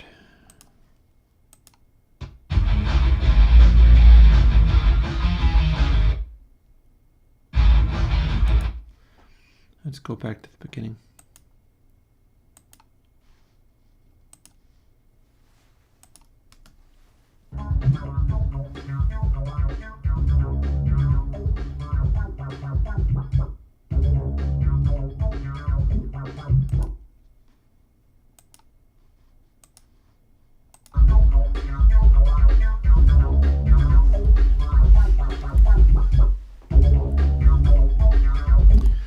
It definitely gave us a lot more bass, though. Too much.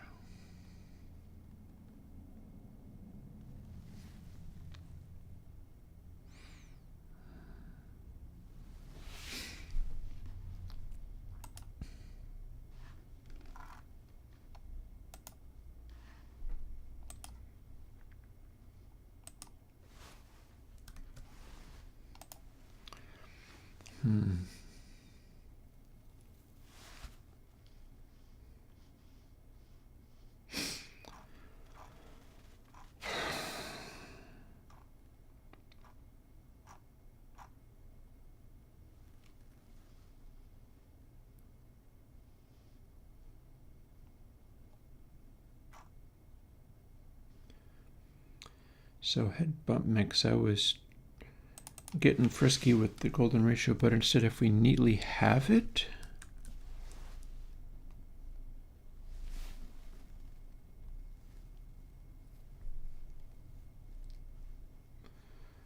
we can also get frisky with the drive as well, depending upon what works better. Because the whole deal is this should be able to be made to behave given just a single layer of whatever it is we've got. And all of this stuff can be fiddled with in its own right. Like doubly amount here. Granted that this is the power factor of this makes it more complicated, and I don't like that.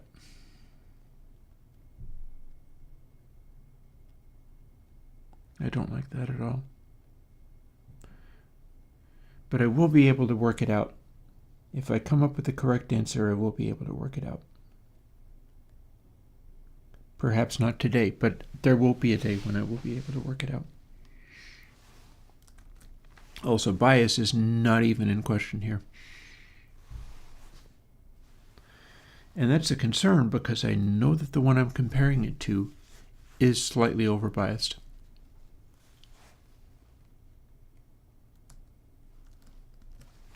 Build.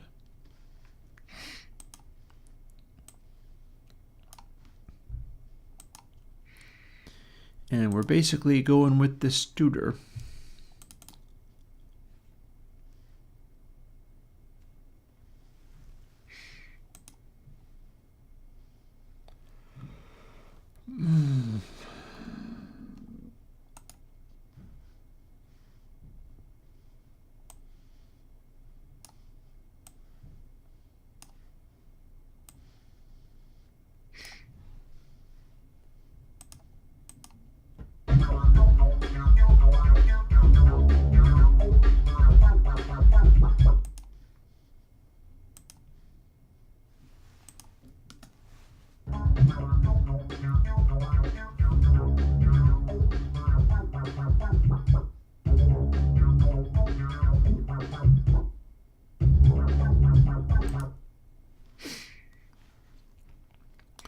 Well, what would happen if I overbiased a little bit?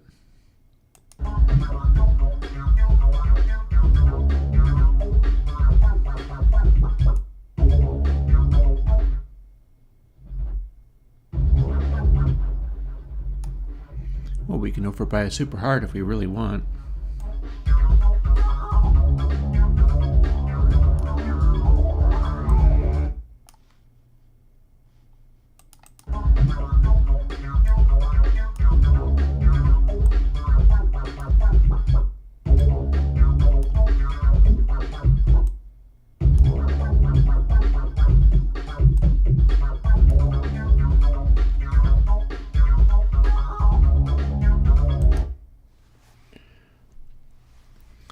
What if rather than doubly decoding slightly hotter, Tropical Banana Man, I am using a recording of a tape machine. In fact, I'm using a recording of a tape machine that has gone through a tape machine 4 times. See, it works like this. Dry, 1x, 2x, 3x, 4x. Also distorted.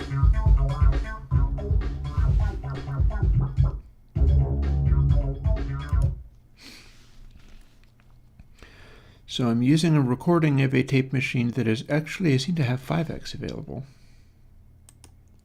Look at that.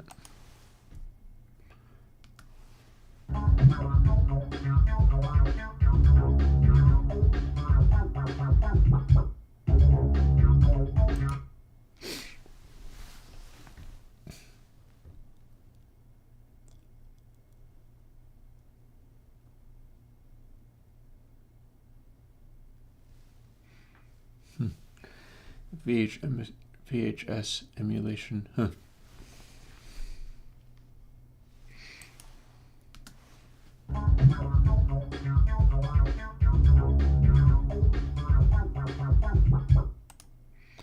So it definitely feels a little chunky.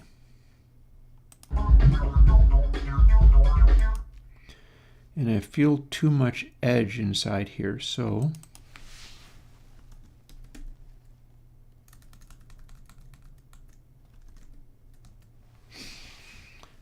we'll do this. So we probably don't need to bother with this.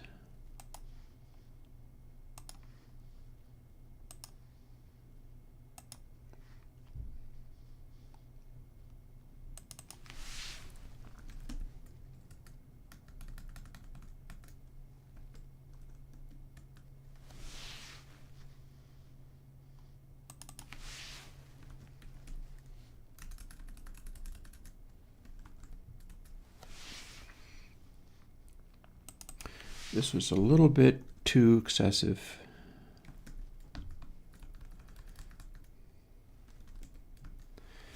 And it might help to pull that back. Why would I use an oscilloscope to get to specific numbers when I can't listen to numbers?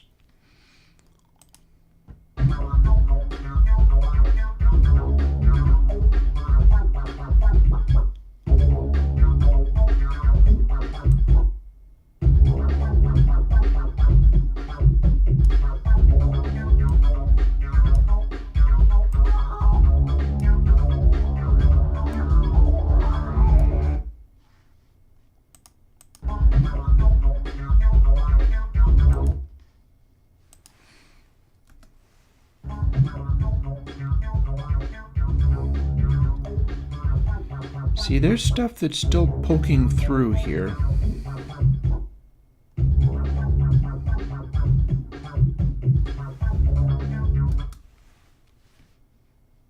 Lows are poking through.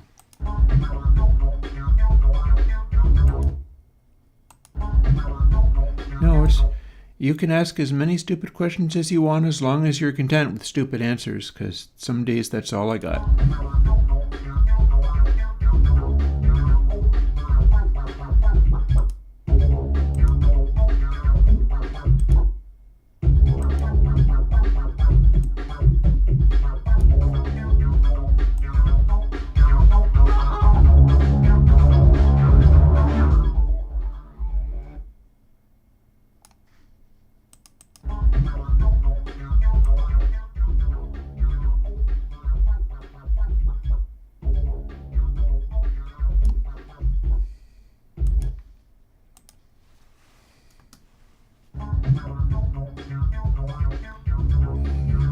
See, there's low mids poking through in some kind of way.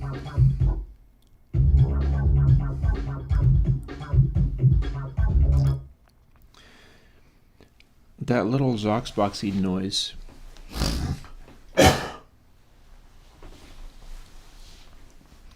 There's a way it's reaching through.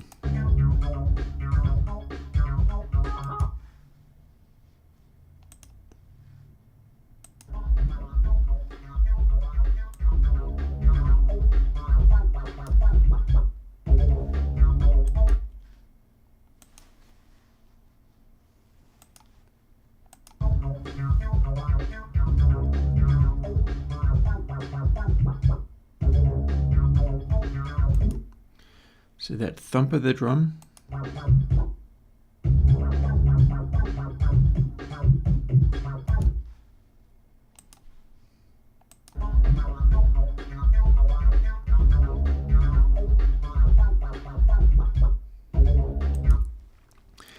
Maybe it's simply head frequency that's confusing?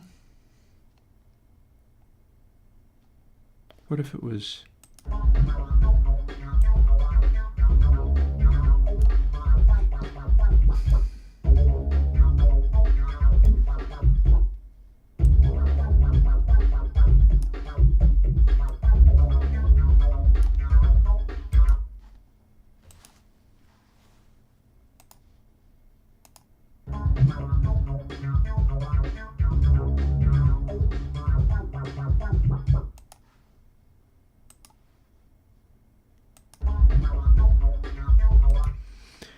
Looks like I need to dial this freak back a little bit.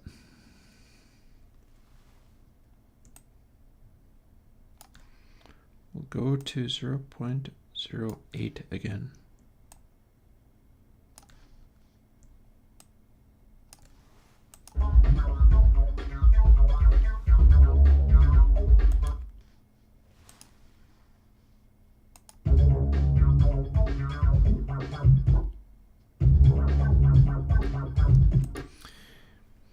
And yeah, we're having interesting times trying to do a simple plugin and get it to act anything like what the real deal wants to do, because there's clear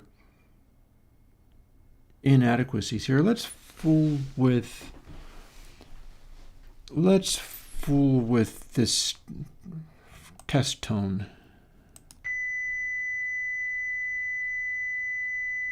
See how wrong it gets.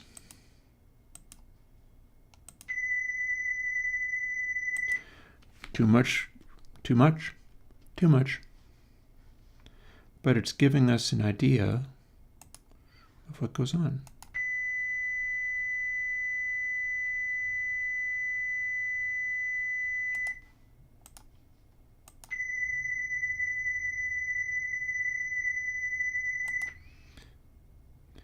So we're going to save all this again.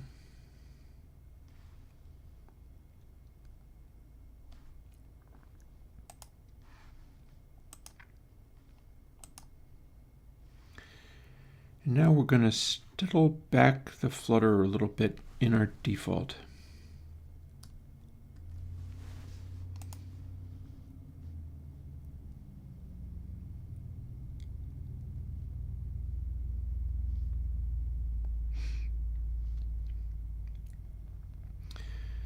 We already did this, didn't do much.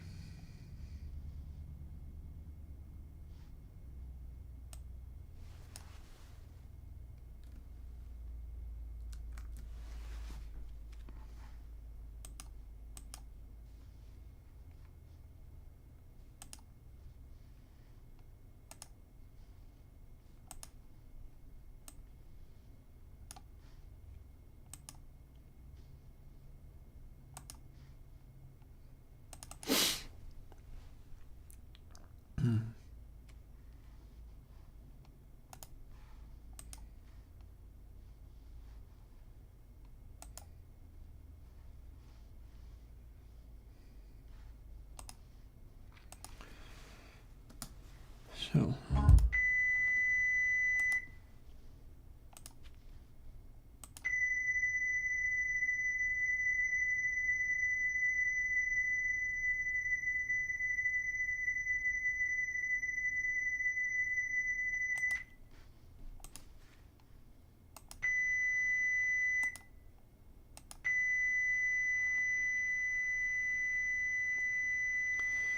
that's pretty smooth.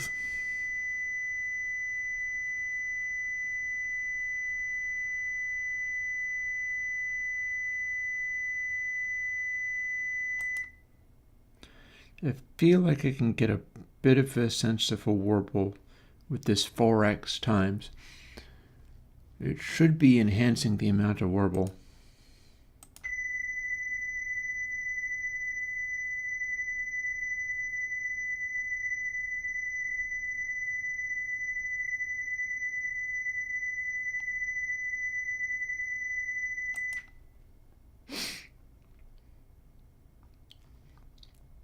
What other noises do I have? Oh, well, that's good fun.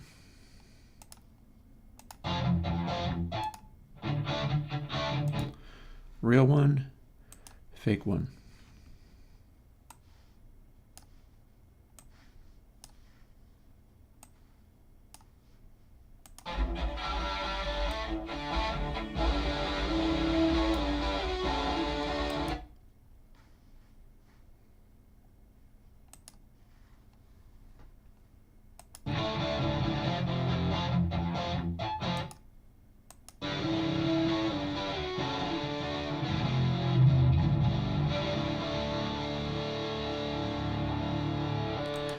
Weirdly, I feel like I hear a little tiny bit of high-frequency squishiness and grunge in there.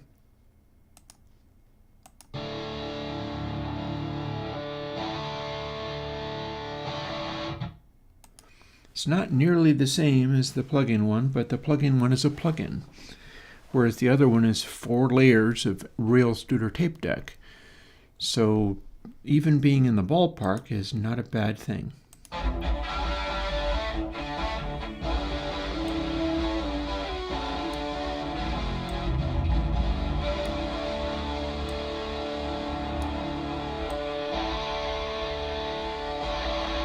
Oh, interesting. That was a bias-related thing, wasn't it?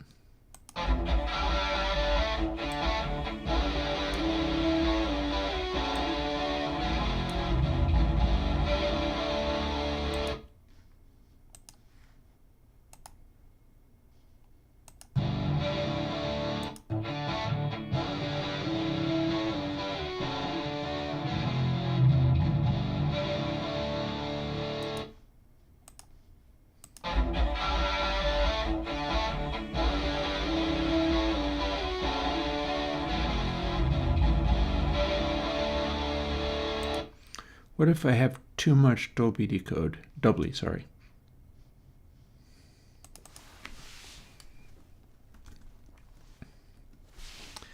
What if I use just the tiniest bit more?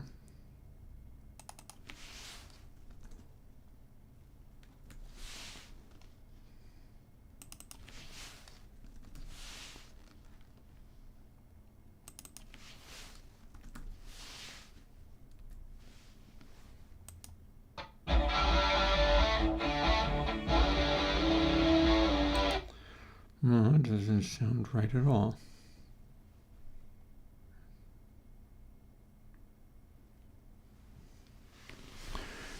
It's the original algorithm, not Mojo. It's the original one.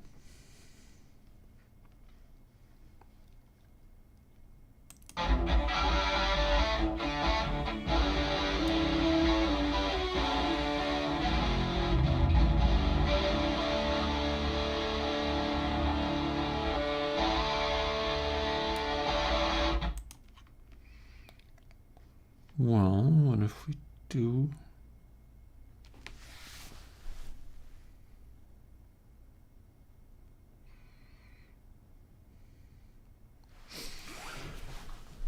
What if these amounts are okay, but I should stagger the frequencies?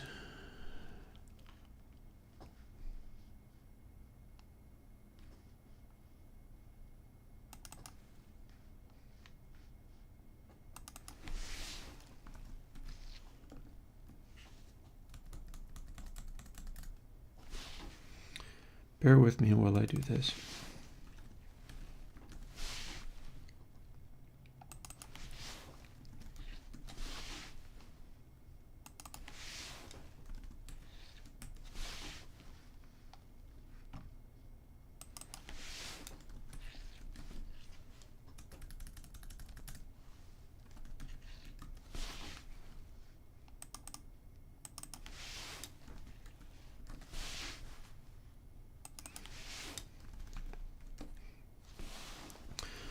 So that's supposed to give me matching encode and decode. Frequency.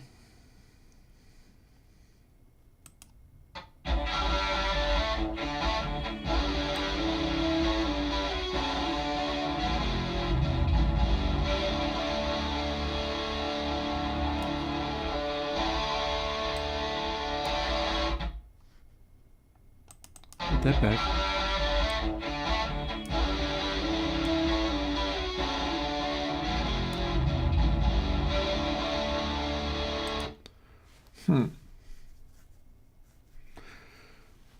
Well, that's an interesting choice.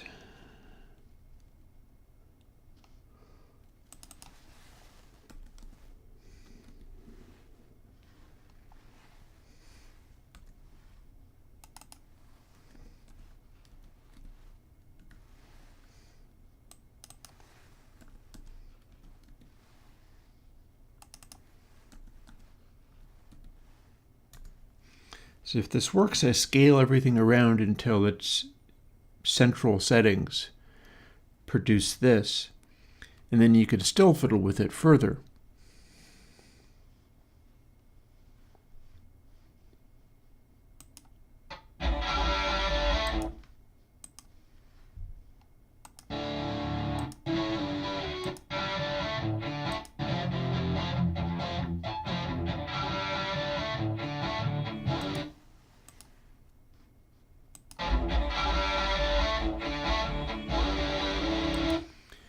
So now we're a little bit more mid-rangey. However, that's not too far off.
Definitely needs a little overbiasing. That's fine though.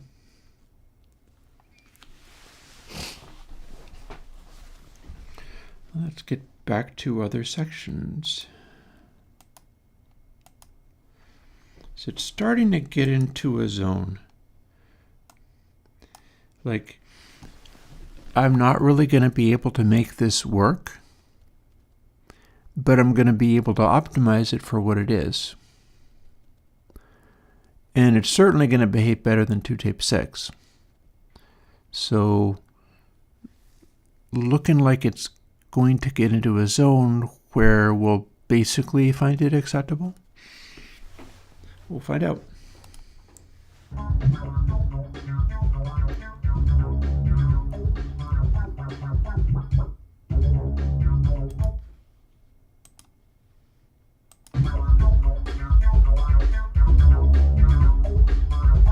And bypass.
It's both.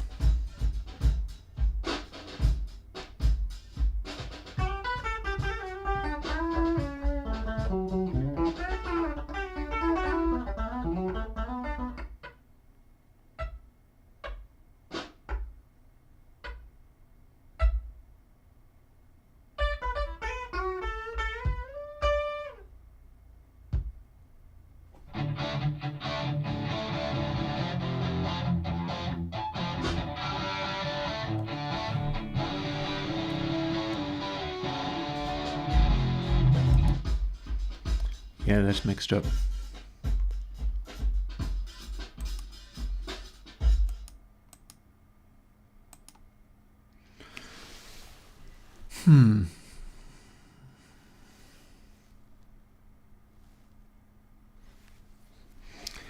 I'm not sure I'm gonna get a lot closer.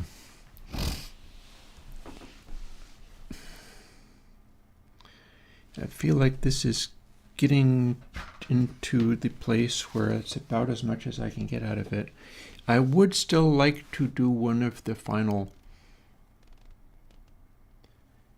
I want to add my final clipper just in case. Just in case there's overs. It's not like we're really getting overs, but just in case there is. But I do think I have some numbers to play with.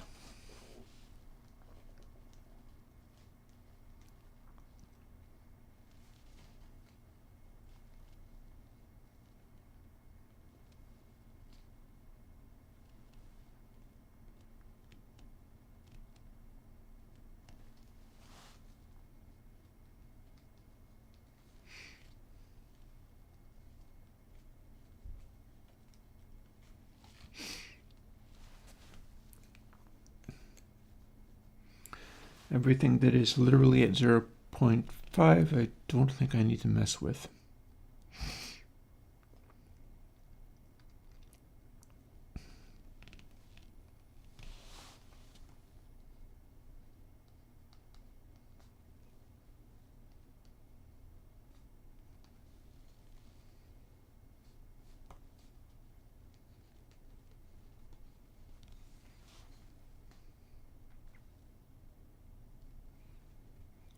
Let's see.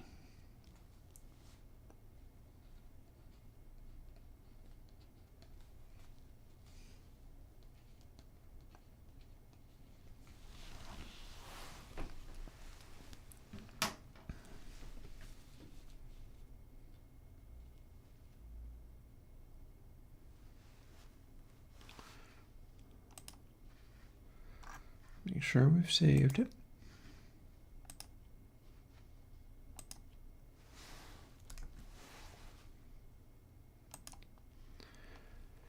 Now, what must we do to make this become that?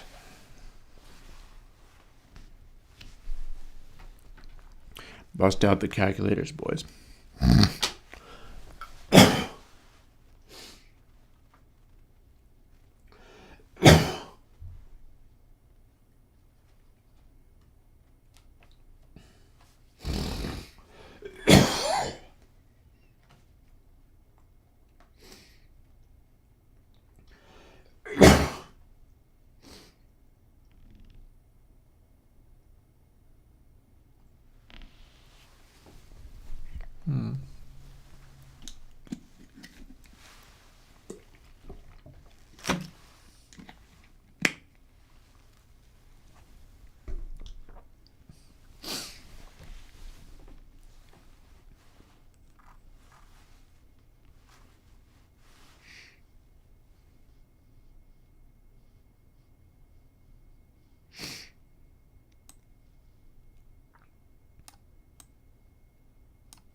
Got that one.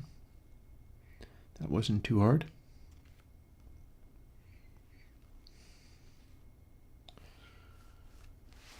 Okay, so calculator time, where is it? Here it is.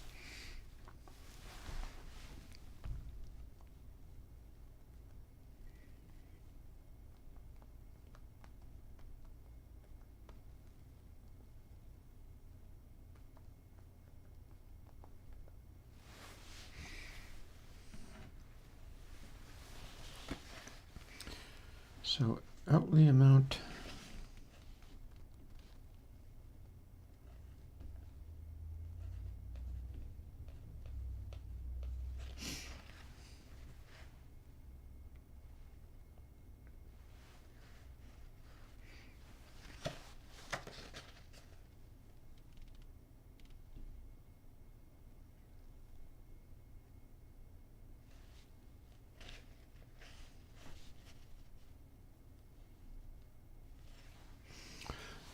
So hard. Why is this so hard?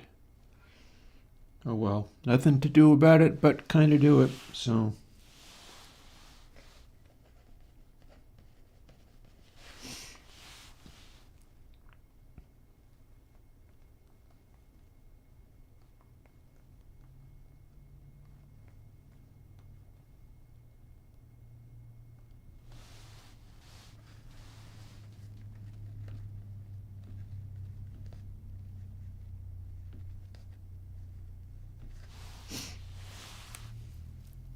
One thing about it, at least these are fairly close. So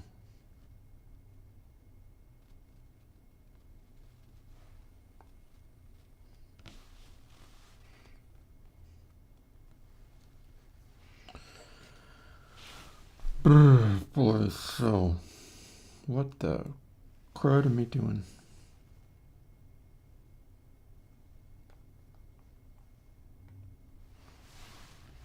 Alrighty. So we get to 0.13718.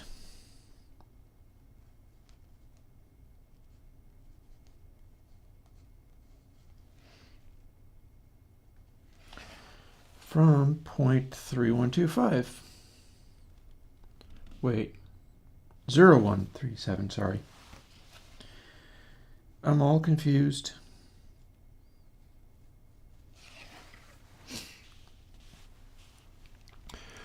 So we're going to change it from 0.25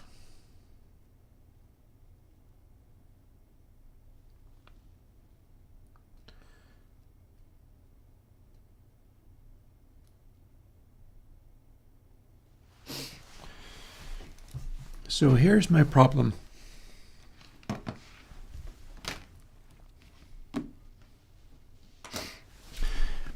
So if it was originally 0.5, the end value becomes 0.03125. But the end value needs to become 0.013718.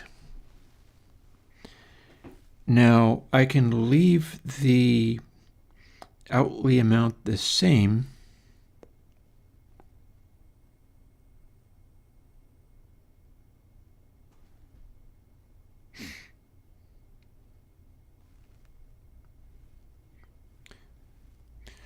so logically, the amount I have to multiply the whole entire thing by is 0.25, which is how I'm scaling everything, but everything has to be scaled even farther down, and I have to come up with the number for it to be scaled even farther down.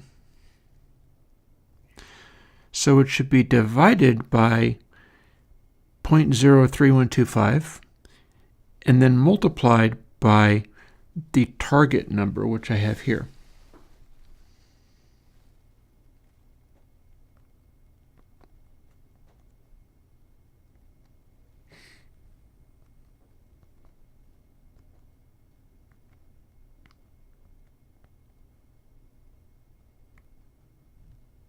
Huh, 8.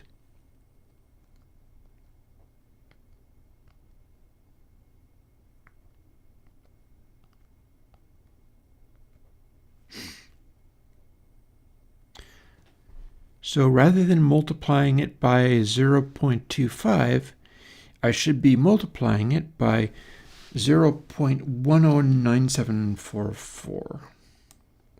Well, who am I to call this calculator a liar?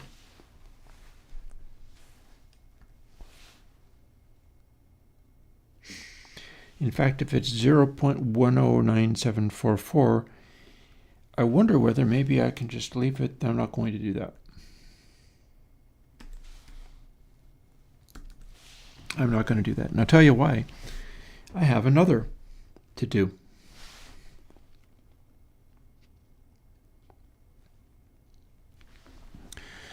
So, and that one might not even be the same kind of calculation at all, but maybe it is. Oh no, it kind of is, isn't it? It is. Oh, the amount, param, comma 3 times originally 0.5, so comma 3, yep, same deal. So in this case, 0.375 times 0.375 times 0.375.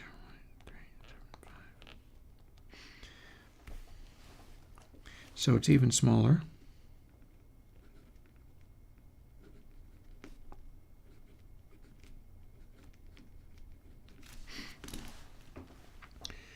And times 0.25 gives me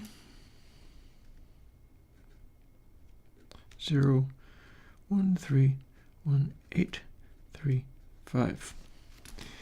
Now the same thing applies. So in this case, 0.25 divided by the same thing we started out with, because this is what we're changing it from. End goal of 0.03125. That should give me 8 again.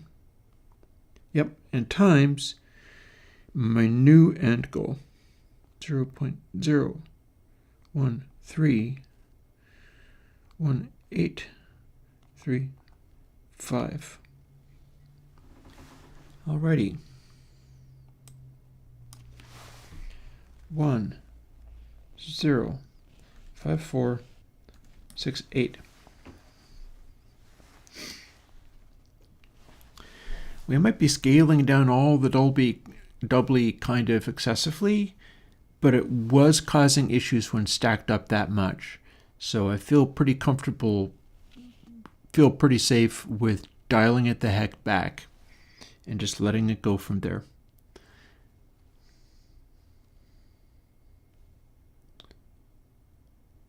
So we got that part. And then the frequency high, that's going to require a change.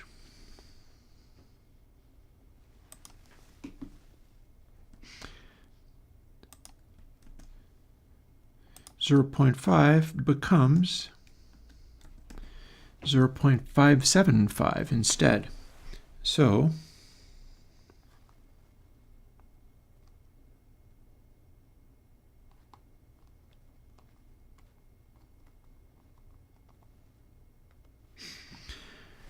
that means I'm multiplying the frequency, the encoding frequency, by 1.15.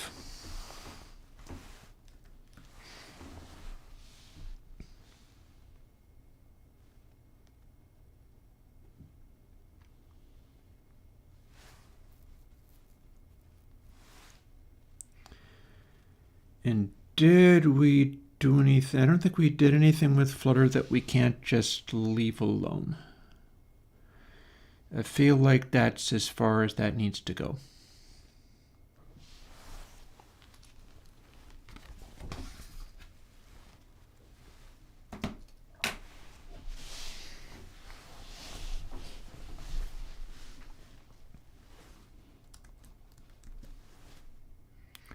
Let's see if it builds.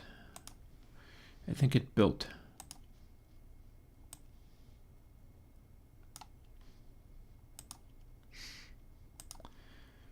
So having done that,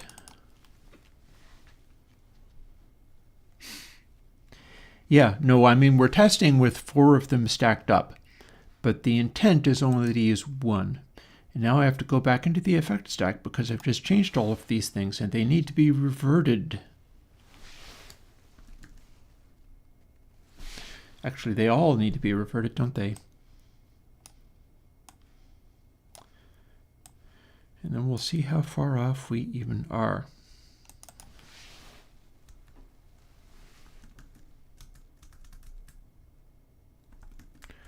take the bias out while we're at it. Oh, did I put that back? I think I did. Where's my code? Show me my code. I'm on the wrong mouse. I'm all confused. Let's see whether I did that. Outly amount. Yep. Deck freak equals J. So that was left alone, so I can go back to adjusting these, knowing that that is basically about correct.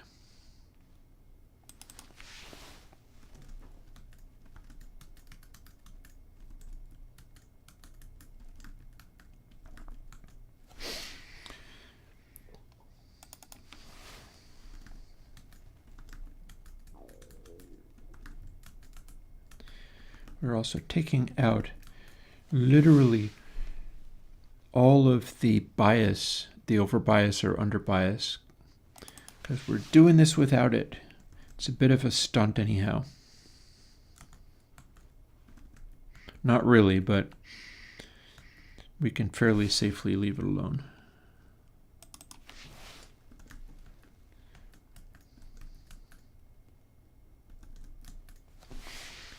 Okay. Well, you may stay on 2Tape5. It depends upon whether you find this to be a good thing or not. I think there will be people who do, and it doesn't have to be you. You can find it complete hot garbage, for all I care.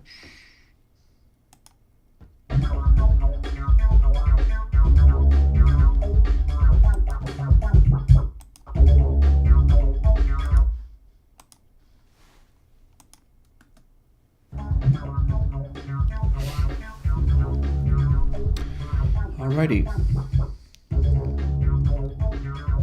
So there's 4x. Here's 4x.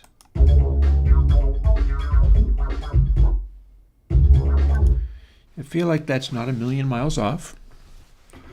Next, let's close the effect stack and see what 1x sounds and feels like.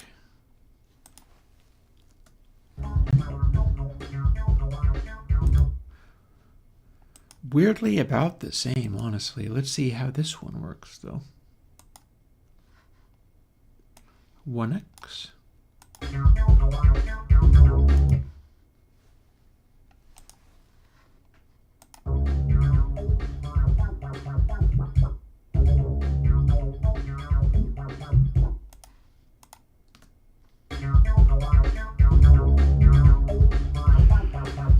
Let's see if we can clip it. We totally can.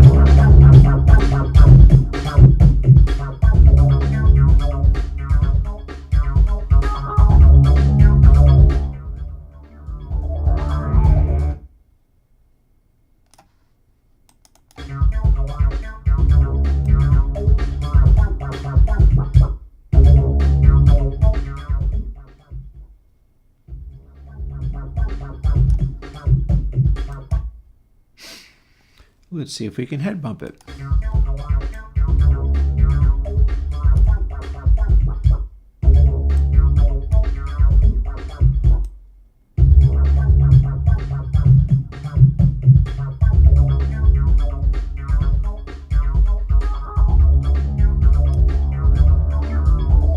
I think that's probably an adequate enough scale of head bump. I mean, I had to dial it all so far back using that little IR filter, which was there originally. That was there in the first place. My problem was I was trying to tie it to the decode frequency.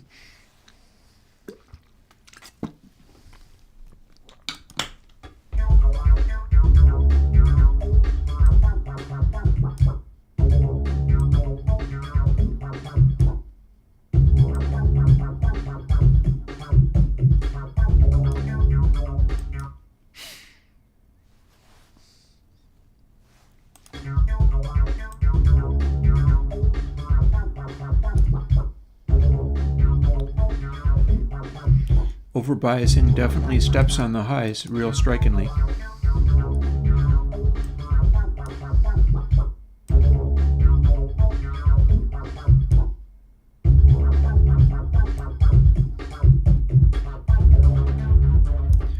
Underbiasing becomes nasty.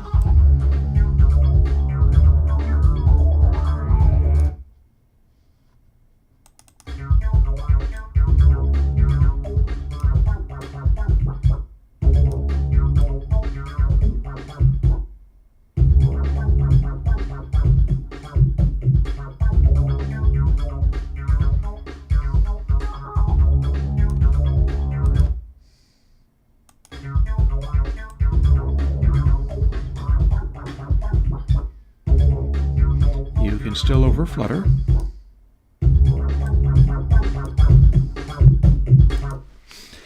Let's go in and add that final clip. I want it to be able to be a hard clip, and it is able to be a hard clip with a little help.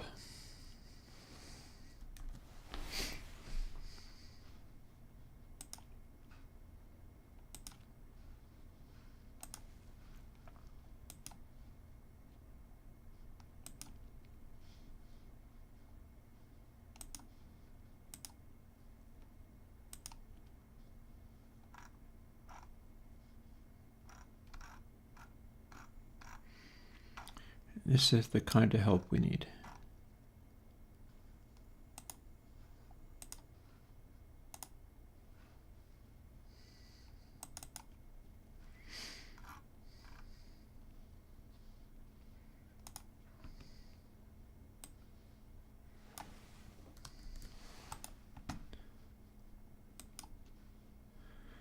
I'm going to be quite interested in listening to what it sounds like once we have done this to it.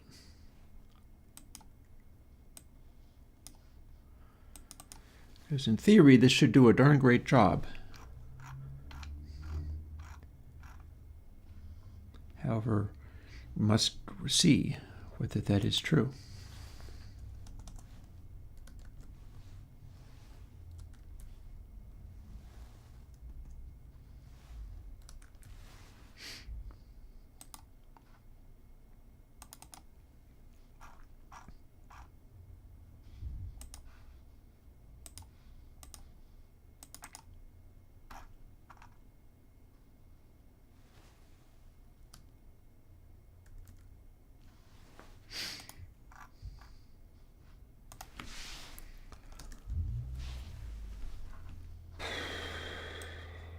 Come on. We're getting there bit by bit. We're getting there. I think it's probably useful that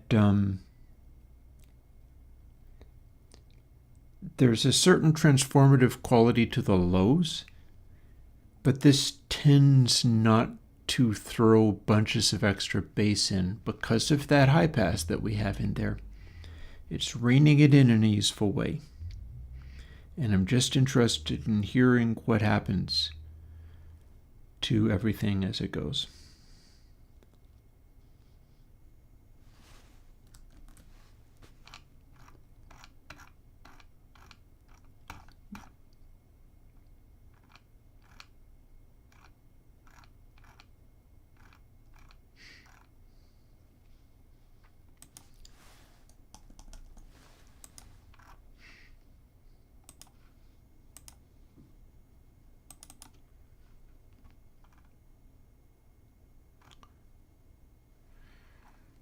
Do we need this? I think we do.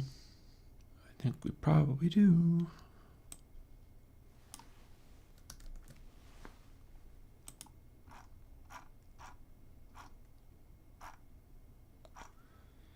If we need it, let us use it.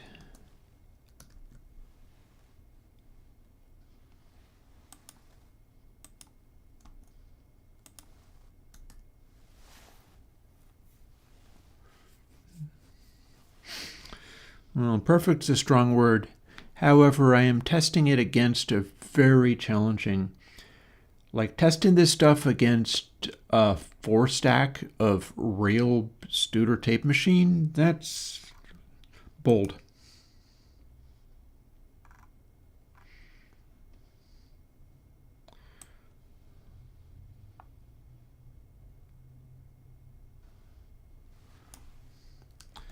So let's see what we get out of these.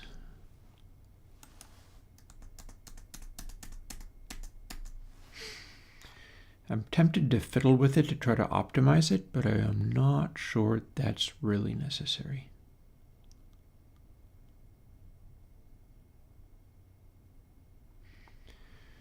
We do really kind of have a lot of secret magic values in here.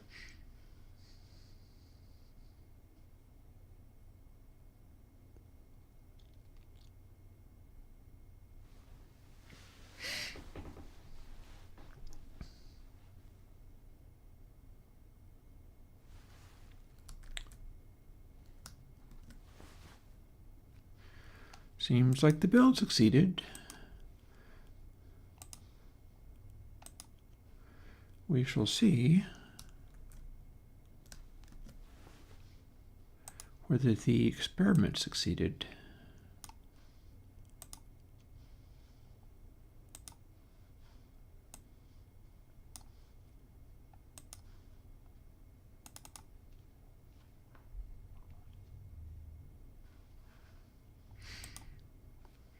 And as always, we're testing on alien kittens, which is really quite loud and does not easily distort.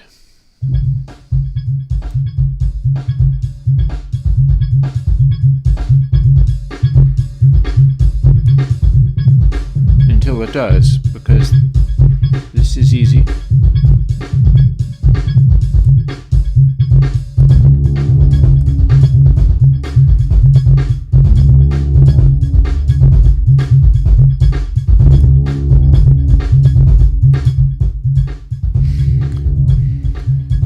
So we can add this much while keeping it seeming as if nothing is happening.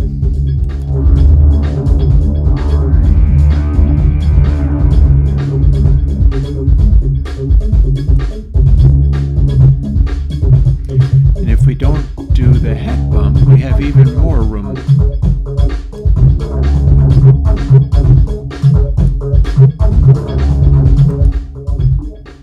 That's pretty crunchy.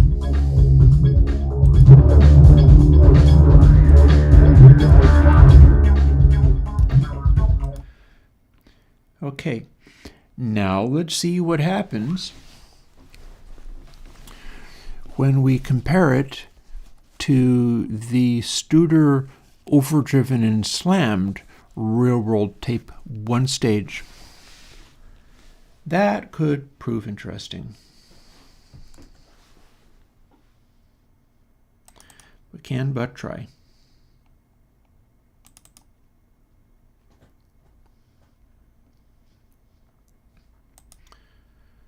Here's our target.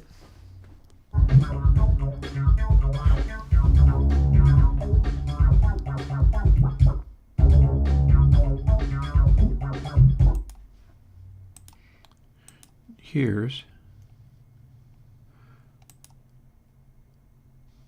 our plugin.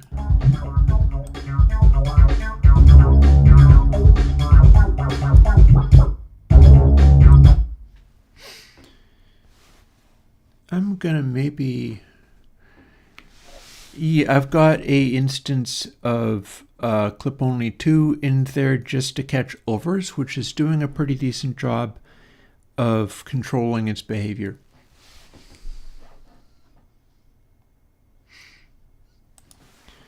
My concern here is this is not volume normalized.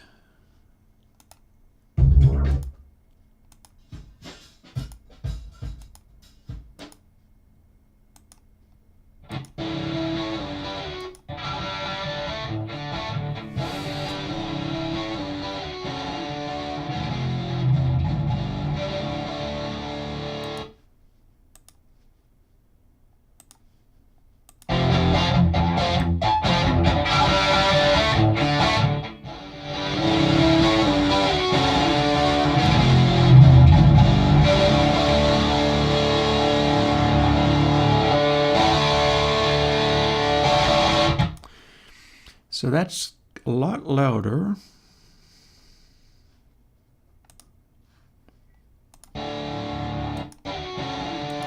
That's not actually normalized. Let's take a minute and do that.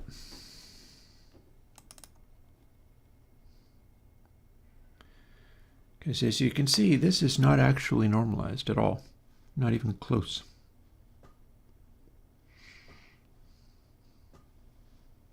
So what's that? Oh, just more alien kittens, that's all.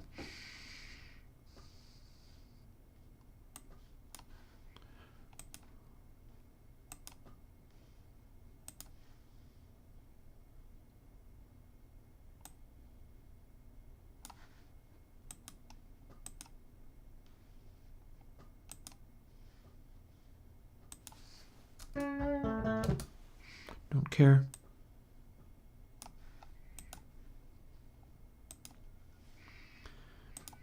Because one thing about this is that it is going to come out of the plugin as a pretty consistently normalized level.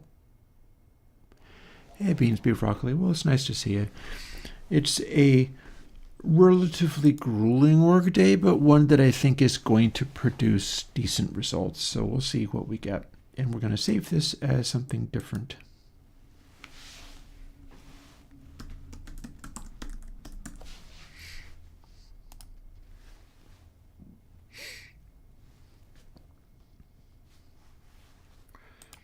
And then go back to our plugin.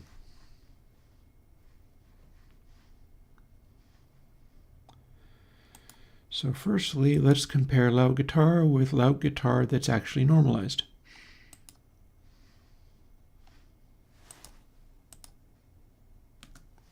Here's our stir.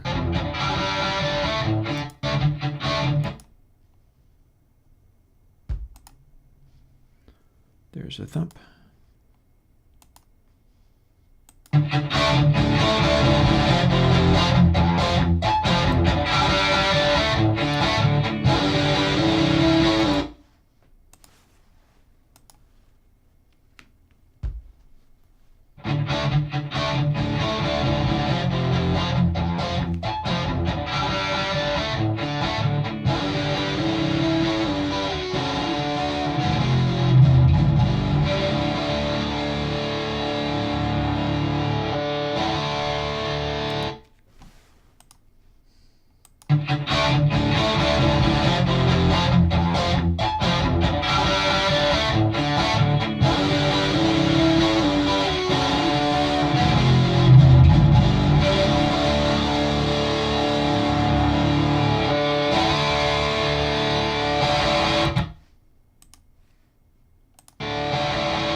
It's not perfect, but it's the same. We're in a ballpark. I'm going to call that a fairly acceptable ballpark. I also kind of like the fact that the plugin's a little bit more direct. Because usually you'd expect the plugin to be a lot fuzzier, a lot more ambiguous, and not have any guts to it, whereas the tape is the one that should have all the guts to it. However, what we've got is not quite the same as that, is it?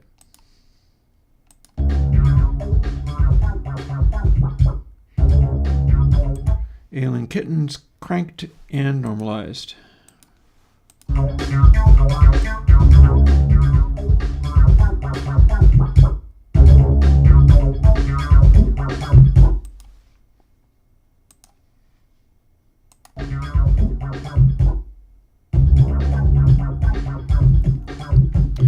So that's as much gain as you can get out of that.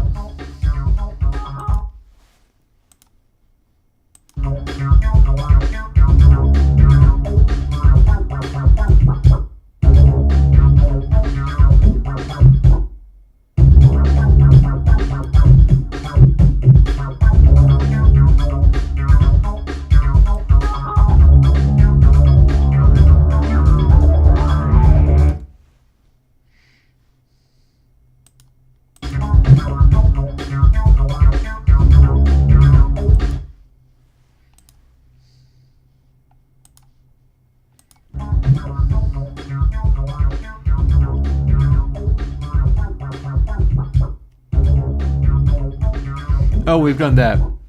No question about that.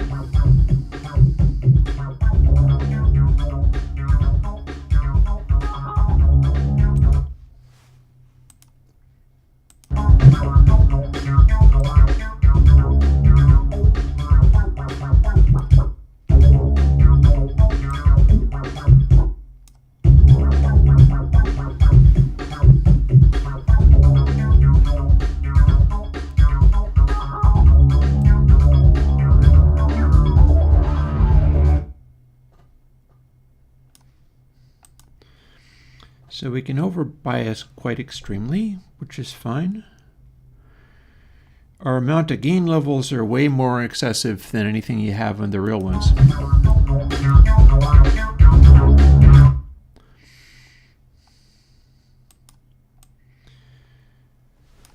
The sort of guts of the sound are sitting in about the right way that they should be. The various options for manipulating it seem to be working about right.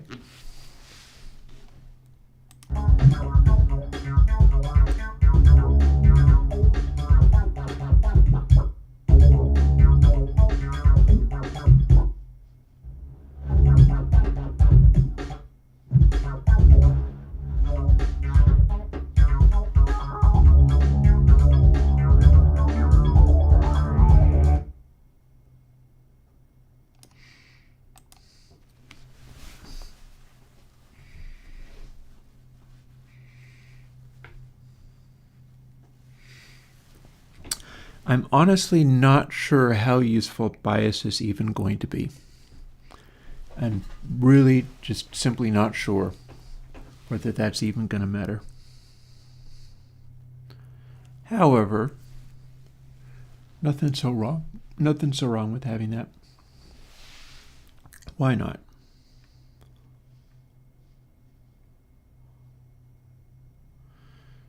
What on earth is Oncosource versus tape?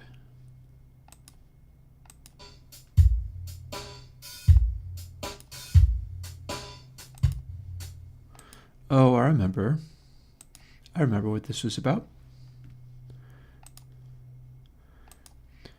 This was about somebody who was complaining because their real tape deck was misbehaving. And so they had these, and it made this out of it. So the question becomes, what happens when you throw the new to tape at it?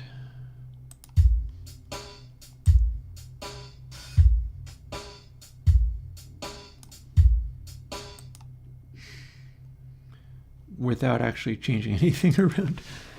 0.5, 0.5. It was added bias, I think, that was causing that.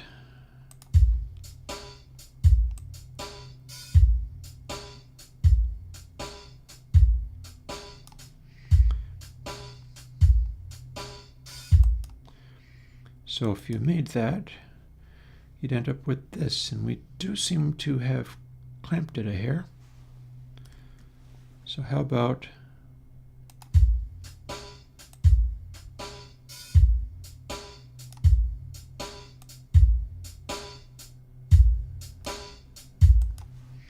apply that?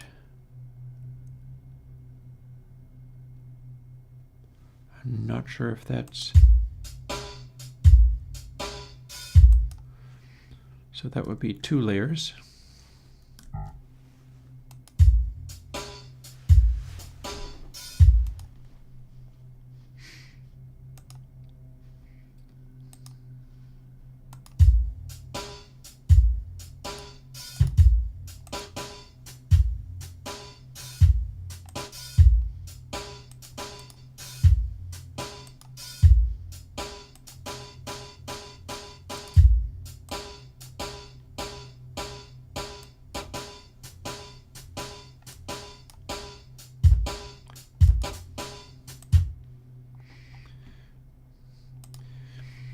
So this is us duplicating somebody else's real tape using bias.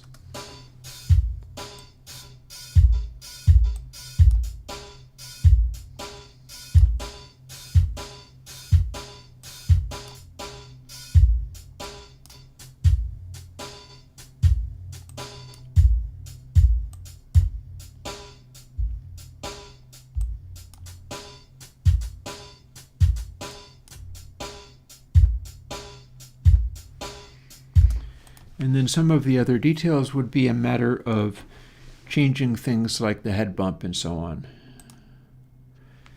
It would be a matter of finding how to exactly clone the thing. Also, let's do a quick proof of concept.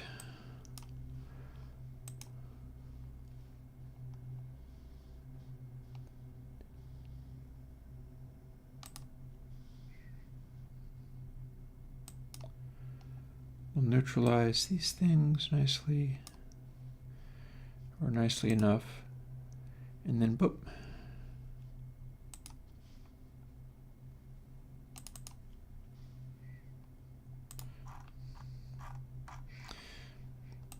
So this is a rail tape deck confronted by that little wedge.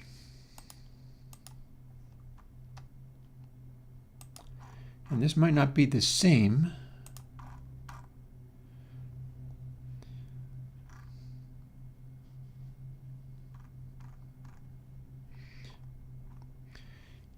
But you can see that it is restricting the wedge and removing the DC very effectively.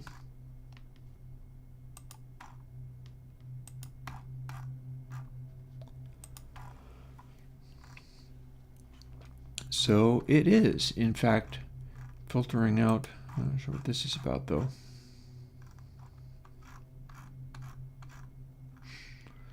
That looks a little fat, and that seems unusual, but it actually looks the same way as the other one does, so whatever.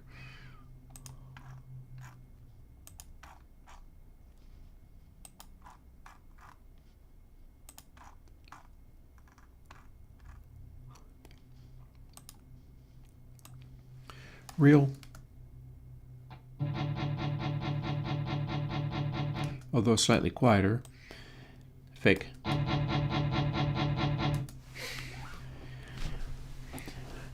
I think we have actually got there.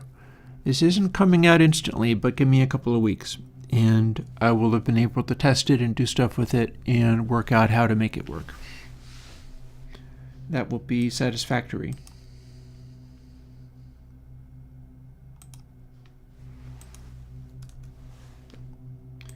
We're not going to save that. And we get to close this stuff up. Build it one more time for good measure.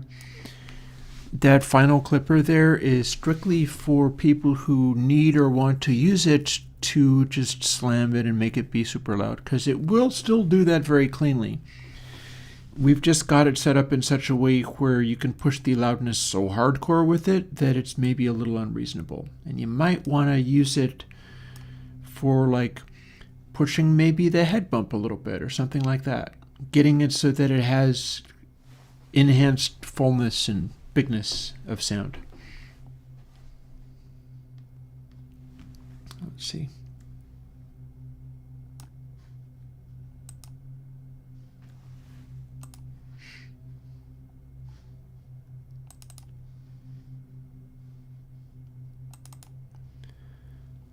Boop.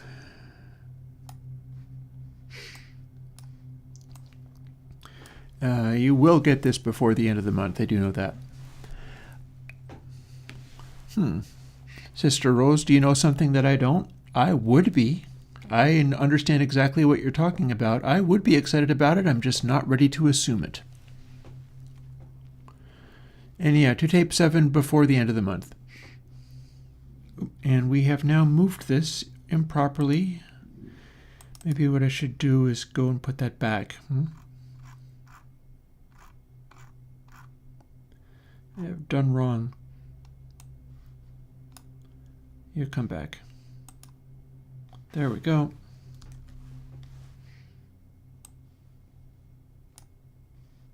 There we go.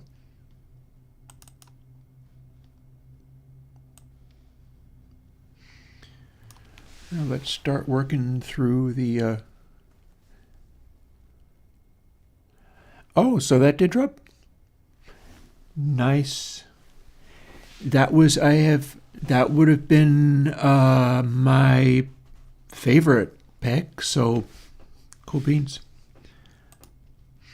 I have a tendency of being happy with what Milady, Madam Vice President does, and I am yet to be disappointed by these choices. That's funny. You know, I was up even earlier than that. I was up very, very early, but I've been streaming this entire time, so I completely missed. Neat. Neat. Who knew? Well, obviously some people, you knew, but I didn't. Cool.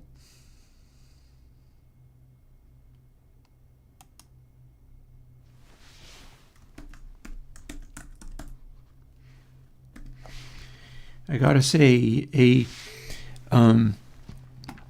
National Guard Sergeant Major who is about as high as you can rise as an enlisted man who did not wish to become an officer because there were other people who could get to become officers and he wanted to let them go first, and maybe wasn't that thrilled of becoming an officer, seems like perfect. It's almost like that saying of, if you want somebody to be an awesome president, you need to get somebody who wasn't actually wanting to take the job. And that man seems to be a pretty good description of that. Anybody who is like, here, you want to go to officer corps? No, man, it's okay. That is an amusing level of that meme. I don't think anybody was going and trying to make people... Somebody on my Blue Sky was talking about like, oh yeah, and then Shapiro for Attorney General. Maybe, I don't know. But yeah, no, I have a positive feeling about that one. That seems cool. Let's see, where was I at? I still have to finish my work. So we're going to do that. I may very well be able to do all of these and be able to be testing it out in doing mixes on Thursday. Because this is a big enough deal that I need to drop some of the other parts of it, like the bias control, and actually test it before actually doing anything with it. I need to make sure that it works properly and behaves. Yeah, I think my favorite part of that guy is how he got a majority in Minnesota and then immediately started doing the things like feeding school children that he knew was right, and with no hesitation whatsoever. And he was not concerned about like, oh no, maybe the people who don't want to feed school children will be mad. He did not care. Did not care. Which again is very much a sergeant kind of thing to do. If you get a military sergeant guy who is like, I think we should feed children, and somebody is like, no, the military sergeant guy is like, well, screw you, I'm going to go and feed children if he has the chance to do it, and that seems good. I like the idea of that. And let's see, I have to continue doing my work. Bear with me for that.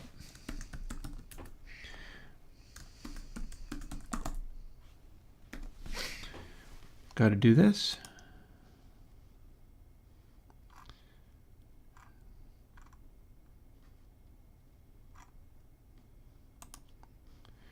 That's where we're going to do it. And here's what we're going to do. Lovely.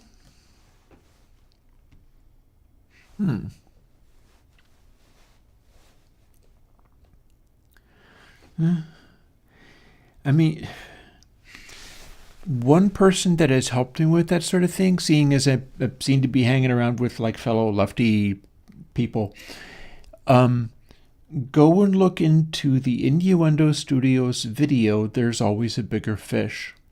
It's a really valuable look into what the motivations of some people can be when they seem to be taking all these terrible, terrible takes. There are people who legit and earnestly are that tied in to the idea of some people should suffer and be worse. And he does a pretty good job of being able to demonstrate, or at least explain, why people like that would earnestly feel the things that they do. And they do. And it's worth bearing in mind.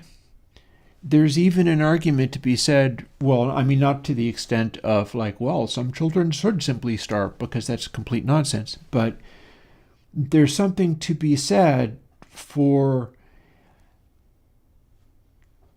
people are never really going to be like, it's going to be fairly difficult for other people to become other Chris from Airwindows, even if they had all the willingness to do that and the same supports and so on. It'd be fairly difficult to step into the shoes I'm wearing. And it's like there's an argument to be had for things don't always balance out. The way I lead my life is not really on the basis of because I can be Chris from Airwindows, therefore I should be enormously rewarded, because that's not really where my motivations lie. Oh, I like that. Sister Rose says, he says, I am the pocket of organized labor. That's funny as anything. Gazebo Tunes, if you re-download Consolidated, the instances of the older Consolidated that you already have should still work, because if you will be replacing it with a new copy which has the new plugins available within it, but it should save all of its old settings. If it ever doesn't, I need to talk to Bacon Paul and he needs to fix it, because the intention is you should be able to update it and nothing will ever break. Now, I don't normally like going about things that way. I don't trust things not to break, but Paul's Consolidated does need to get updates on a regular basis to get any new plugins into it.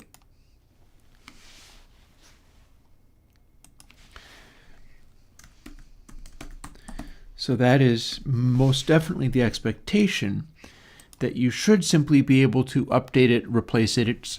You can get it with a little installer and stuff. And then it should not ever break any old files or anything. That's the expectation. That's the intention. So we expect Paul to be able to deliver upon that one.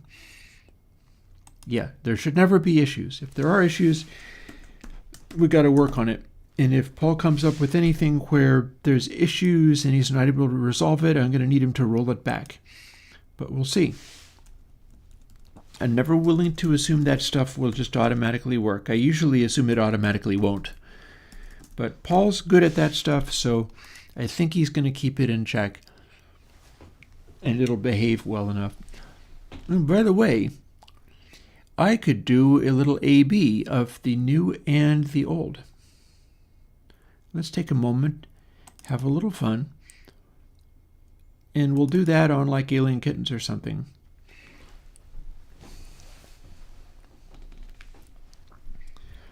And yeah, one of the things about my normal line of plugins like these is there will never actually be an update unless it is so broken that it must be replaced in place, because there will be a different one, a new one, with a different number and a different name, and it's a different plugin.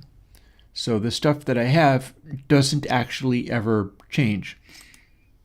And then I come up with new ones and they have a different number on them.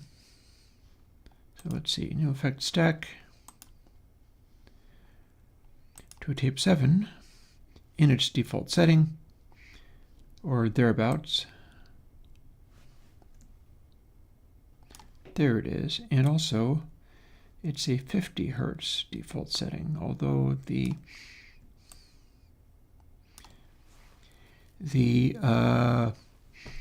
testing I was doing in the Studer version was higher than 50, but the default setting is in fact 50. And now we go and find to tape 6.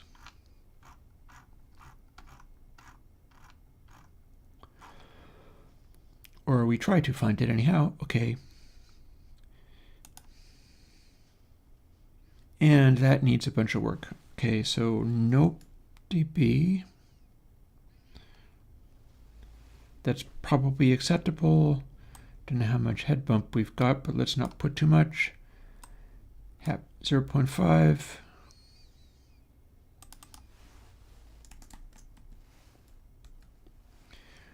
And apparently I have a dry wet for some reason. Who knows? So now we can bypass either or both of these like this. Here's 2 tape 6. 2 tape 7.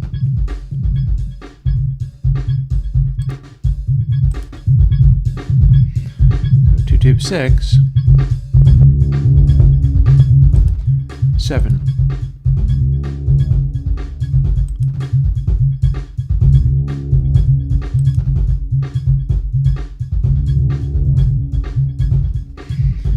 And we can boost a little bit. Oh, that's 6.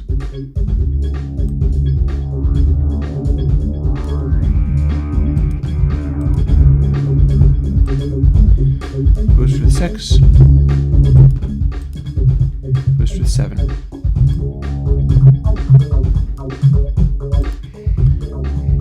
So here's 6.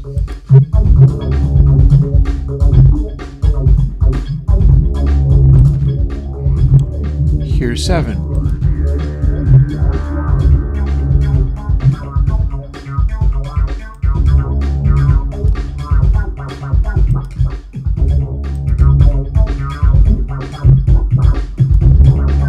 Six with their bump.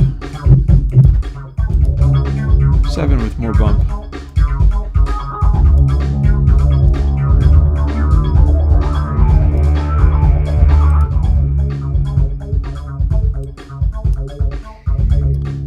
Six.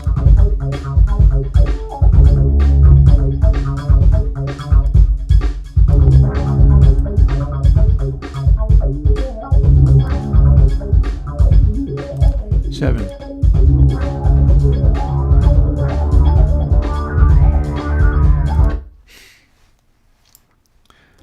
Good enough. I am reasonably happy with that. And in a lot of ways, 7 is simply doing a lot better job of acting tape-like. By comparison, 6 is like a pile of fake head bump mud and is not clipping with the right kind of bark. Whereas 7, I seem to be able to, it's like they describe it. You can push a lot more gain into it and it just eats up the peaks without even wincing. It's going to be fun to throw this on mixes of mine and see what I can make it do. 2 tape 8 just being an 8-track simulator, that would be funny. With pre-recorded tapes, by the way. You'd have just pre-recorded tapes and it would just be playing like, slow ride, take it easy, or something. Anywho, gotta keep working on this. Got another 2 hours of streaming and I bet I can get this done so we can actually be playing with mixes on Thursday. I would like that. Let's see what it's going to take.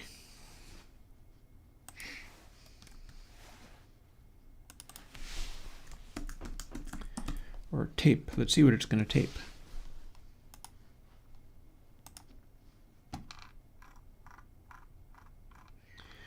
Also, it'll be quite fun to see this getting shot out against other people's tape plugins at this stage.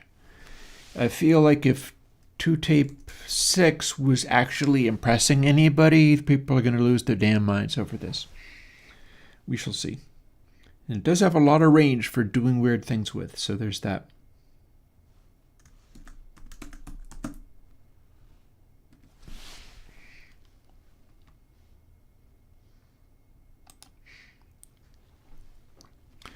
Also, if you use it with the flutter engaged, you will get some irregular latency going on. That's just how that's going to work.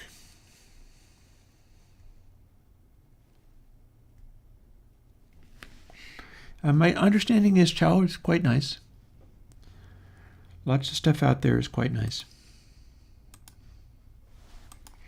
I do my level best to try to beat everybody else out there, because rawr. But not to say that other people's stuff isn't nice.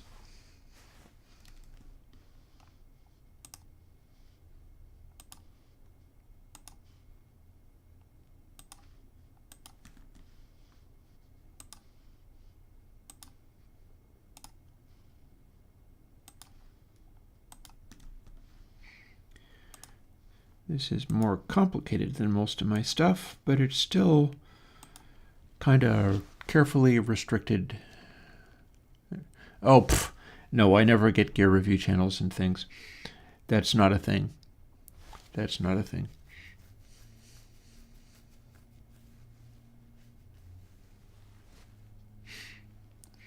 If you know anybody who likes tape plugins, by all means show them. But no, that's me getting traction from stuff like that is definitely not likely to be a thing. We do what we can. TOTV. And one of the things that we can do is try to do this.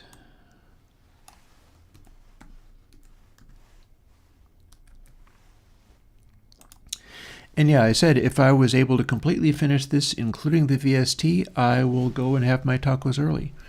So heads up, we might actually get there. And it'll be a nice way. This has been a really slow, I don't know if I want to call it grueling, because I didn't try to rush or anything like that. But this is a week where I would do well to just kind of rest up, and I'm kind of not. Instead, I'm doing this. But looks like we're able to get through it. And yeah, if I can make the new version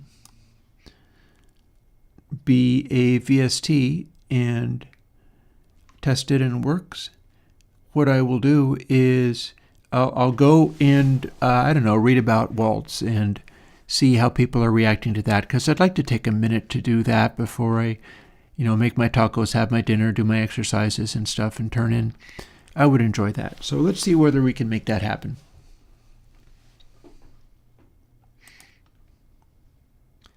Zero to 9. No, let's not have a breakpoint. I wish I could tell it not to do that, but I can't. I don't really value breakpoints. That's not how I debug. I debug by banging stuff into Twisted Wave and seeing if it crashes. Is more or less the reality behind that. CJ.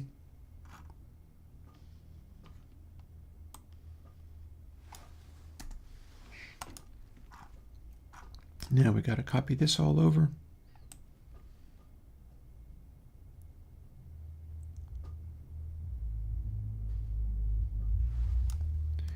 Just like that.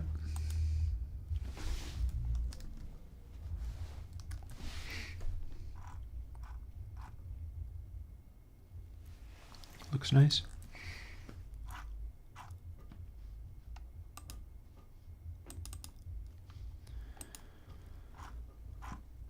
We're going to have to copy over the head bump calculations from the other one. Yeah. Like I always say, join the Patreon if you can afford it and you enjoy what I do and you're getting anything out of it, as if I was selling the things directly. And that works pretty well for everyone. And I am given to understand you were trying to do something with Charlie XCX where you'd use cloud code and it sounded good, so fair. And yeah, you're not even hearing its final form because you have not been hearing it direct through the speakers ever. You've only been hearing it over, and it'll be really interesting mixing into as well, because if I'm mixing and it starts losing lows or something like that, I can just compensate in a variety of different ways, like just pushing the gain on something or just adjusting the whole mix, but it might make everything fall together even better. Good Lord. Florian? What? Are you sure you mean Venus theory? I am delighted to hear it, but I don't remember that ever happening. I guess I have to take your word for it. Wow, neat.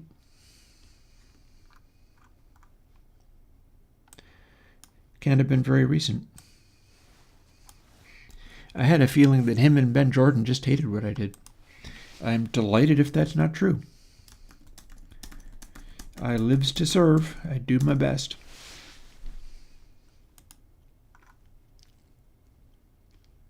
Yeah, Cloud Code is like a smearing thing. It is, Cloud Code is just straight up a pile of all-pass filters. It's clear code except for everything's turned into all-pass filters. So it's essentially a 4x4 householder reverb matrix, except for that there's no actual reverb because the entire thing is smear filters. It works pretty nice in its little way. So let's go and start attending to some of these things.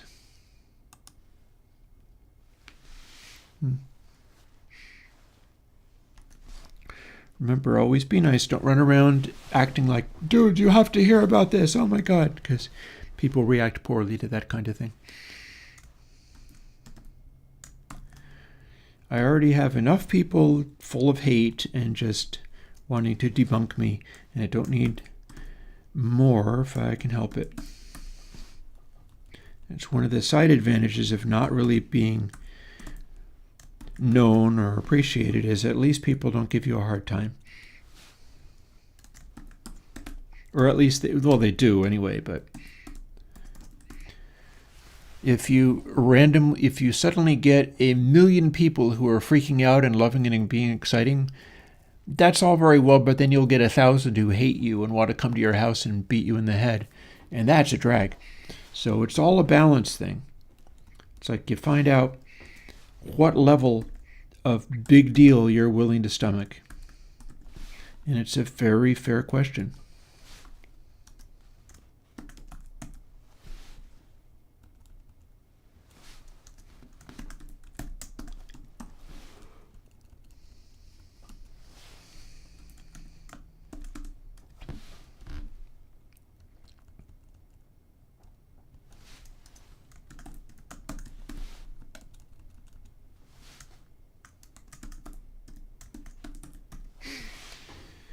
Then let's see, parameter h unit. H unit is hertz.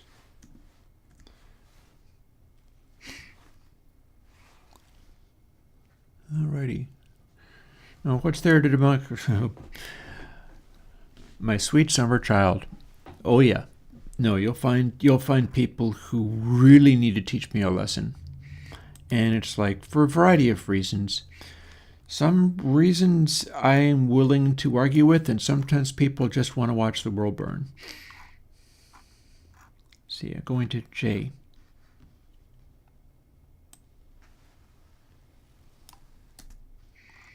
Here's where I delete a bunch of stuff that won't actually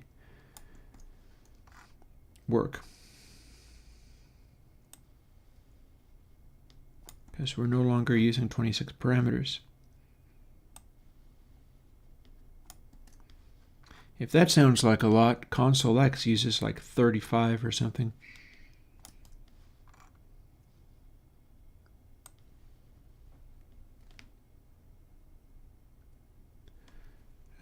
There he was. There it goes.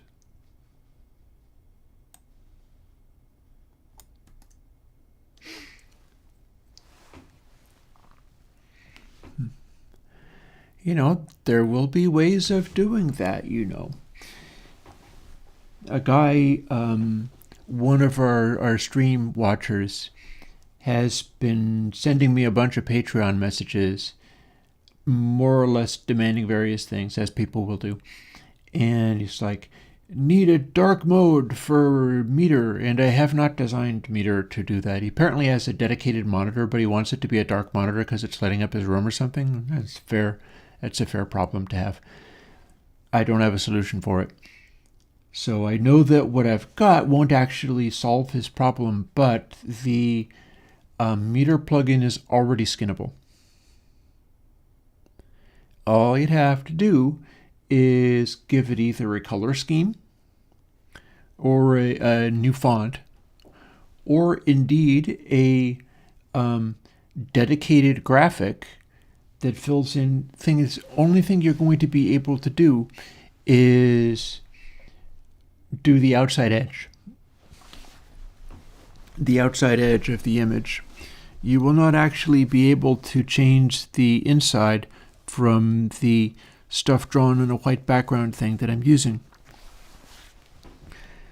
That is not currently a thing, but it's already possible to skin it. It's just that you can only skin the part that's not the display. The display takes up so much time that, or so much space, that it's a bit of a moot point, the fact that you can change the frame to any color you like.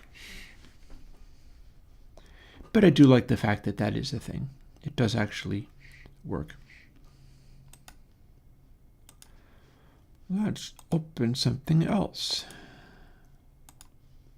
relevant to our interests. Let's see.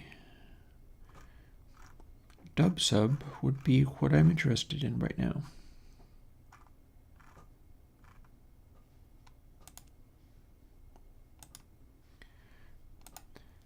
That's where I find this cute little measurement.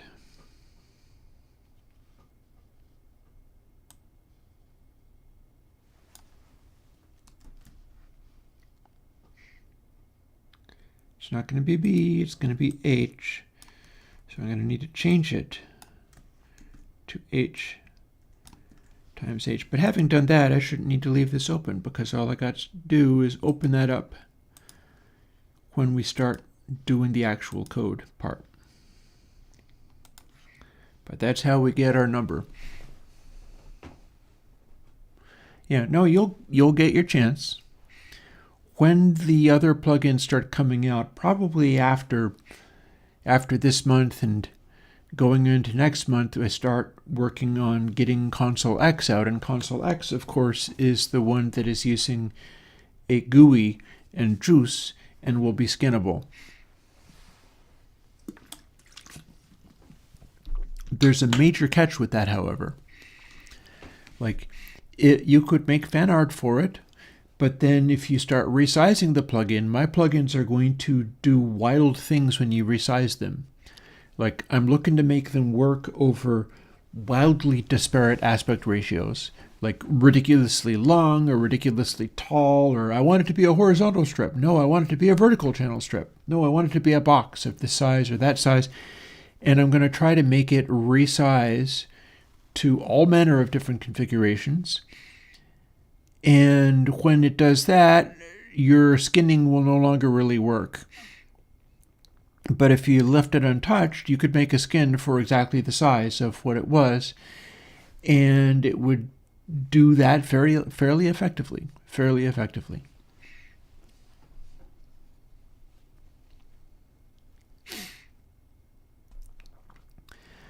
And as far as background window color, like, I've demonstrated this kind of stuff before.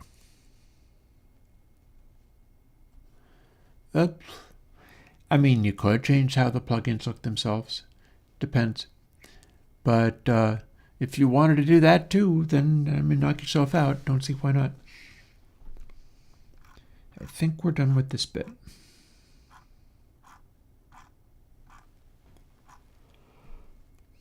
I think that's got it done.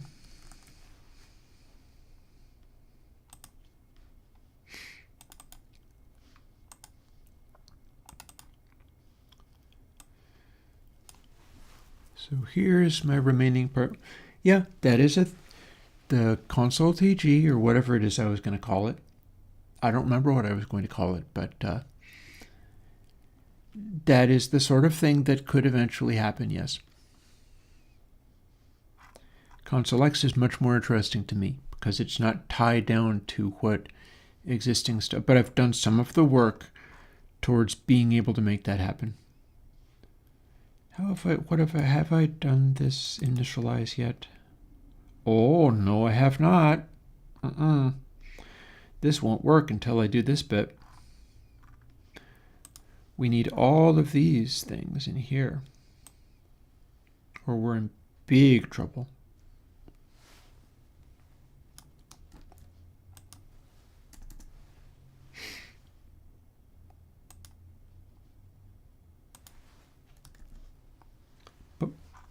There we go. It needed that something fierce.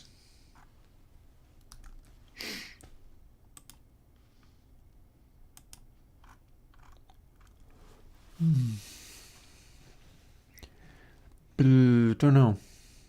Pitch shift plugins. I don't really do all that much with pitch shift plugins. One reason why I'm not typically all that super interested in them is I don't tend to do anything with them. Pitch shift delay. That's double lay if I'm not mistaken. That is the one that I did.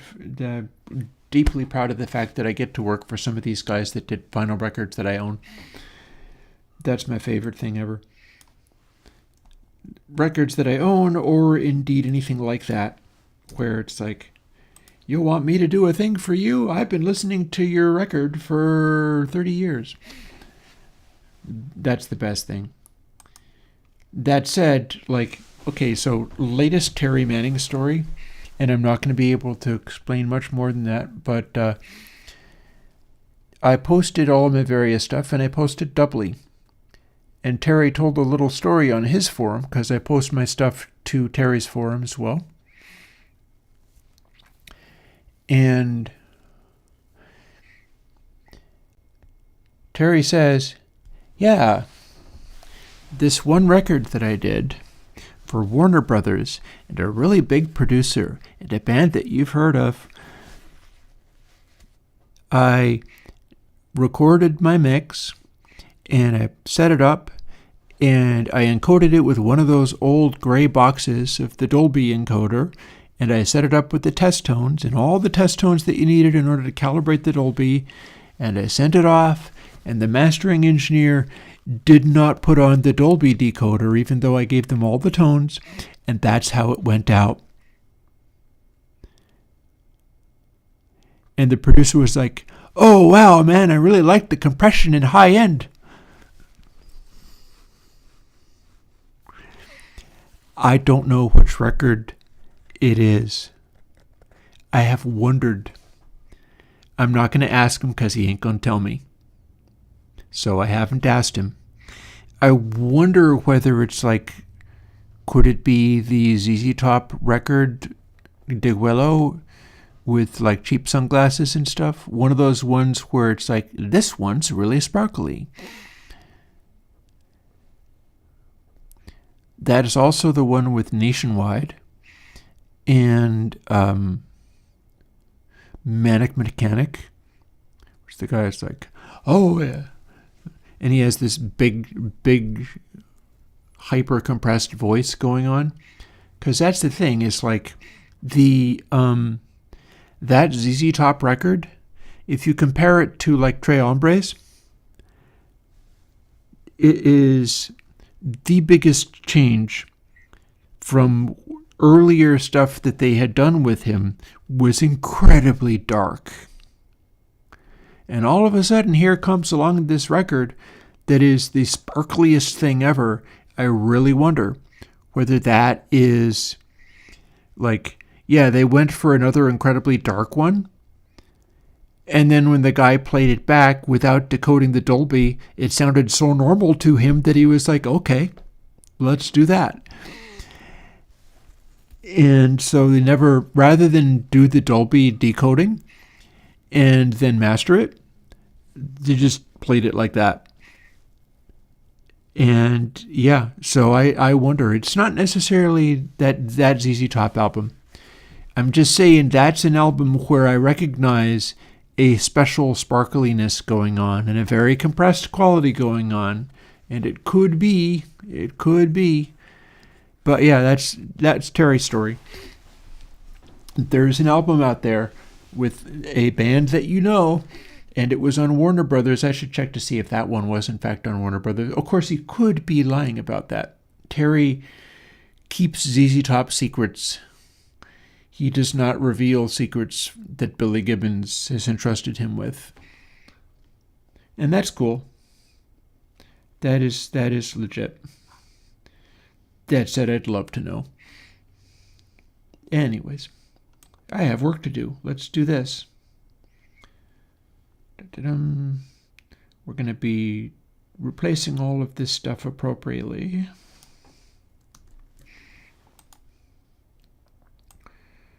Just like this here. Although I think we can just change get parameter kparam a with literally a. And then we have that one h that needs special treatment. But the rest of this stuff can be pretty easily updated.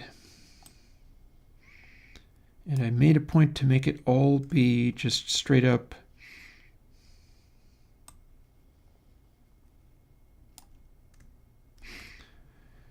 0 to 1 numbers, so it will be easily adapted.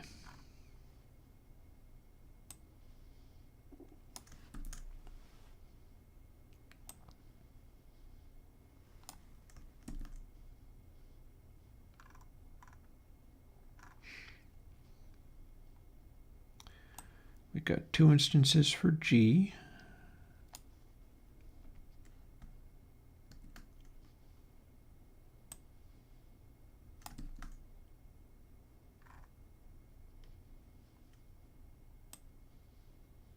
And here's the one where we're going to need to change it. I'll get back to that. I'd better, otherwise it'll break.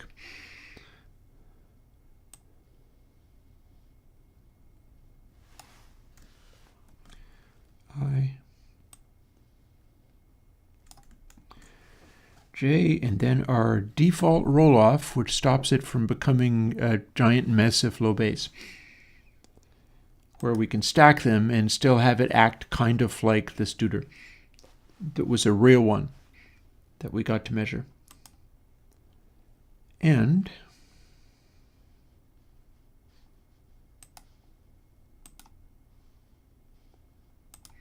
yeah, let's save that.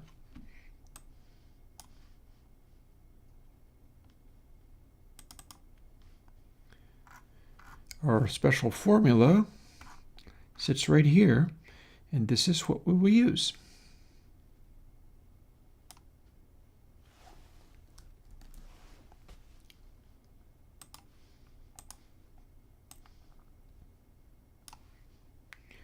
Audio unit, you can just plain have a number there, but with these, not so much. These, you have to do this with it. But we got there. Yeah, it's a complicated beast, but it works. And it's not that big. It looks bigger than it is.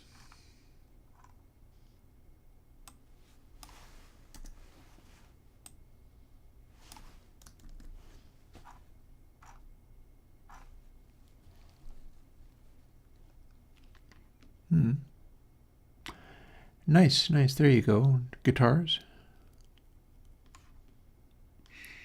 Florian, I would experiment with stuff, honestly. I mean, I have just released literally Flutter 2, which will give you a widening and pitch shifting effect, where you can also have the center still be there by using the wet dry there. So that could be, you could start with that and see what else you can make happen. I do believe it will do a doubling in size increasing effect pretty effectively. You might not want to have it have it be the primary thing, but it could certainly play a role in there. Oh, also I got to remember to do this. Lowercase get. Lowercase get. Anywhere else? No.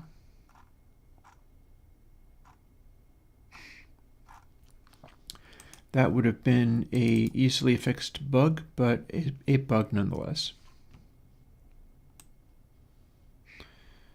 So, from normalization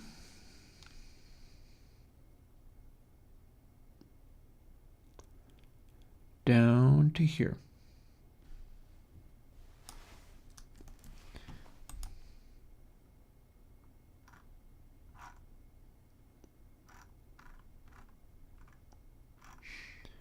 Normalization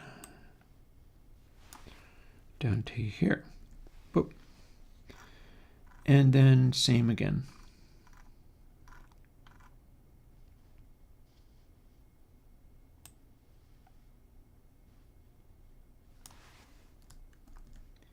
Boop.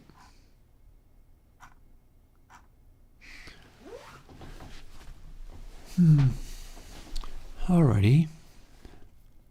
So let's see what we've got. We might possibly have this be done, and that would be cool.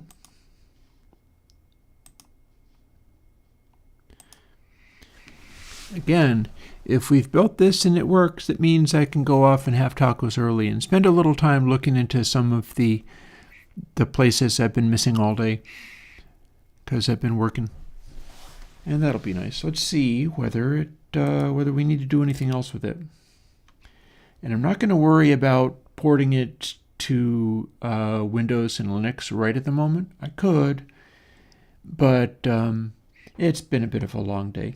Slowly getting this up and running, and then tailoring it to an example of a rail tape machine that I have, that I paid money for because that was expensive. Like per hour expensive. It's like a decent chunk of actually renting a studio out to do that in. Yeah, well, tacos will be later if this works. I mean, even if this doesn't work, I still get to eat, but I'm saying I'm bailing out of here on the early side if, in fact, we've got a working VST plugin. And then I'll catch up with I'll finish building it, and we will play with some mixes on Thursday if it works. And we'll start running mixes through it and see if that is any kind of final trick towards me really getting the sounds that I like. I'd like that. Wrong folder. There we go.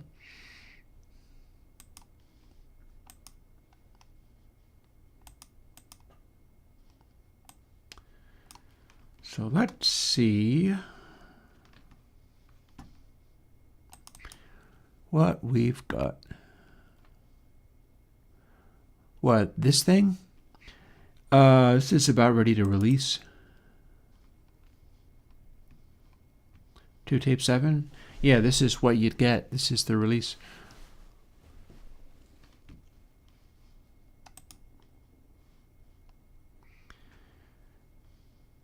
It would be going into final testing with it is basically the deal. Part of the reason for that is in case anything weird and unexpected happens, given that this is actually one where it would be a bit of a drag if it blew up on me unexpectedly.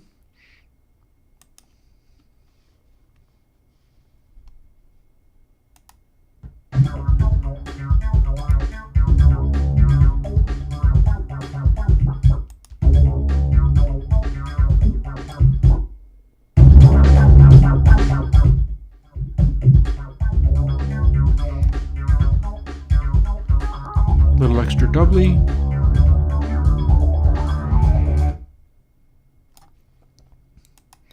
restart that.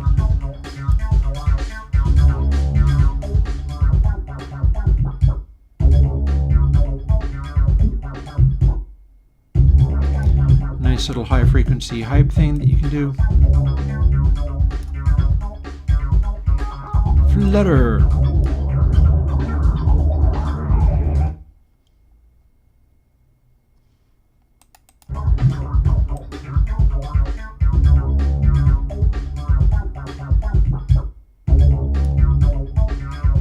Bias.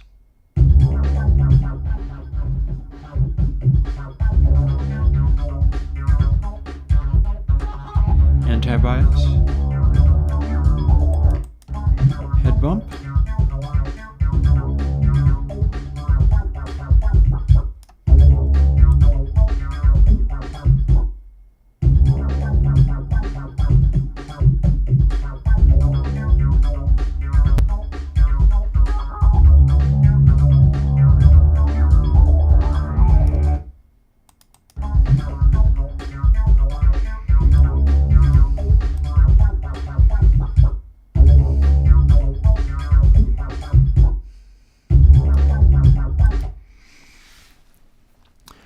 I think it worked.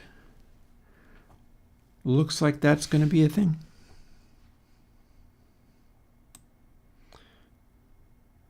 Normally I like it if bits of it can go a little bit crazier, but things like the flutter certainly are able to go completely crazy. Head frequency is hovering at 65 Hz. That's not too unreasonable, although the audio unit starts at here, about 50.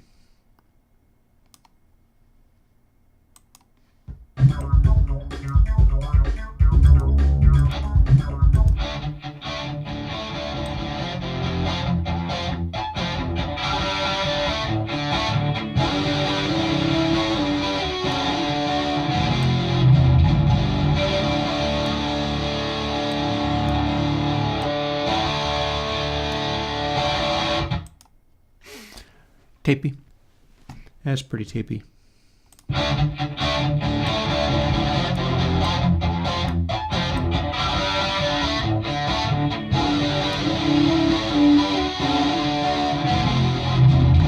And then there's our stereo pan thing with the flutter, doing its crazy fluttery thing.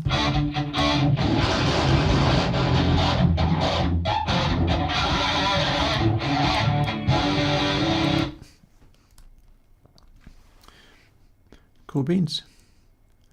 A pile of things you can do to the sound using tape-like methods to do them. Yeah, I think it's going to work. So on that note, happy enough, it'll do. This is not one of my bouncing off the walls, thrilled and delighted weeks. I'm just kind of like, but I'll bounce back. We'll see. And yeah, I've still got about 15 minutes before I even need to start defrosting food, but I will enjoy my tacos in the knowledge that it looks like we've got the 2-tape 7 ready to go, and that's going to, I've got a couple of things I would like to drop, including the bias thingy, and you will get this by the end of the month, and then I'm going to take a couple of weeks and just sort of chill. And I will probably have this up and running so that I can start fooling with it on the mixes that I've been doing and seeing whether I can mix into it and get even better results and measure the results on a meter by using that in place of clip only 2. And that'll be quite interesting to see, because I'm interested to see what like the peak energy does, whether I can do those Beatlesy things where all the peaks are this dense little cloud. That'll be neat to see. At any rate, I will talk to you folks later. Bye-bye.